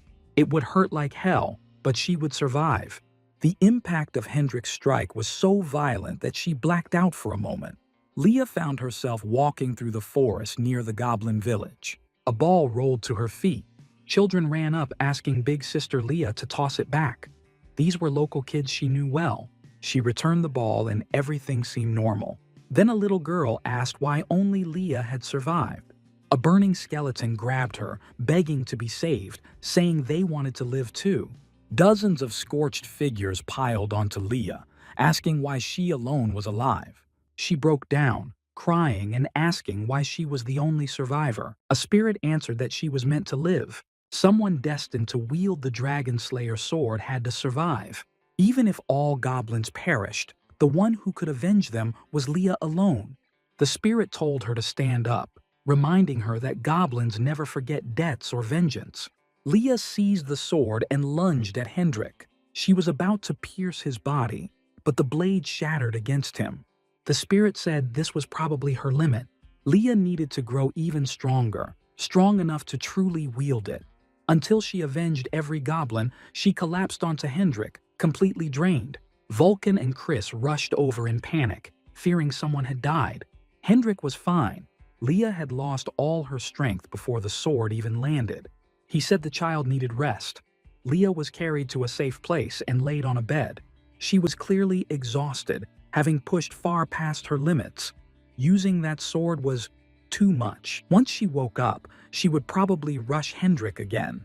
Her story felt painfully familiar. Chris suspected that dragons had been among those who attacked the village. Hendrik replied that she would have to overcome her hatred, since the crime of a weapon was the fault of its wielder. Chris asked him to come along. He had rented the entire floor and Hendrik could use it until Leah woke up. The dragon was grateful, but said Chris did not need to worry about his feelings. Chris snapped, making it clear he was not worried about Hendrik. Leah would be calmer if he was not around when she woke up. Leah slowly opened her eyes, hoping to see her brother, but instead found a cheerful Miho. The fox shouted excitedly that the horned sister had woken up. Chris entered immediately. Leah was awake, though still confused about everything. She tried to speak, then slipped back into unconsciousness. Chris dragged Miho away, warning that if she kept calling Leah sister, she might not survive. The fox was confused about who would kill her, and Chris silently pointed at Leah. Some time passed. Chris asked if Leah had packed everything, since they were not returning to the 10th floor. Yes. The Dragon Slayer's sword was broken, yet it still felt inseparable from her. All of Hendrik's gear was magic made, leaving nothing behind. Miho had no belongings either. Chris noticed Miho no longer called him Dad, but Appa instead. Leah proudly said she taught her that, since Miho might be a spirit, but she was still just a kid. Naturally, she still could not tell the difference between Dad and an older brother, so Leah explained everything to her in simple, gentle terms. Miho liked Papa more, but there was no real choice. Chris pulled out 3 spatial teleport scrolls and told them to take them. Once torn, they would be transferred to a hall prepared by the Golden Lich. Leah was stunned, since those things cost a fortune. Chris was about to move out when Vulcan suddenly protested, asking where his scroll was. Oh right, the hero almost forgot and began pulling the spiritual master into himself. Vulcan went ballistic. He had told Chris not to treat him like an item and shove him into inventory storage. And now, forward. After arriving, Leah was shocked that such a bright place existed on the 10th floor. Everything there was built with magic. Only the Golden Lich could afford expenses like that. Suddenly, Geno arrived. Leah could not believe it at first, then rushed in and hugged her grandfather tightly. Both of them burst into tears. They had finally reunited, pure relief washing over them. The Golden Lich entered the room. The late ones arrived together. Apparently, no one taught them that it was polite to come 10 minutes early. William already knew about the goblin situation, so there was no reason to get angry. He remarked that the Death Star had grown soft. The puppeteer asked if this was truly the one who died 10 years ago, the man who betrayed humanity for power and strength. So he knew. Chris removed his mask and confirmed it was him, the one who died a decade ago. The Golden Lich laid out all the information they had gathered so far. The puppeteer struggled to process it.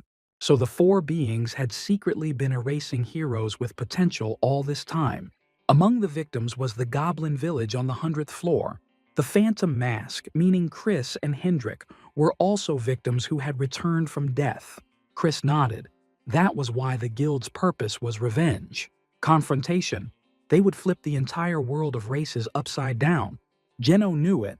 These people were bound to change the tower. After the gathering, William asked what Chris planned to do next. But there was only one path left. They would climb the tower. The others would do the same. Everyone would cultivate their strength to the absolute limit. To survive a storm, one had to become the hurricane. Leah asked with hope whether Grandpa Geno would climb the tower with them. He thanked her, but said he needed to move separately from the group. Leah was shocked and asked why. Geno had confirmed her safety and felt at peace. The old man felt his rage dulling, just like hers. If they stayed together, they would calm down and stop fighting. The last goblin sword could not be allowed to dull because of some old man. From that moment on, Geno changed his name to Mu Eng, the one without a shadow. He was no longer Goblin Geno, but a blacksmith. He told Leah never to forget the anger and responsibility of the last goblin. That meant Chris had a task for Grandpa Mu Eng. He told William that he wanted to establish a base on the 100th floor. To do that, the Goblin Village needed to be investigated. The Golden Lich said there was no problem and asked who would manage it. There was clearly a suitable person present. The greatest goblin blacksmith, who had lived on the 100th floor for a long time and knew the land inside out. That made perfect sense. William told the puppeteer to head to the 100th floor with Mu Eng. The young man respectfully said he would escort the old smith. With everyone's roles decided, it was time to move. The confrontation squad was ready to live up to its name. The group arrived at the entrance to the safe zone of the 11th floor. The 11th floor marked the real beginning. Everyone who had done this to Chris should start waiting. He did not care how high they had climbed. He would grind them into dust. A girl in a gray robe entered the zone behind them. She removed her hood and followed after them.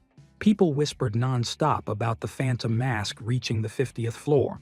Chris ordered the servants of the Dead Kingdom to rise. The guards rushed him from behind in a sudden ambush. At the same time, rumors spread that the companions of the Phantom Mask had also made their move. Chris's army seized the palace on the 50th floor. The man watched from above, unable to grasp what was happening. Why now, when he held power? But the guildmaster of the Sacred Kingdom was not the type to only take hits. He completed a spell and a massive golem emerged. Across the kingdom, golems began activating one after another. Leah shouted that this was a monster from the 120th floor. Exactly so. Once the guildmaster finished summoning all the golems, the balance would flip instantly. He ordered his golems to tear apart those bastards who dared touch the Sacred Alliance. He did not even finish before his main golem was cut down. The strongest ally of the Phantom Mask turned out to be a dragon. Chris stepped up and grabbed the man by the throat. They were from the Shikari branch on the 50th floor. The man wondered if the hero truly meant to become an enemy of the Stellar Nine. How could Chris not? Those freaks became his enemies 10 years ago. He crushed the man's body without hesitation. Every time the Phantom Mask set a new record, the guilds on those floors were reduced to nothing. Was the phantom mask really this strong? On the 50th floor, Chris handled everything cleanly. Perfect.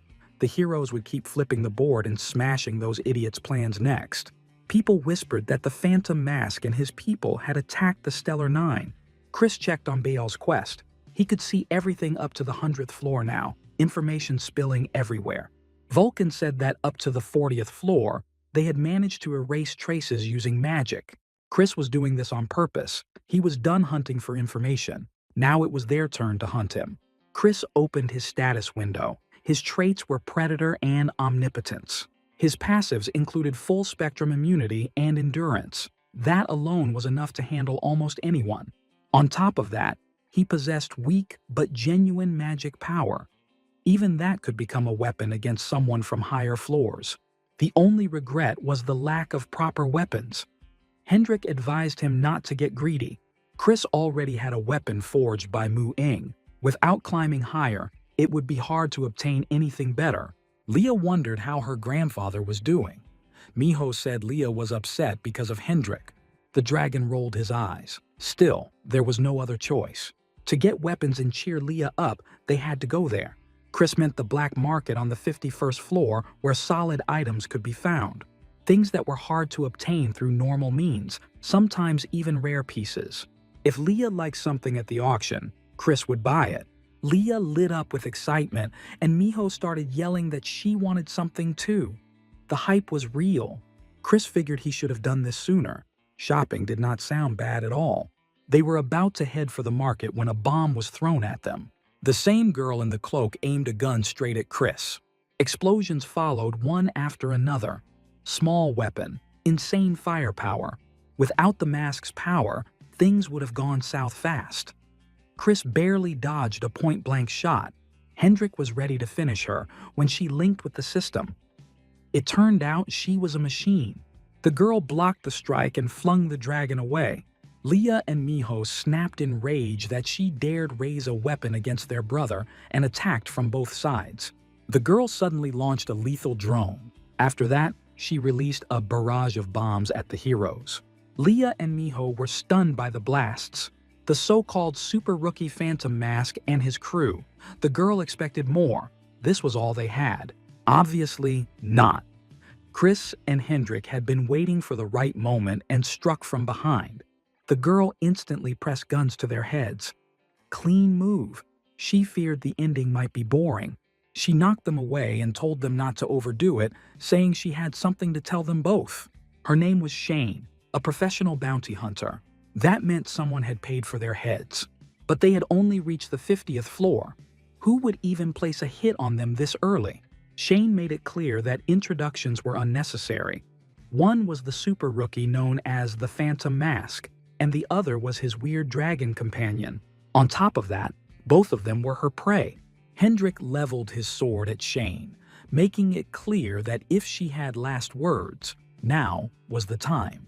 The girl smiled and explained that they had been prey, but she had changed her mind. Instead, she proposed a wager, something that would benefit everyone involved. If the heroes won, Shane would reveal who had paid for their heads. Hendrik could not listen any longer and was ready to cut her down on the spot, but Chris stopped him. If the Stellar Nine or the four great races were behind this, the danger level skyrocketed.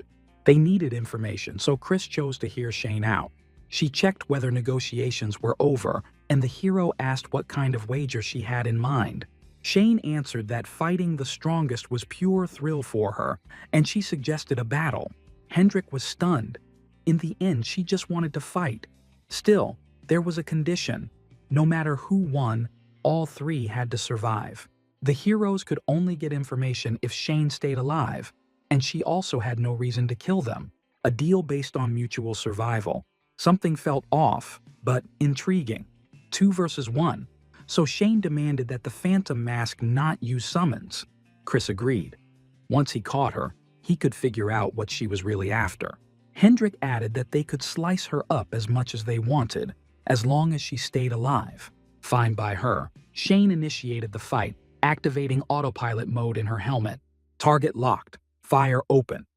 It felt like child's play at first glance, but it seemed Chris had forgotten that Shane still had guns. He instantly activated a spiritual shield. Shane sensed Hendrik behind her, activated her visor, and dashed away, narrowly avoiding the two attacking each other. She could not figure it out. Chris and Hendrik were acting out of sync, each trying to handle things solo. Chris questioned whether Hendrik noticed him blocking her, while the dragon snapped back that attacks should be anticipated. Chris barked that the dragon had to adapt to him, since this was an order from the guildmaster. Hendrik argued back, insisting that if they trusted his lead, they would win. Shane called out to the two who were busy arguing. She understood that ego mattered to them, but leaving her alone like that felt excessive. Shane asked if they had ever heard of a railgun. Electricity surged, and suddenly, they were flung deep into the forest. It hurt like hell, but everyone was alive. Good thing the teleport kicked in properly. If Shane had landed that hit on Chris and Hendrik, they would have been toast. Preparing that escape just in case had paid off. Hendrik shouted that they had bailed mid-fight and demanded to know what was going on. Chris shut him up fast, just as a drone buzzed overhead. Or rather, the helmet itself. Shane was packing insane tech. Who even was this woman? There was no way she was born on this world. The tower connected countless dimensions and realities. It was entirely possible that Shane came from somewhere far beyond, where technology had blown past anything Chris knew. Chris made it clear to Hendrik that if he truly wanted to win, he had to follow orders. Shane caught up with the drone and began searching the forest. That was when Chris appeared right in front of her. He showed himself openly, almost as if he were surrendering. Chris apologized for the trouble, noting that Hendrik was hard to kill, and then activated a soul link spell. Shane thought it was some insane technique at first, only to realize he was trying to restrain her with a spell. It was honestly insulting. Chris was seriously underestimating her. The moment she tried to break out of the cocoon, she saw a face and fired instantly. The sheer audacity of it made her pause. No, there was something more going on there. Hendrik commented that he was actually enjoying this. It turned out to be the Phantom Mask's shield. Hendrik launched his assault. Not bad at all. So Chris was not just a summoner-type spiritualist. Thanks to his multi-class trait, he transferred all of Shane's buffs and abilities straight to Hendrik. Now the hero showed what real multi-class support looks like, anime style and all in. Hendrik's speed spiked hard as the Phantom Mask loaded him with fresh skills. Shane opened fire, unloading everything she had. Bullets meant nothing to Hendrik. Escape was already off the table. While Shane tried to hold with a barrier, Hendrik summoned a thunder dragon. Closing in, he finally stepped on the gift that had helped her reach this place. A nuclear mine detonated, unleashing an absurd, world-thrashing explosion. What kind of universe did Shane crawl out of to wield tech like this? Chris dodged the blast wave, but a bullet still punched straight through his chest. Checkmate vibes as Shane moved closer. The dragon looked out of the fight, leaving only the wounded Phantom Mask. Chris could barely believe it, yet she really seemed convinced. Shane clearly forgot one thing. Hendrik was insanely hard to kill. She finally realized the guys had been acting the whole time. Hendrik snapped in fury, forced into such a disgusting form because of her. He began incinerating everything around him, proving why the strongest beings of the tower stood apart. Still, Shane had not burned through all her machines. She pushed output to max and unleashed hell. Hendrik sensed something wrong. Shane had called in a swarm, sending chills down her own spine. She and Chris had sworn not to kill each other, but Hendrik intended to make her beg for death. Shane believed she could still stop him and summoned Baijay at maximum power. Even with holy energy, Chris's recovery was painfully slow. Those bullets were clearly special. Once Hendrik transformed, all of Chris's buffs and defensive techniques vanished, as if Hendrik's very existence flipped all the mana in the area upside down. Shane commented on how strong the dragon was while sitting atop him. Hundreds of her copies surrounded Hendrik in an instant. He controlled all the mana here, yet she pulled it off anyway. This was not magic. It was science. Holograms. Even the master of mana could not interfere with them. And every weapon among them was real. Hendrik only smirked. Toys like these meant nothing to him. Then Shane rolled out a massive cannon, nearly the size of the dragon itself. This was her most terrifying weapon, one she never wanted to use. Fine. Hendrik decided to go all out as well. The dragon's fireball collided with Shane's missile, turning the sky into blinding annihilation. What remained was a massive crater, an antimatter bomb. No wonder she hesitated. Her systems overheated while maintaining barriers, making normal flight impossible. Shane praised the system and allowed it to rest. Yet that monster was still capable of fighting. Suddenly, his wing crumbled, and Hendrik crashed into the ground with a thunderous impact. Shane smiled, thinking she had really done it, but relaxed too soon. It was still 2 against 1. How could she forget? Chris was still standing, calmly talking despite the hole in his chest.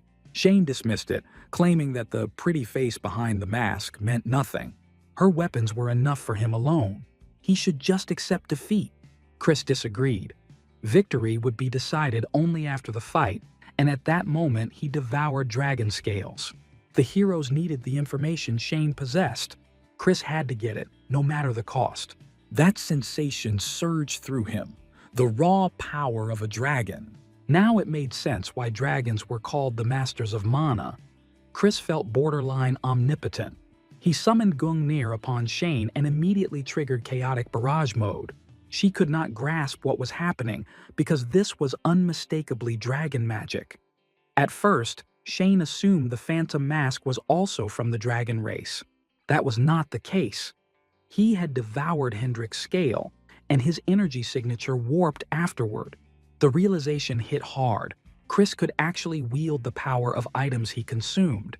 The hero snapped at her sluggish reaction time and lunged forward, pressure exploding outward. Shane instantly drew her beam saber and went on full defense. Chris pressed her, wondering where her confidence and loud bravado had gone.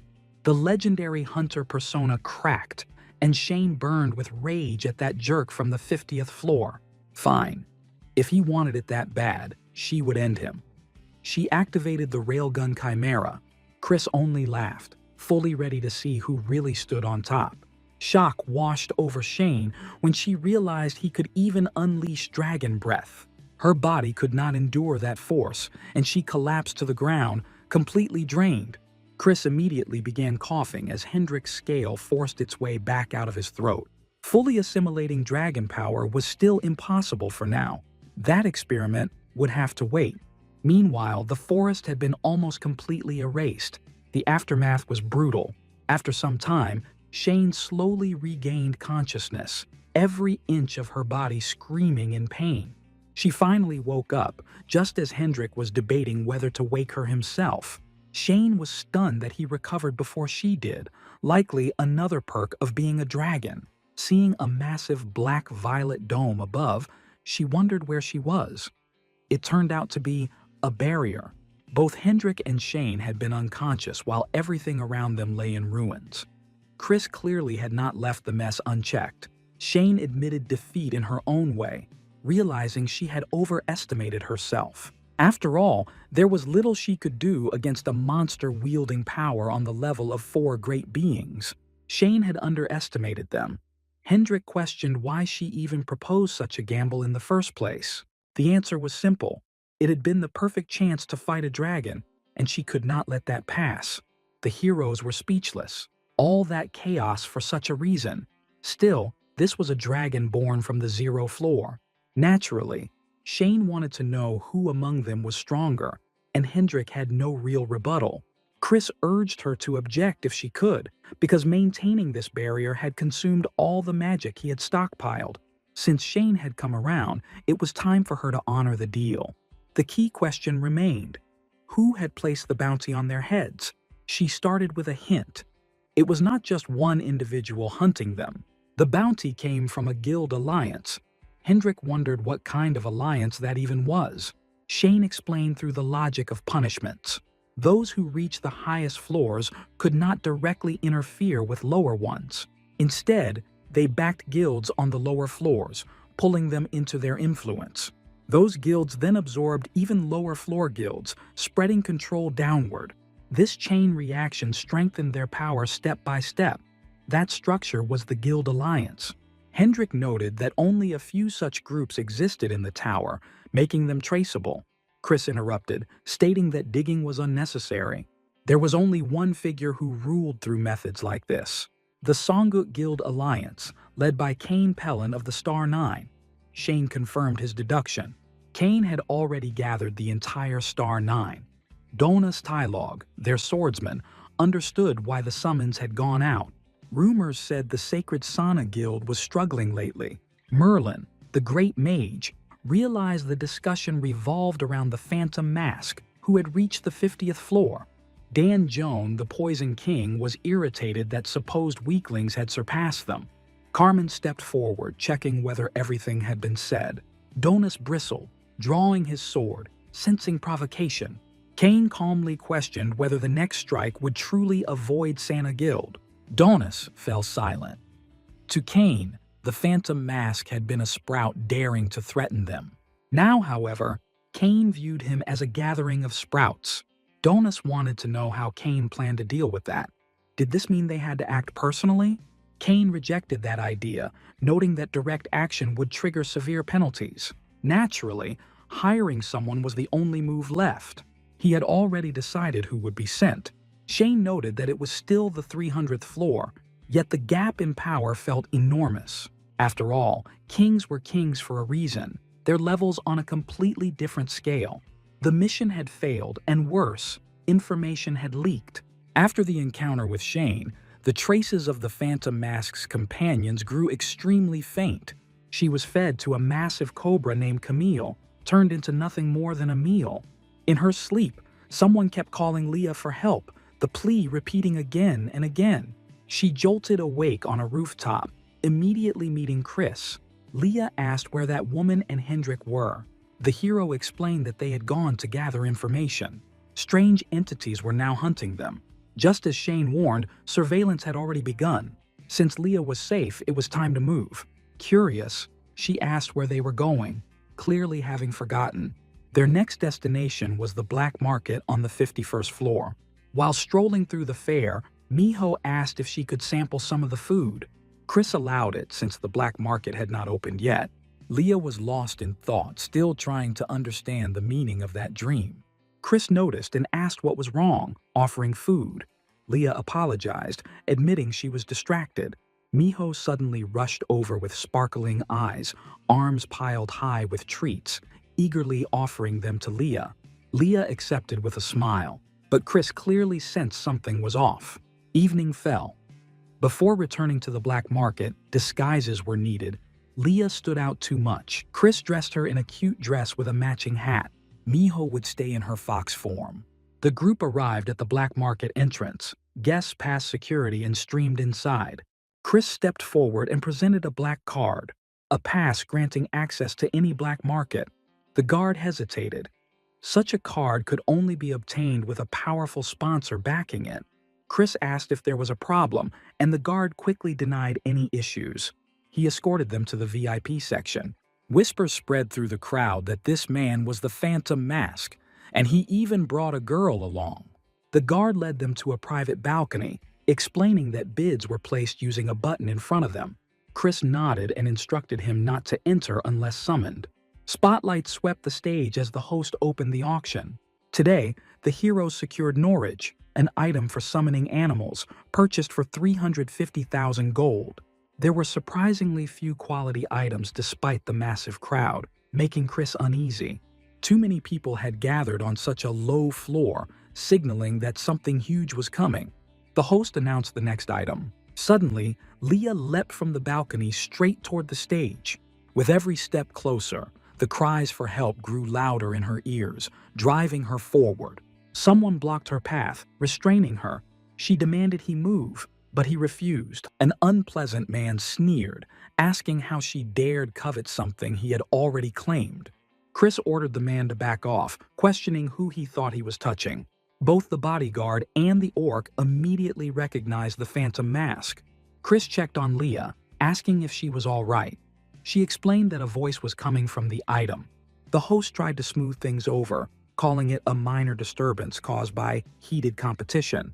The auction continued, finally unveiling the next lot. At the sight of it, Leah froze, memories flooding back of walking through her forest village with flowers in hand. The item was a relic of the extinct goblins, an ornament shaped like a flower. Rage consumed Leah at the thought of her people's belongings being auctioned off. Chris told her to trust him. The host announced the start of bidding. The opening price was 100,000 gold. The hall went feral, bids jumping every second. Then that fat orc dropped 1 million like it was pocket change. The judge scanned the room, asking if anyone wanted to top it. The guy was already celebrating, sure his collection was about to grow. A shame he never got to make a stuffed trophy. Maybe this trinket would do. But Leah was not about to let that thing end up with a creep like him. Suddenly, the host's hand stopped her, already moving to pass the ornament over. Then a new bid hit the air. 3 million. The room froze. That number was insane. Chris repeated it calmly. 3 million flat. If the orc could not top it, he could bounce. The host hesitated, then slammed the gavel, declaring the lot sold for 3 million. No one expected the phantom mask to be that loaded. The orc nearly exploded with rage. Looks like ending the auction at max value pulled way too much attention their way. Time to disappear fast, so Chris told them to prep the item immediately. Later, Leah thanked Chris over and over. 3 million was no joke. He brushed it off, saying it was not his money. Thanks belonged to the Golden Lich. A spirit hugged Leah from behind, offering silent gratitude. She reminded herself again that for true peace, revenge was inevitable. Now Chris understood her reaction. Inside that hairpin was the soul of a fallen goblin girl. Suddenly, a bodyguard of that orc lunged at the hero from behind. Stepping back, Chris recognized him from the auction, that same bulky thug. Funny how salty he sounded, considering the orc had lost the bid fair and square. Chris made it clear he would never hand over the hairpin, and the money meant nothing now. He warned the guy to leave before things got ugly. The brute laughed it off. He pointed at Leah, already dreaming of turning a real goblin into a trophy. She dared him to try and charged. Chris shouted that it was too early to rush in. He could not intervene. The bodyguard was already on him. Chris was forced to face the orc's guard, someone on Hendrick's level, maybe even higher. Leah activated her combat foresight. The orc was strong but painfully slow. With foresight guiding her, she could actually win this fight. Then the hammer sprayed poison into the air.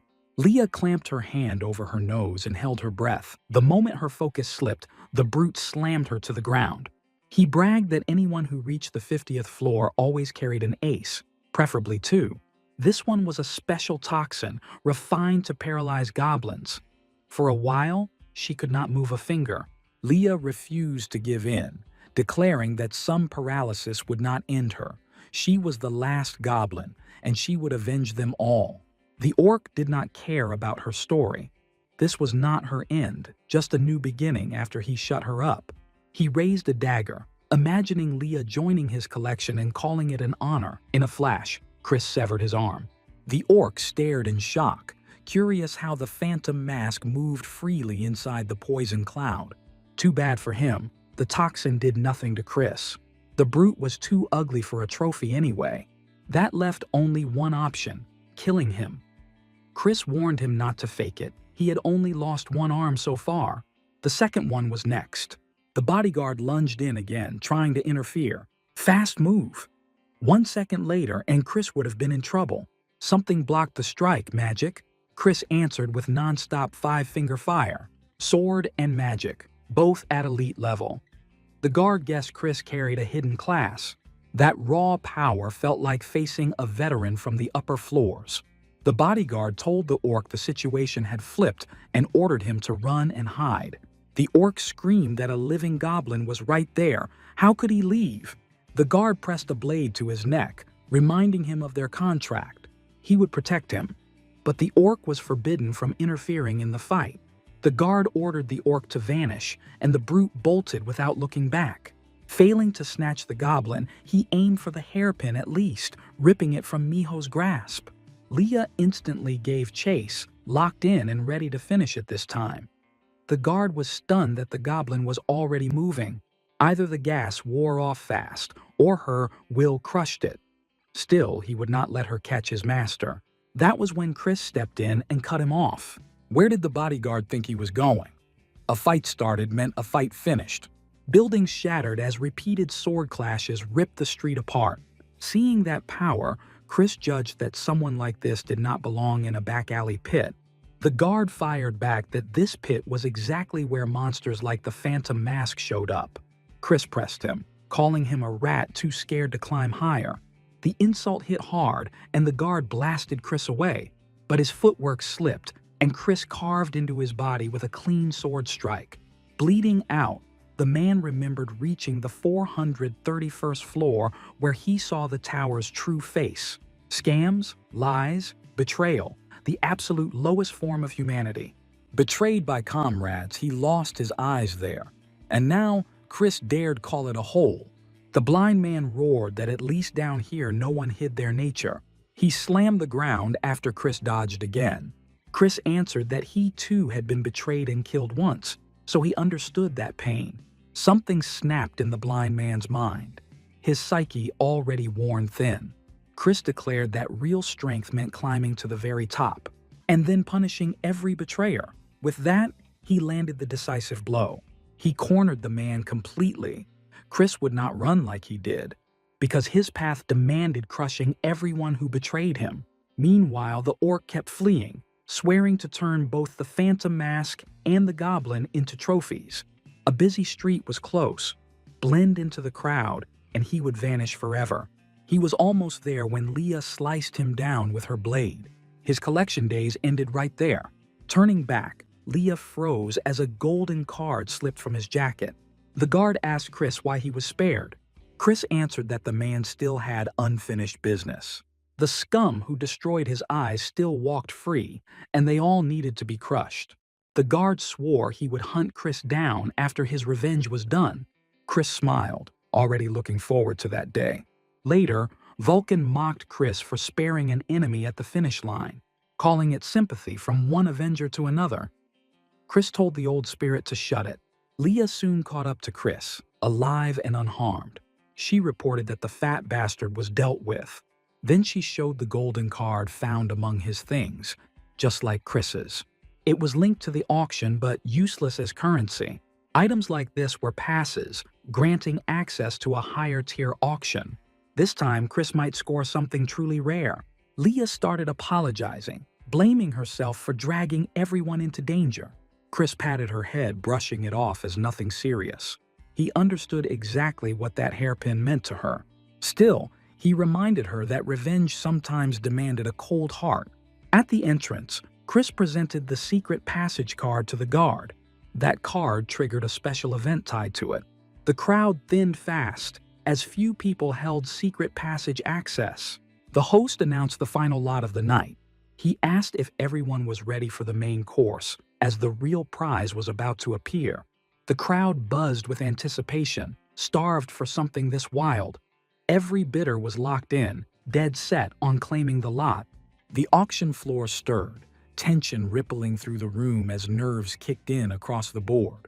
Curiosity spiked when a cage draped in crimson cloth was lowered onto the stage.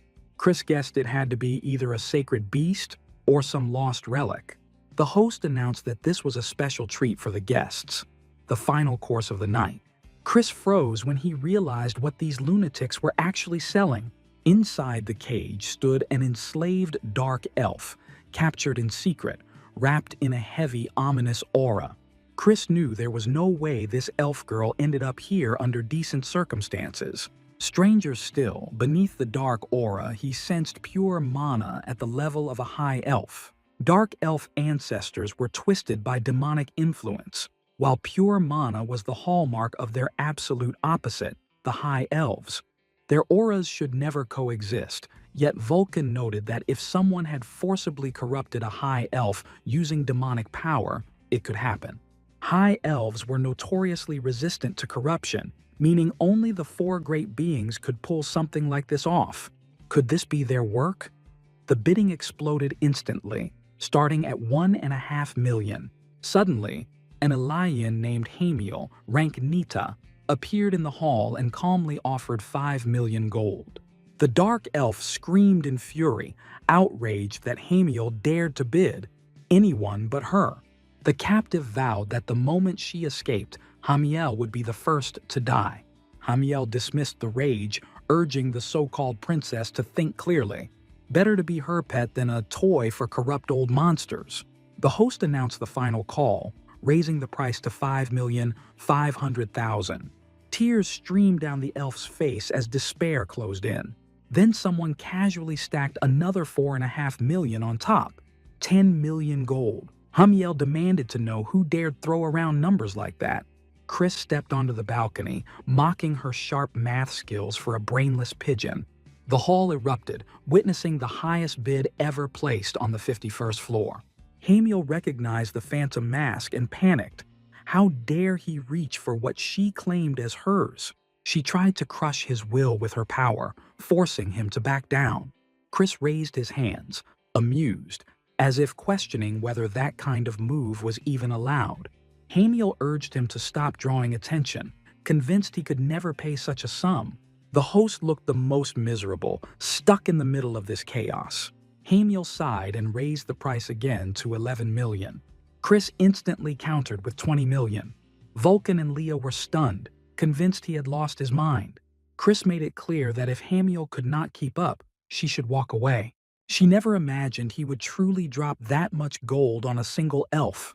Chris was irritated by the way that dumb pigeon stared at him, resisting the urge to gouge her eyes out. Someday he would wipe out every Elayan, but right now he lacked the power. Money, however, could bridge that gap, and for now, that was enough. Hamiel demanded to know how the Phantom Mask could possibly possess that kind of wealth. The host declared the sale complete. The dark elf sold for 20 million gold. After the auction, he asked the heroes to wait briefly while the elf was brought out. Chris was also handed a magical key capable of freeing her from her restraints. With a stiff smile, the host asked when Chris might visit again. Chris told him to get lost and hurry up with the elf. Leah timidly grabbed her brother's hand, asking if he truly planned to keep the dark elf as a slave.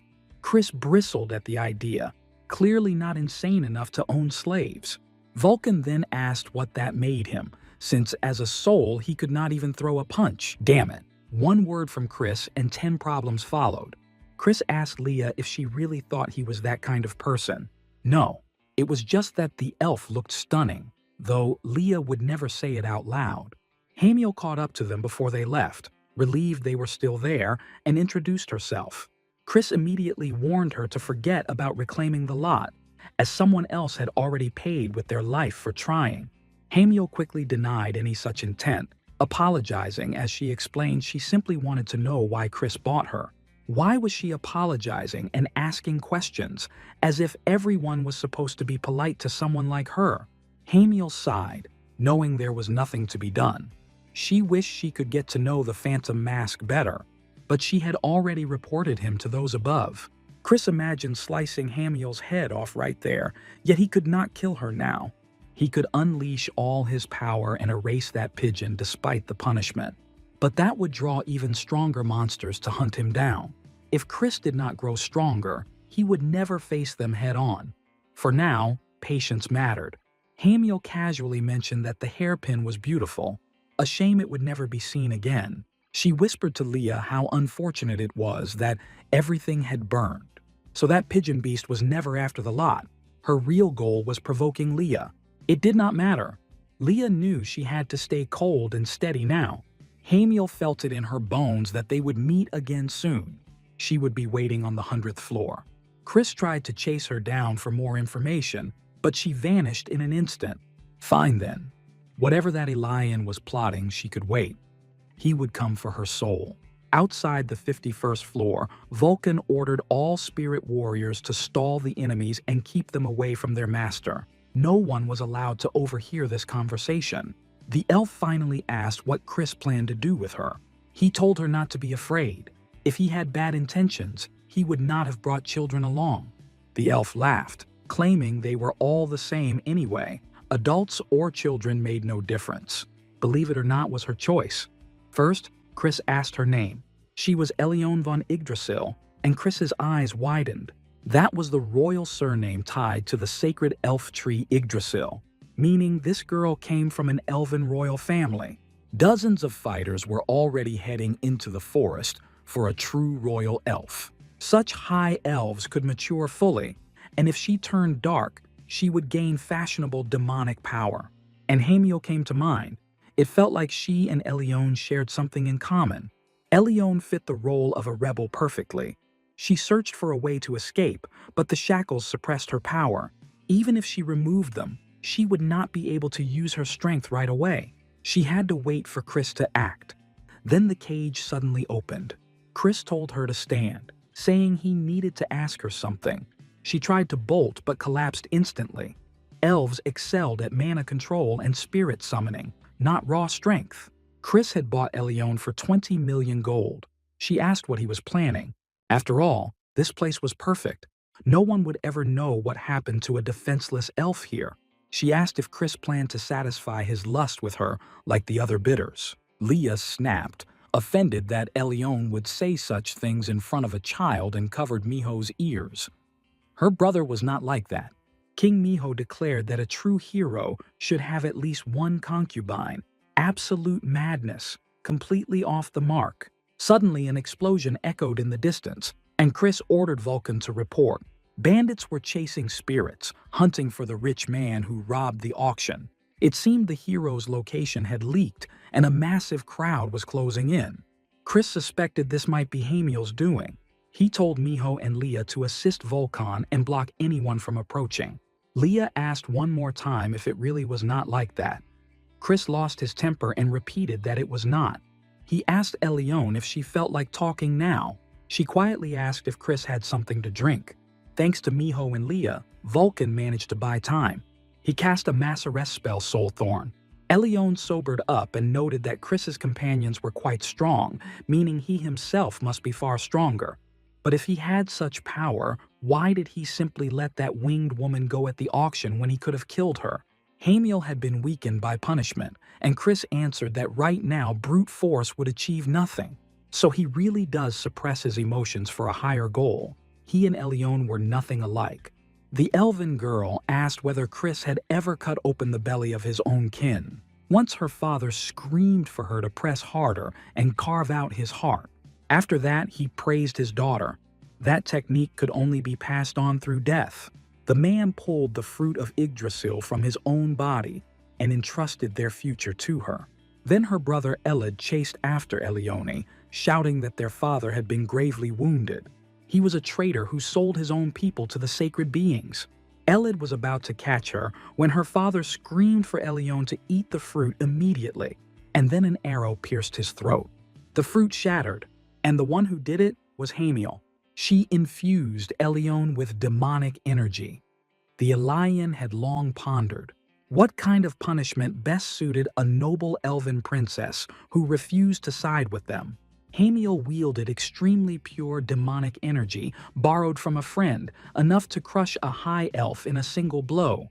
Elione took pride in her nobility, and Hamiel wanted to stain that pride. The plan was to drag the elven princess slowly into hell. That was how Elione ended up on the slave market. And then she met Chris. Now it made sense. The sacred beings were hunting elves as well. But the elves of the 300th floor were far too powerful to wipe out easily. Even sacred beings could not overpower their mana and spells. In such cases, the most effective method was using traitors from within. That was how Elione's story ended. She lived to help others, but ended really meant nothing. The scum who enslaved her and seized the kingdom were still alive.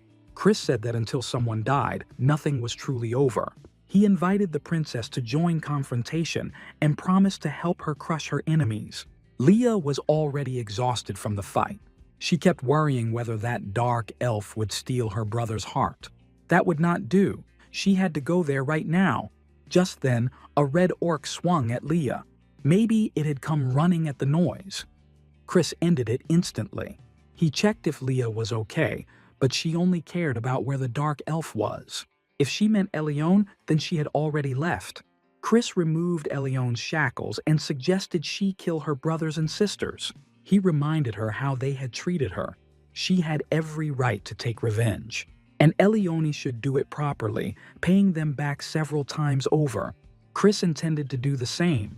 Leah asked who he planned to take revenge on. He answered that it was the Star Nine and the sacred beings as well. Elione asked him to stop talking about his problems, as they sounded like mere grumbling to her. Then she took flight. Chris realized the elf would not join confrontation. She was leaving to grow strong enough to match him, and would return only after that. As a farewell, Elione asked for his real name, not a nickname. He introduced himself as Death Star Chris Morris. She immediately recalled the spiritual master Chris. There had always been strange gaps surrounding his death. Now it all made sense. Elione smiled and said that if she died, Chris could take her body or soul, then flew away. With that done, Vulcan suggested leaving before others arrived after overhearing the conversation. Staying on one floor too long was dangerous now. Their priority was reaching the 60th floor. The Golden Lich had said he would be there too, but William was having a rough time as well. He had slaughtered many mercenaries within his trading company. Damn it, the Lich was caught off guard, never expecting an entire army to come for him. Flames and carnage engulfed the trading company as raiders attacked the puppeteer, shouting about the sacred state. That trading company had been created to fund confrontation. If the Star Nine learned about the link between the movement and the Golden Lich, it would be the end. The Golden Lich could not interfere directly, so the puppeteer intended to defend the place himself. The marionettes were holding off the weaker fighters, but then someone seriously dangerous locked onto the puppeteer. Even so, the guy barely managed to dodge. Jose Yan, the guildmaster of the giant hippopotamus, commented that this was not bad for a pathetic puppeteer. The puppeteer realized they were planning to turn the entire place into ruins. His remaining marionettes were wiped out. Ben Holio said the puppeteer should destroy all the dolls, telling Jose not to interfere and to back off. Did he really think Jose did not know that destroying main characters granted bonuses? Ben shot back that it was his White Swallow Guild that had been tailing the puppeteer, and Jose just wanted a slice of the pie. Such a greedy appetite, straight-up pig behavior. Jose shouted that if Ben's people had not stolen information on the 10th floor, the puppeteer realized this was his chance while the guildmasters were distracted. He grabbed them and declared that they would become his marionettes. But then a woman attacked the puppeteer from behind. May, the guildmaster of Partisan, apologized for interrupting their brawl. She said the puppeteer was her catch and asked Azer to record it. Asur Hum, the guildmaster of Lord Divine, stated that the guildmasters had allowed the ghost mask to strike first.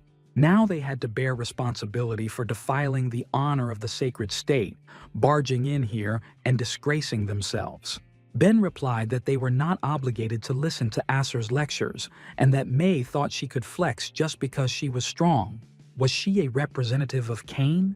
Either way, she did not care. Her task was simply to grab her share.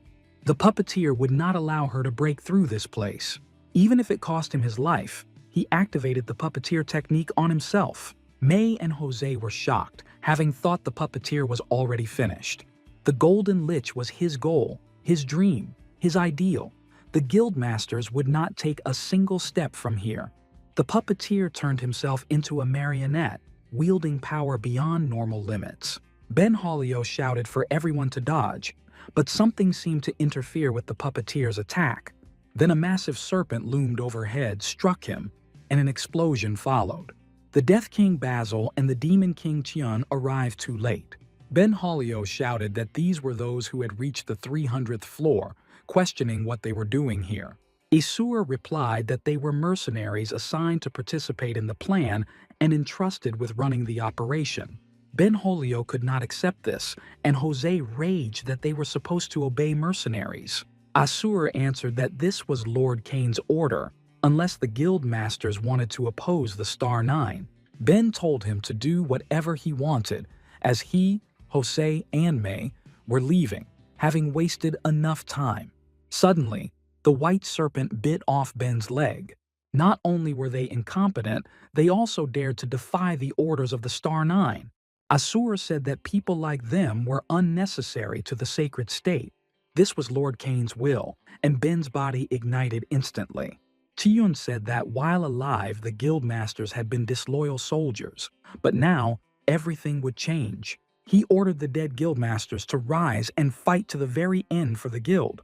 Now Acer could use former guildmasters themselves, perfectly fitting the Demon King's style. Tiyun asked where the ghost mask was. Acer replied that he was not here yet and had not reached the 60th floor. However, his trading company was here, generating him money, and this place needed to be seized. They could then quietly deal with the ghost mask, but suddenly a skeleton pressed a dagger to Acer's throat, demanding an explanation. Tiyun said that if the ghost mask was not here, he would leave. Was he also planning to defy the Star Nine's orders? Tiyun asked them not to worry, and promised that he would get the ghost mask. He had accepted this job for one reason only: to kill the hero. Let the spiritual master wait for him. The heroes finally caught up with Hendrik, and it looked like there had been an attack here as well. It took longer than the dragon expected, and he asked whether they had found anything valuable. It was a long story. Suddenly, a pigeon flew toward them. It was a messenger pigeon belonging to the Golden Lich. It delivered an urgent message, with the Lich telling Chris to focus first on advancing to the 60th floor. A massive disaster erupted as the base facility came under attack, with the trading guild being hit hard. The Golden Lich urgently asked them to come immediately, as he would not last long there without backup. Chris needed to try buying time, and Vulcan asked what that even meant. The 60th floor mattered, since it had helped the heroes before, and the Golden Lich controlled trading guilds under multiple names. Managing the tower's finances under a single identity was way too risky.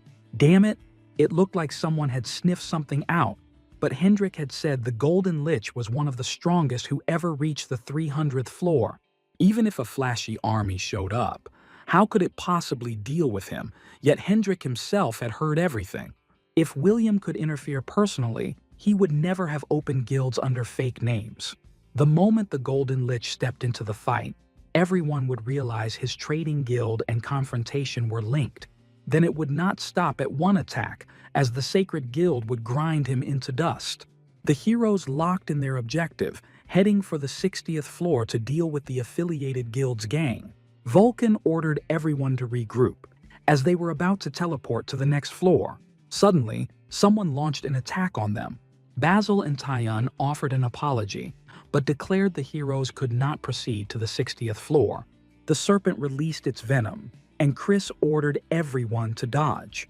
They quickly shifted to a rooftop, and Hendrik asked what that was supposed to be. Chris realized that if these people appeared at this exact moment, everything made sense, as that bastard Cain had sent them. A massive spirit warrior attacked next, and Chris immediately grabbed Leah and Miho, recognizing it as undead. That meant Tiyun was a necromancer, and beside him stood a snake summoner who looked straight up unpleasant. Hendrik yelled that he would handle the rest, and the serpent turned its focus toward him.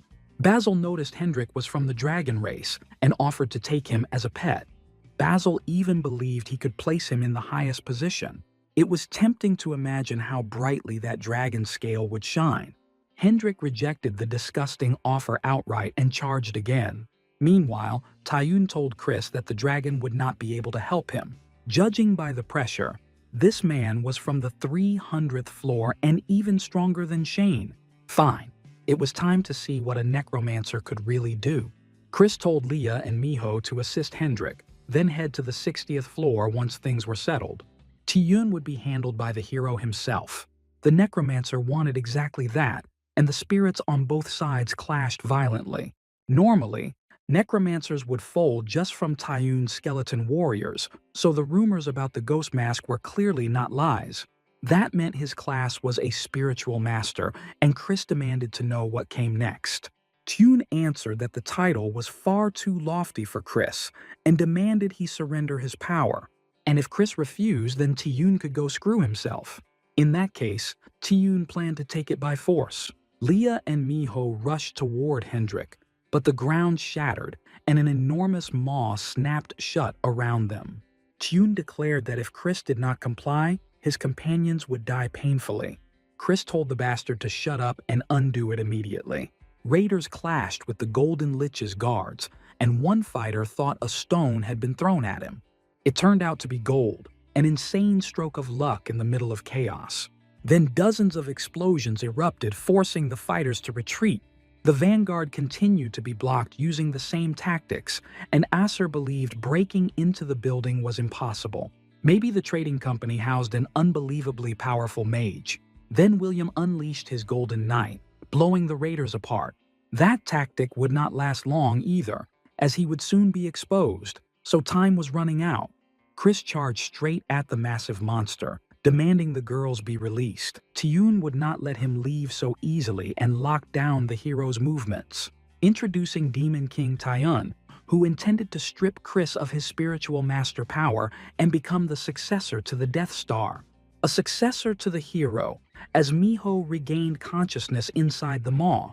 An entire army of skeleton warriors had already surrounded them.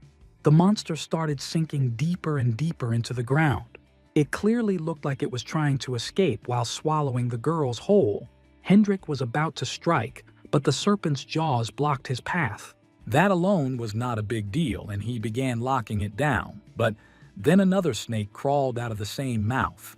It latched onto Hendrik, and he flung it away fast, yet the venom still pierced him. In that instant, he saw that day again with brutal clarity.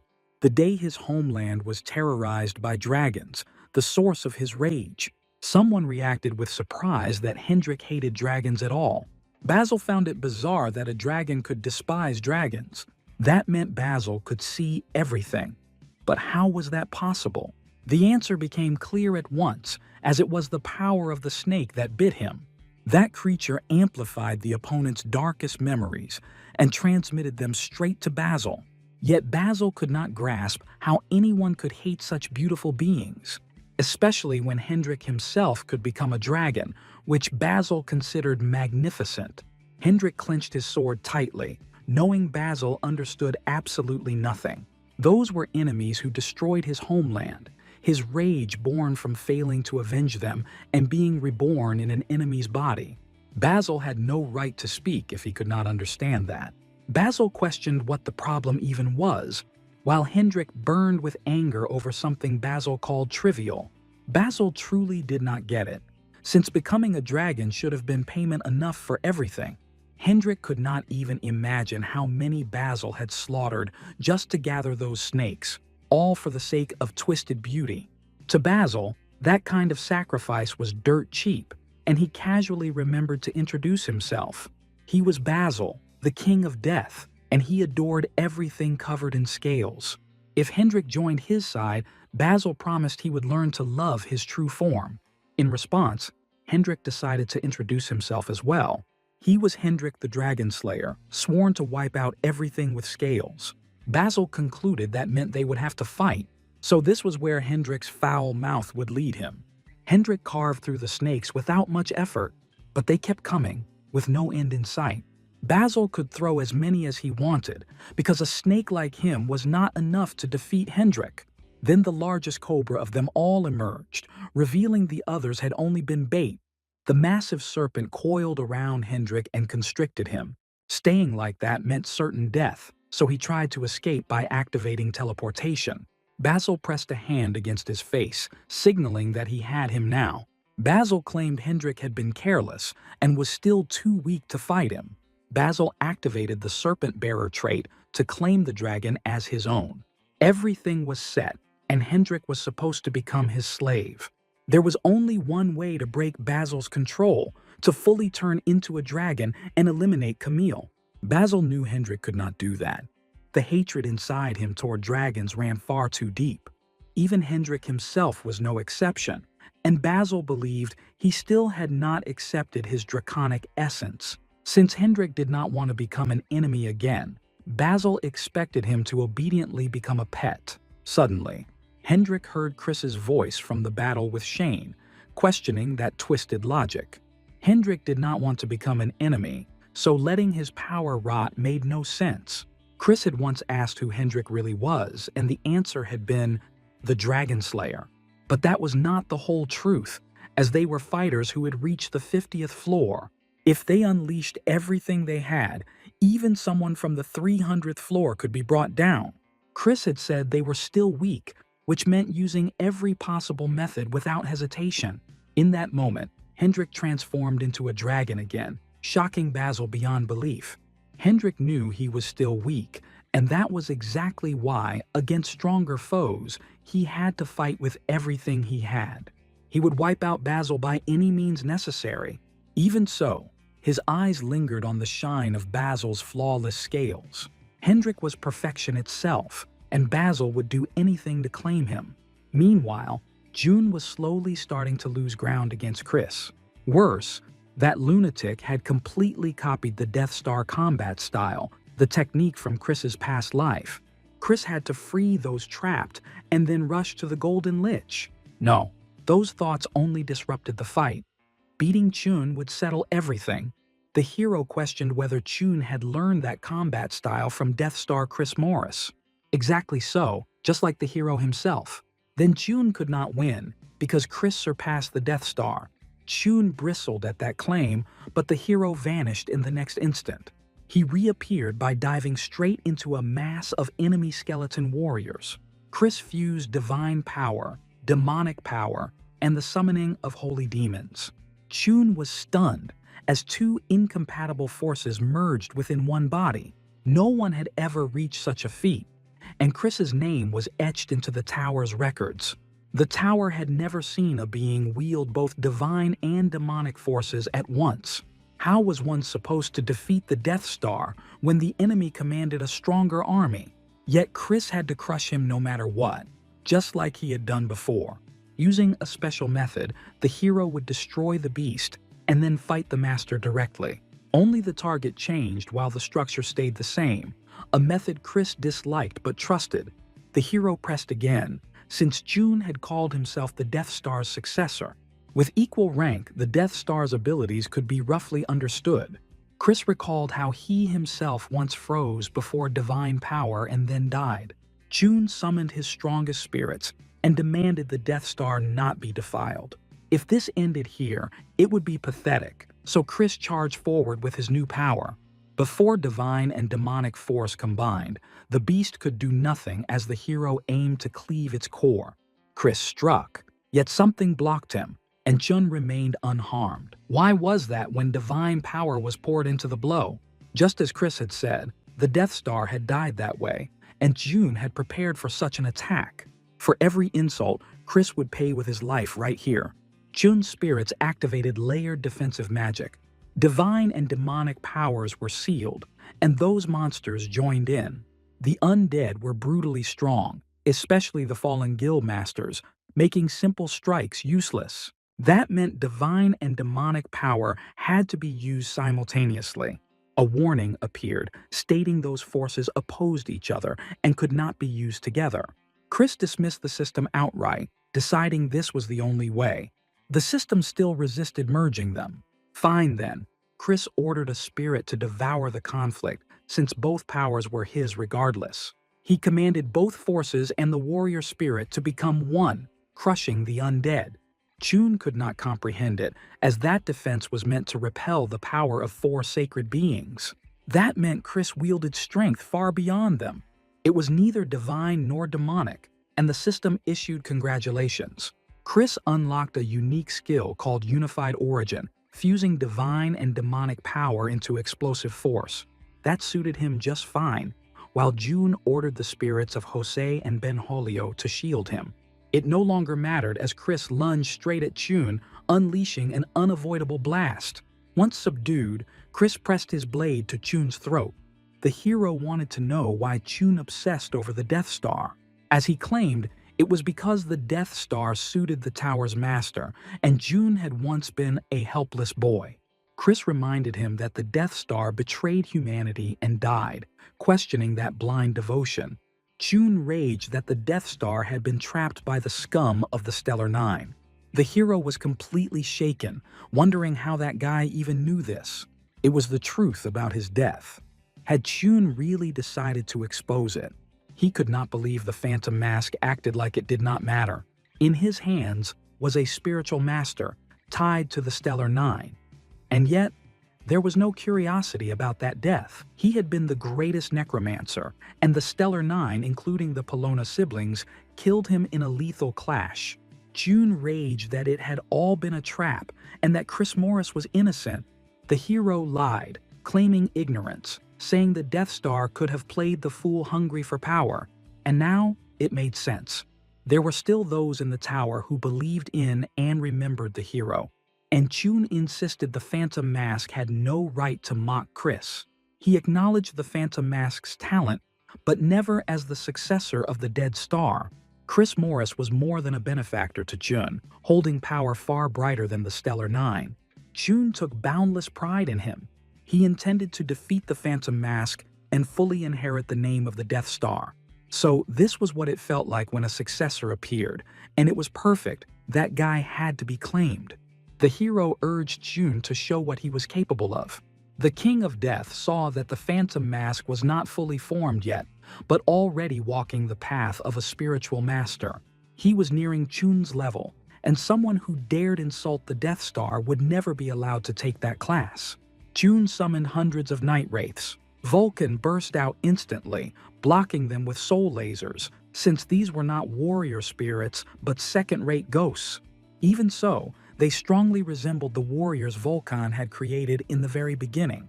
Had Jun really reached such a level on his own? He would not stop until he avenged the insult to the Death Star's name, being obsessed with skills and mastery.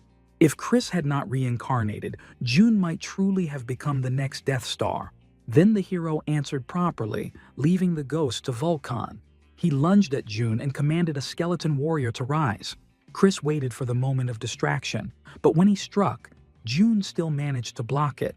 A violent explosion erupted right in front of the hero. These unfinished ghost warriors exploited their flaw by detonating themselves. Chris needed a way to counter Chun, as the guy declared this his final step forward. He unleashed the Death Star technique known as Spirit Descent. A tidal wave of spiritual force surged, feeling like Jun's power could swallow the entire world, hero included. For a moment it seemed like the end, as that technique was considered unbeatable. But then came a massive shock, showing Chun was not perfect after all. How had the Phantom Mask resisted the Death Star's technique, and why had it failed to break through him? Chris remarked it was not bad at all, like staring at his former self. As a reward, the hero unleashed the true version of Spirit Descent. As souls devoured the King of Death's body, Chris exhaled in relief, realizing where the Death Star truly was. Chris pierced Jun's body with his blade and greeted him. In a weak voice, Jun said it had been an honor to meet the Death Star. Their paths would cross again soon enough. Moments later, Chris greeted Jun as a warrior spirit. He dropped to one knee and apologized for his disrespect. Chun had failed to recognize the Death Star and had been unfaithful to his allies. Suddenly, the massive beast Chun had created burst from the ground again. With its master gone, it went berserk, and the hero prepared to deal with it. Chris stopped short after seeing two pairs of eyes, as Leah and Miho leapt out of the beast's maw in joy. A wide smile spread across the hero's face, relieved the girls were alive. Leah explained that Miho had charmed the beast, letting them escape unharmed. Leah had covered her while the fox focused her power, leaving Chun utterly confused. One had pierced his strongest spell and charmed the undead, while the other wiped out every skeleton inside. Suddenly, Hendrik's blazing breath lit up from behind. So it turned out he was finished too. Basil lay on the ground, barely conscious, his body wrecked. Chun could not believe a dragon had handled things that easily. Hendrik returned to human form, making it clear to the King of Death that the victory was his, and that it had been anything but easy. He pressed his sword to Basil's face, signaling that the end had arrived. There was nothing left in him now except a few pathetic worms squirming nearby. Basil spoke to his snake Shilla, admitting this really was the end and offering an apology. Everyone froze when he suddenly devoured his own snake. Hendrik reacted instantly, knowing that trick would not save Basil. The man savored it, claiming Sheila tasted perfect and that now they would be together forever. Basil laughed and urged her to help him finish off the dragon together. How twisted it was, considering he claimed to love snakes and even took pride in them. They had only ever been expendable tools, and now he had absorbed her entirely. Basil mocked Hendrik's understanding of love, insisting nothing was more beautiful than becoming one. Disgusting. Chris told Leah and Miho to cover Hendrik, but the dragon demanded no one come closer and no one touch Basil. That freak was his prey, and Hendrik struck the snake straight into its maw. Its tongue coiled around the blade, dragging the dragon's arm inside. Now Hendrik could no longer use his sword, and Basil assumed this was the end. Hendrik transformed into a true beast, terrifying Basil as claws tore across his face. The man sneered that Hendrik was neither dragon nor human, asking if he was not disgusting. Through that battle, Hendrik realized something important and was almost grateful for it. He was a dragon slayer, and nothing would ever change that. He had defeated the strongest snake, Sheila, and now dragged her along. June remarked that the Phantom Mask's companions were incredible. Yes, with loyal allies like these, climbing the tower was possible. Naturally, June would go with them, the spirit offering a quiet thanks. Hendrik wanted to ask what had happened between them, but there was no time. Right now, the Golden Lich was in danger on the 60th floor. The battle was not over, so Chris ordered everyone to move out. June suddenly blocked their path, warning they could not go yet, as Asur Hum was leading the forces on the 60th floor. He was the leader of the Divine Lord Guild, which dominated the lower tiers of the Sacred Empire. Chris asked how strong they were, and June replied their level matched his, essentially paladins of the 300th floor. Hendrik agreed it would not be easy, but both June and Basil had fallen, so it was not hopeless. But June said that was not the real problem. After the Polonus saved Asur, he became absolutely loyal to them. William had handled the frontline soldiers and believed he could buy some time.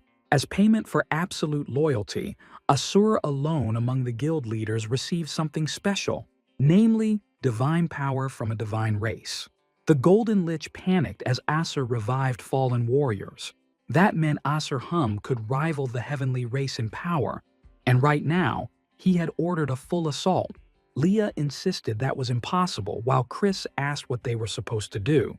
Was there really no way, and was that why June suggested waiting until everything was wiped out? But no, there was a way, a method to equalize the Death Star's power with theirs. June declared that Chris had to consume his flesh. The hero was stunned, but June claimed to understand the Death Star's unique trait. Chris possessed the power to absorb items, and a dead body could count as an item. That way, all the strength June had accumulated would become his. Hendrik added one more thing, noting that Basil and his snakes had been extremely strong. Absorbing their power would grant Chris even greater might. The hero thought they had completely lost it, since there were surely people out there who would want at least their bodies. But June was certain there were none. And if anyone did exist, then it would be them alone. He held deep respect for Chris. If he could help, even with his modest remaining strength, there would be no greater honor for him. June asked his lord to accept his power.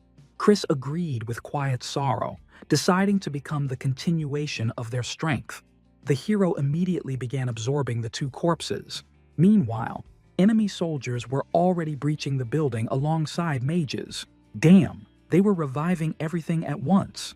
At this rate, the building would fall fast. Losses on the Golden Lich's side kept climbing. Buying time by any means was critical. First, William would split their forces by throwing everything into chaos, then jump back into combat. Suddenly, an insane torrent of light pierced straight through several buildings. William wondered if he had been discovered. But this was divine power, something he could barely even imagine controlling. Then Asur announced that he had finally found him.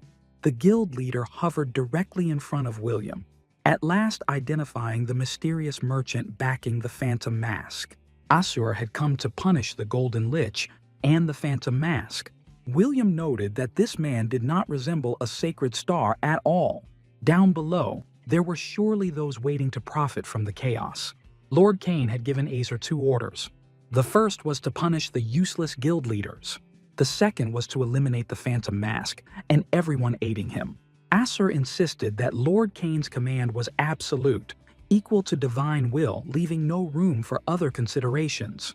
The Golden Lich told the fanatic that things would not go as he wished. Acer demanded to know how long William planned to keep running. If Hum discovered his true identity as the Golden Lich, everything would only get worse. William had to keep fighting to prevent Acer from uncovering the truth. But how could he do that while holding back his real power? Something felt off, as William was clearly not using his full strength. Before, he had shown far more terrifying skills, but now he was just dodging. Acer suspected the man was hiding something and decided to force him into fighting seriously. He would uncover whatever William was concealing. Did this guy really think he could protect his companions this way? Then Hendrik crashed into the scene, the dragon smashing through the building as if he had appeared from nowhere. Soldiers were trapped in the ruins, hoping their Lord Acer was unharmed. Acer had heard rumors that one of the Phantom Mask's allies was a dragon. That meant he had reached the 60th floor in a single night after already dealing with June and Basil. Chris stepped forward, asking whether this man was indeed Acer Hum. He also wanted to know where he needed to go to slit Cain's throat. Leah worried about her brother fighting alone, but Hendrik reassured her, saying Chris had that special edge. Suddenly, Acer's soldiers launched an attack from below. The warriors recognized them as allies of the Phantom Mask and tried to knock them down. The Golden Lich warned that they needed to deal with these troops first, since Acer could even revive fallen soldiers. In that case, Hendrik would burn them so thoroughly that not even corpses remained. Meanwhile, Chris decided Acer was easy prey and severed his arm. However, the limb regenerated instantly, an absurd display of power. To defeat him, a devastating strike was needed, one that left no chance to regenerate. The timing had to be perfect for a decisive blow. Chris asked if this power came from the Polonus, guessing he had found a way to please those lunatics. Acer flew into a rage over the insult, declaring that the Phantom Mask would be punished immediately. Chris instantly ordered Vulcan out, and together they blocked the heavenly judgment through summoning. Acer was stunned, since undead should not be able to resist divine power. Curious how they managed it, he watched as Vulcan pointed toward June, showing how. A solid defensive skill indeed. Acer could not believe that June had not only betrayed him, but had also joined forces with that bastard. The King of Death had never followed anyone. From the start, he simply found his own place. Acer set his sights on erasing the filthy soul of a traitor. Chris ordered Vulcan and June to defeat Acer and bring him in. June had grown even stronger, and now wielded the Phantom Mask's power. In that instant, Chris donned the fox mask and slashed Acer from behind. Acer crashed to the ground in an explosion, claiming he was cornered but still unbeatable. An infinite source of regeneration had been granted to Acer by a great being. He thought Chris was doomed to lose, but then a serpent seized him. At last, the hero ordered Basil to rise. Acer's final words were about how even Basil had fallen under the Phantom Mask. Acer's head was bitten off, yet he revived instantly, insisting nothing would work. Chris realized Acer could regenerate endlessly as long as divine power fueled him. Acer had to be finished in a single decisive blow. Basil's power had no effect, and even weakened divine energy could not kill him. Was this June's doing? Acer claimed this was the end and they could not kill him. They must have planned to win using Basil's soul, but that plan had failed. June stepped forward, saying they never planned to kill him at all. Vulcan added that their order was never to execute Acer. Their mission was to deliver Acer to his master. All spirits fused their strength with Chris, preparing a strike at maximum output. Acer sensed this was not divine power, but something entirely different. Divine and demonic forces merged, unleashing a tenfold impact. The scorched remains of Acer lay at the bottom of a newly formed massive crater. June said that sharing a first victory with the Star of Death was an honor. Vulcan remarked that someone worthy of succession had finally appeared, though Chris did not get his excitement.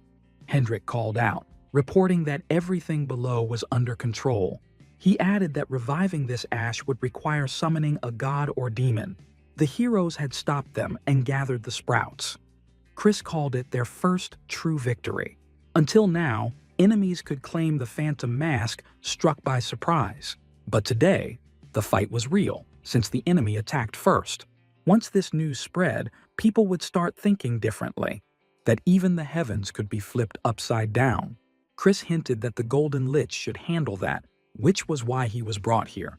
William, taking the puppeteer along, said he would go and finish the job. Chris told him to take care of it. Suddenly, Bael noted that his instincts were sharp. Asked what he meant, the demon said something was approaching. A violent quake began. But it was not the ground, it was space itself. Everyone looked up as the heavens split open and a piercing beam of light descended. Chris knew it was not the sky, but the floor itself responding. Hendrik told the girls to duck as he took flight. June urged his lord to look up as Asur-Hum's body rose and reassembled piece by piece. This was clearly divine power, and Chris felt what he had that day, certain it was Carmen Pellin. Asur stepped back onto the ground, declaring the gods had saved him. Now it was time to punish the traitors who doubted the divine. At that moment, Carmen dropped her plate, sensing Asur-Hum on the 60th floor had been crushed. Cain immediately knew this was the Phantom Mask's work, but Carmen urged calm. Asur was a special toy, their insurance if enemies tried to wipe them out. When Carmen granted Asur divine power, she secretly embedded something else within. If defeated, he would resurrect as her personal avatar. Now the Phantom Mask would have to face Carmen personally. That divine power belonged to that creature. Hendrik and Leah burned with rage, as this was one of those who had killed their brother in the past. Asur was surprised that the hero recognized Lady Carmen's divine power so quickly. That filthy divine aura was impossible to forget. Asur could not understand the source of such hatred. Not even a full year had passed since the Phantom Mask began climbing the tower. Yet such deep hostility toward Lady Carmen already existed. Asur was about to question who the hero truly was when he sensed Vulcan and Chun behind him. They struck together, triggering a violent explosion. Asur seized them by the throats with both hands, amused that he could not kill them outright. Now, with such a massive gap in power, they would suffer endlessly, unable even to die. Hendrik tried to attack, but Asur restrained him. The dragon was powerful, yet now carried the force of the Star Nine. Asur rose into the air and slammed the massive dragon into the ground. The power of sacred beasts was nothing compared to the Star Nine. Asur was declaring their deaths when his movement suddenly became restricted. He felt the source of this force coming from the little one, realizing she was the daughter of a spiritual being. While Asur was distracted, Chris cleaved Carmen's puppet body clean in half. Every member of the team joined the attack, yet the body still regenerated. Asur concluded that no attack could affect him anymore. Now it was his turn. He unleashed heavenly punishment upon the heroes, far weaker than before, yet still overwhelming. Chris remained at the center of the blast, while the others were forced to retreat. The hero recalled lying on the ground, his body refusing to respond. Asur noted that Chris had awakened at the perfect moment while he was choking Miho. Hendrik and Leah were both injured. Acer claimed the Phantom Mask had failed completely. The moment they chose to oppose the Star Nine, their defeat was sealed. They could not even approach their enemies and were now to die by the hand of Carmen's servant. Chris resolved that he would never lose to them again. Asur tightened his grip on Miho's throat with even greater force, cutting off her breath. Suddenly, a nine-tailed fox addressed him. Kumiho, speaking from within the child's body, demanded how Asur dared to touch her. He leapt back in shock, unable to grasp what had occurred. A terrifying sensation washed over him, as if the one who had climbed the tower had truly returned. Kumiho triggered an explosion and teleported the hero and his companions away. They arrived in an unfamiliar place, and Leah wondered if this truly was the nine-tailed fox. Kumiho greeted them, as this was their first meeting, while Chris questioned their location. The fox revealed it was the 70th floor, the dark forest, despite them never climbing there. Kumiho explained that the tower could be ascended in different ways, including a shortcut to higher floors. However, this method granted no points, forcing one to descend afterward to the floor that matched their true level. Leah herself had grown on the 100th floor without ever climbing there. Hendrik realized this dark forest was an unopened zone. This desolate land was shrouded in dense fog, easy to get lost in, and he questioned why they were brought here. Chris reasoned that this place might be safer, and Kumiho noted his sharp thinking, yet her hands trembled as she had reached her limit. A nine-tailed fox could not freely interfere in the human world. All she could do was help them escape using this vessel.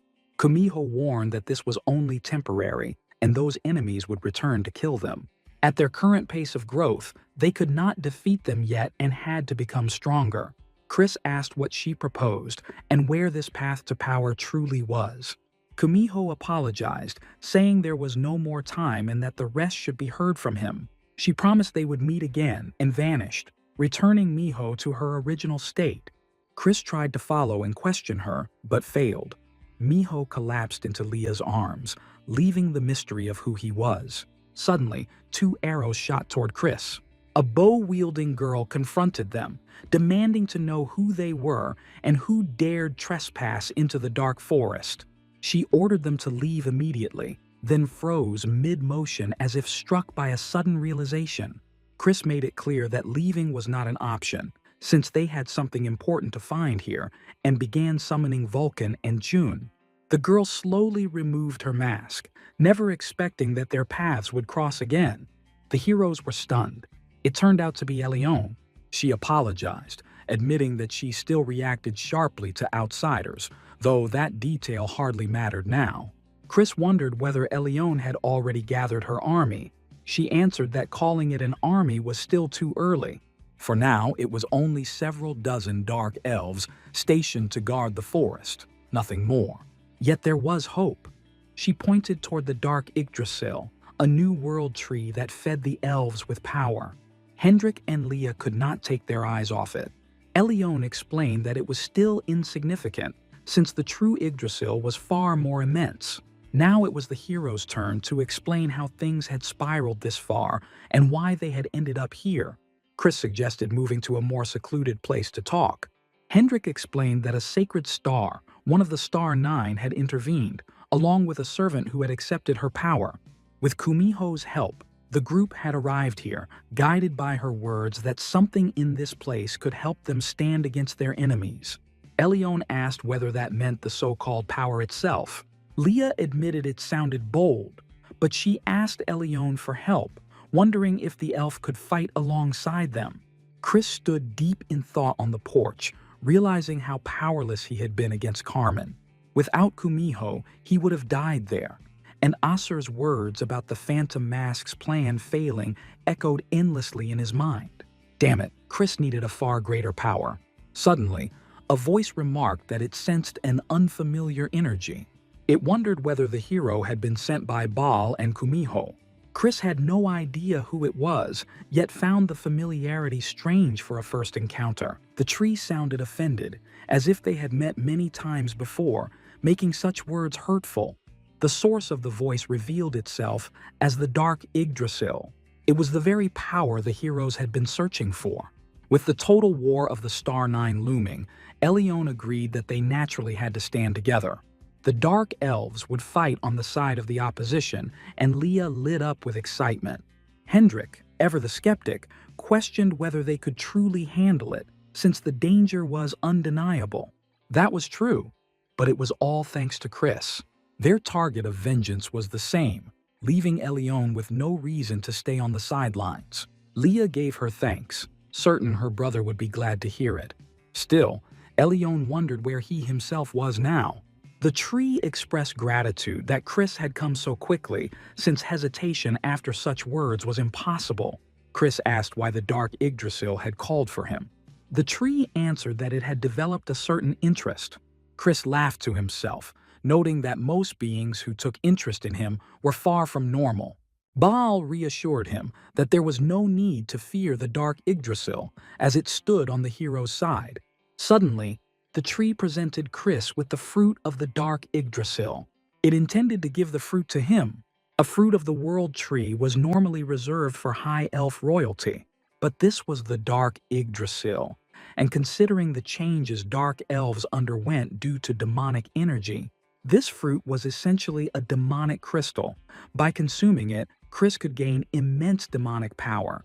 With that power, he could defeat Asur, yet the hero wondered why the tree wished to give the fruit to him. As something akin to a god for the elves, the dark Yggdrasil seemed better suited to give it to Elyon. The tree asked whether Chris knew the history from before the tower existed. Yggdrasil, its origin, had been created by a god who existed even during the era of the previous tower. It was a gift to the elves, his creations. That meant the god of the elves was the father of the world tree. This god loved and cared deeply for the elves. They were beautiful beings who commanded spirits and possessed long lifespans, unmatched by any other race. The dark Yggdrasil asked what the weakest point of perfect beings was. Chris figured it had to be pride. Exactly that. The elves were blinded by their own beauty and lived apart from other races. That kind of life suited them just fine. Because of that, they never climbed the tower with the same hunger as others. As a result, for thousands of years, not a single elf managed to ascend the tower. Chris was stunned. The tree asked why gods even needed creations that climbed the tower. The hero reasoned it was to become new gods, with those creations serving as their power, like Baal. Then came the question about workers who took payment but failed the task. What would Chris do with them? Obviously, he would throw them out and replace them with obedient ones. And that was when it clicked. The dark Yggdrasil explained that their creator had placed great hopes on it, and the dark elves, especially Elyon.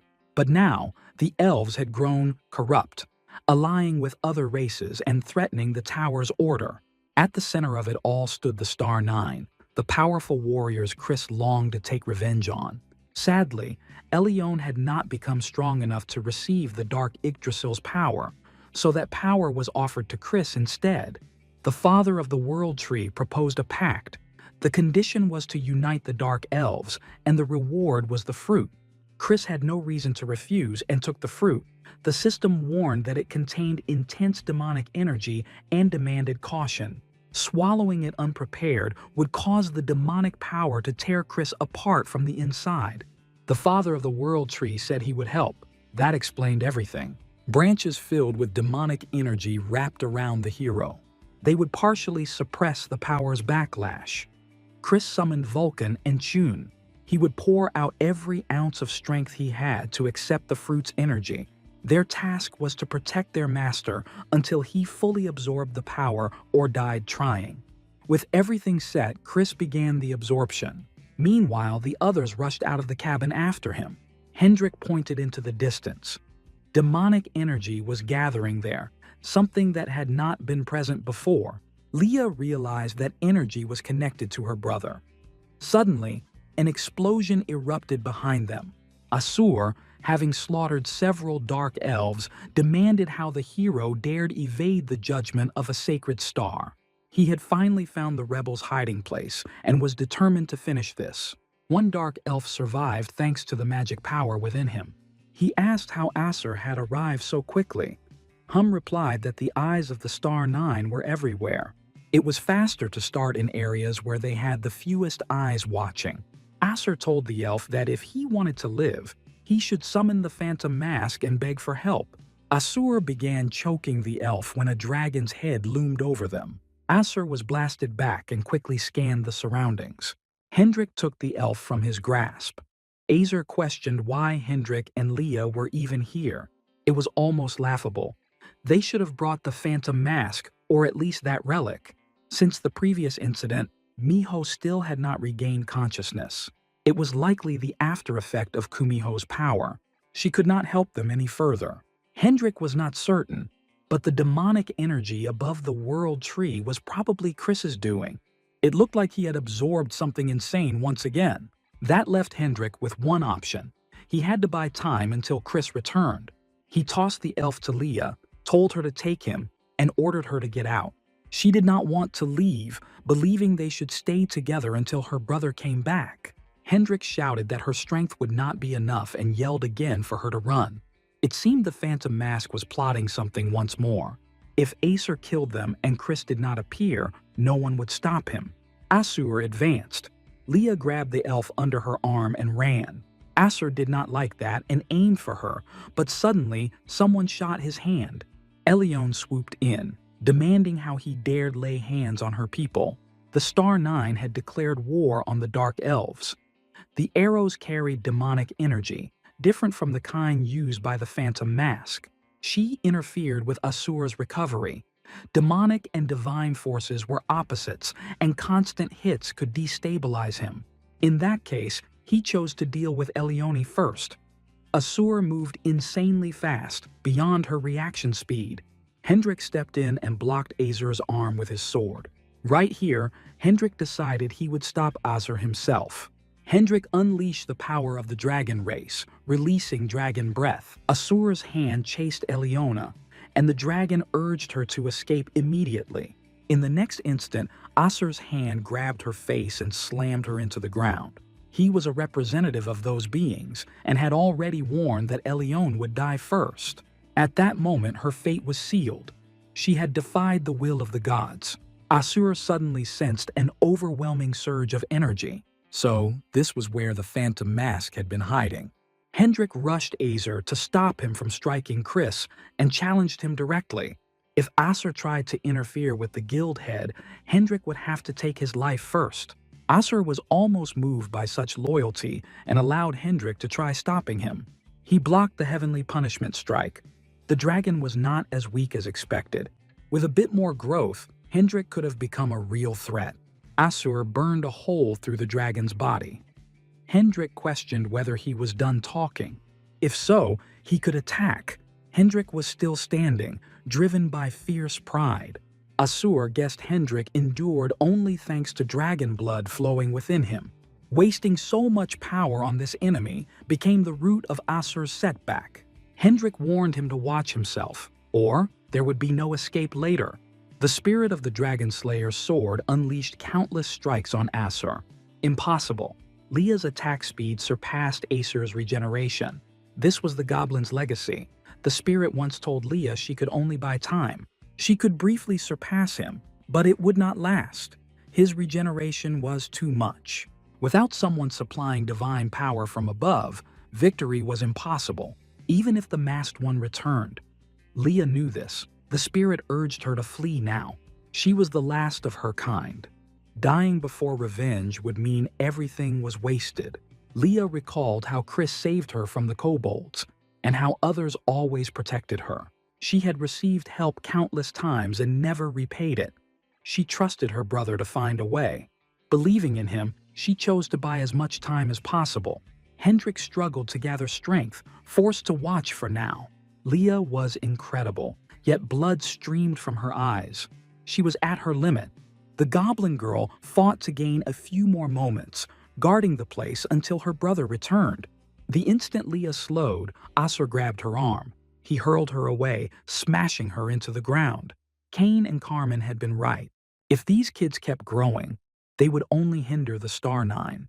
Asur gathered power for a massive heavenly punishment to erase everyone at once. Leah no longer had the strength to even move. Hendrik, clutching his side, shouted for her to run. She cried, apologizing to Chris. Suddenly, everything fell silent and the sky turned dark again. Asur was confused. The blinding light of heavenly punishment had vanished. While he hesitated, a crushing blow slammed into his face. He wondered what just happened. That was exactly what happened. Chris praised Leah and Hendrik for holding out so well. Sadly, the monster was too tough. Chris ordered the others to retreat to safety. June was surprised they would not fight with Vulcan. Chris had Tom, a new powerful spirit. Tom devoured all the light of heavenly punishment, leaving Acer sickened by the drained power. Chris was infuriating. He let Tom prove it personally as the spirit tore off Azur's arm. Carmen could not understand what was happening. The divine power had suddenly dropped sharply. Did Asur really absorb her power?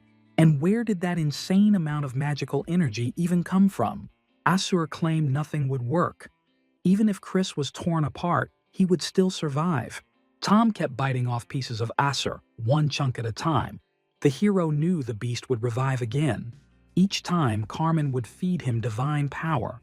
This creature was forged from Chris's soul and raw magic. Tom resembled him, sharing that endless hunger. The hero grabbed Asur by the neck. In other words, the creature could devour him forever until Carmen herself descended. Asur screamed, begging her to stop sending power. It was already too late. Chris ordered Tom to devour him completely. Carmen began dissolving into the air, utterly shocked and confused. The floor split apart again as a beam of light pierced through. Carmen crashed to the ground, screaming in confusion. After 10 years, they finally met again. She felt even more vile than before. Carmen instantly recognized the phantom mask. Retribution time had come. 10 years ago, traitors caught Chris off guard. Even then, surrender was never an option. The hero summoned his ultimate weapon, the bone golem. Divine power shattered it instantly. Resistance seemed pointless. Chris forced out his last strength to revive the golem, knowing it might be the end. Carmen ended him in the name of the Star Nine. Countless blades sliced his body apart in an instant.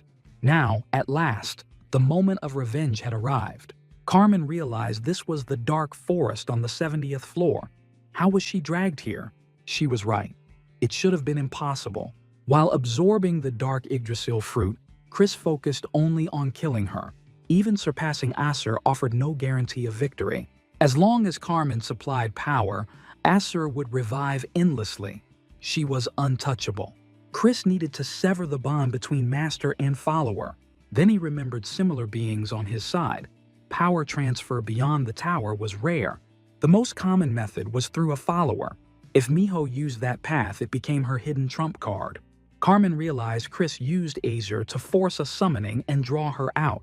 Unlike others, Carmen existed inside the tower and was now here in person. A trick exploiting her greed would lead to her downfall. Carmen laughed loudly, confident he could never beat her. She mocked his weakness, barely reaching mid-tower. She prepared to show the power of upper-floor beings. Suddenly, she felt her strength vanish. Chris punched her face and sent her flying. She forgot this was the 70th floor. Her head hit hard. Hundreds of floors of punishment weighed on her. Using power here was stupidity. Confusion struck her. That gaze felt familiar, yet impossible. Then she remembered the Death Star, Chris Morris, the one she betrayed. Rage exploded as she attacked, unable to stand his stare. Tom swallowed her entire attack. Chris stepped in and activated the Rite of Annihilation. Demonic power tore destruction into Carmen's body. That was impossible unless he wielded sacred power. Carmen's limbs crumbled like dust. She collapsed, screaming in fury over her ruined body. Madness filled her eyes as she swore to tear him apart. Light stopped her. The very power she once gave Chris. He returned it as heavenly punishment. Chris stared into the crater, 10 years of vengeance fulfilled. The others rushed to help the wounded, hearing the enemy was driven off. Leah could not stop admiring her brother for summoning the Star Nine. Elion noted Carmen was weakened by punishment, making victory possible. Hendrik knew facing someone beyond the 600th floor was still brutal. Chris could not deal fatal damage yet. Carmen struck again in fury. He dodged calmly, refusing to let her escape so easily. Carmen demanded respect, claiming supreme power among the Star Nine. She smashed the ground, splitting it apart like an idiot. The shockwave hit the elves, sending civilians fleeing. Elion ordered everyone onto Dark Yggdrasil's branches. The tree was unharmed. Hendrik hoped Chris knew the attack would not last forever. Carmen kept forcing power despite punishment. She clashed directly with Chris, their energies colliding. She boasted that a little more effort would crush him instantly. Chris summoned Kamal, Basil's massive serpent. He could say the same. Carmen was weaker than 10 years ago. Maybe crawling at the feet of sacred beings dulled her edge. Enraged, she burst free, burning the serpent away. The explosion consumed the dark forest, turning earth into molten lava. Even Holy Recovery could not ignore the tower's punishment forever. The more power she used, the harsher the penalties became. She endured it, focused only on killing the Phantom Mask. She justified their actions as smart shortcuts to power. Unlike that fool Chris Morris, a flaming hand nearly struck him. He sliced it apart.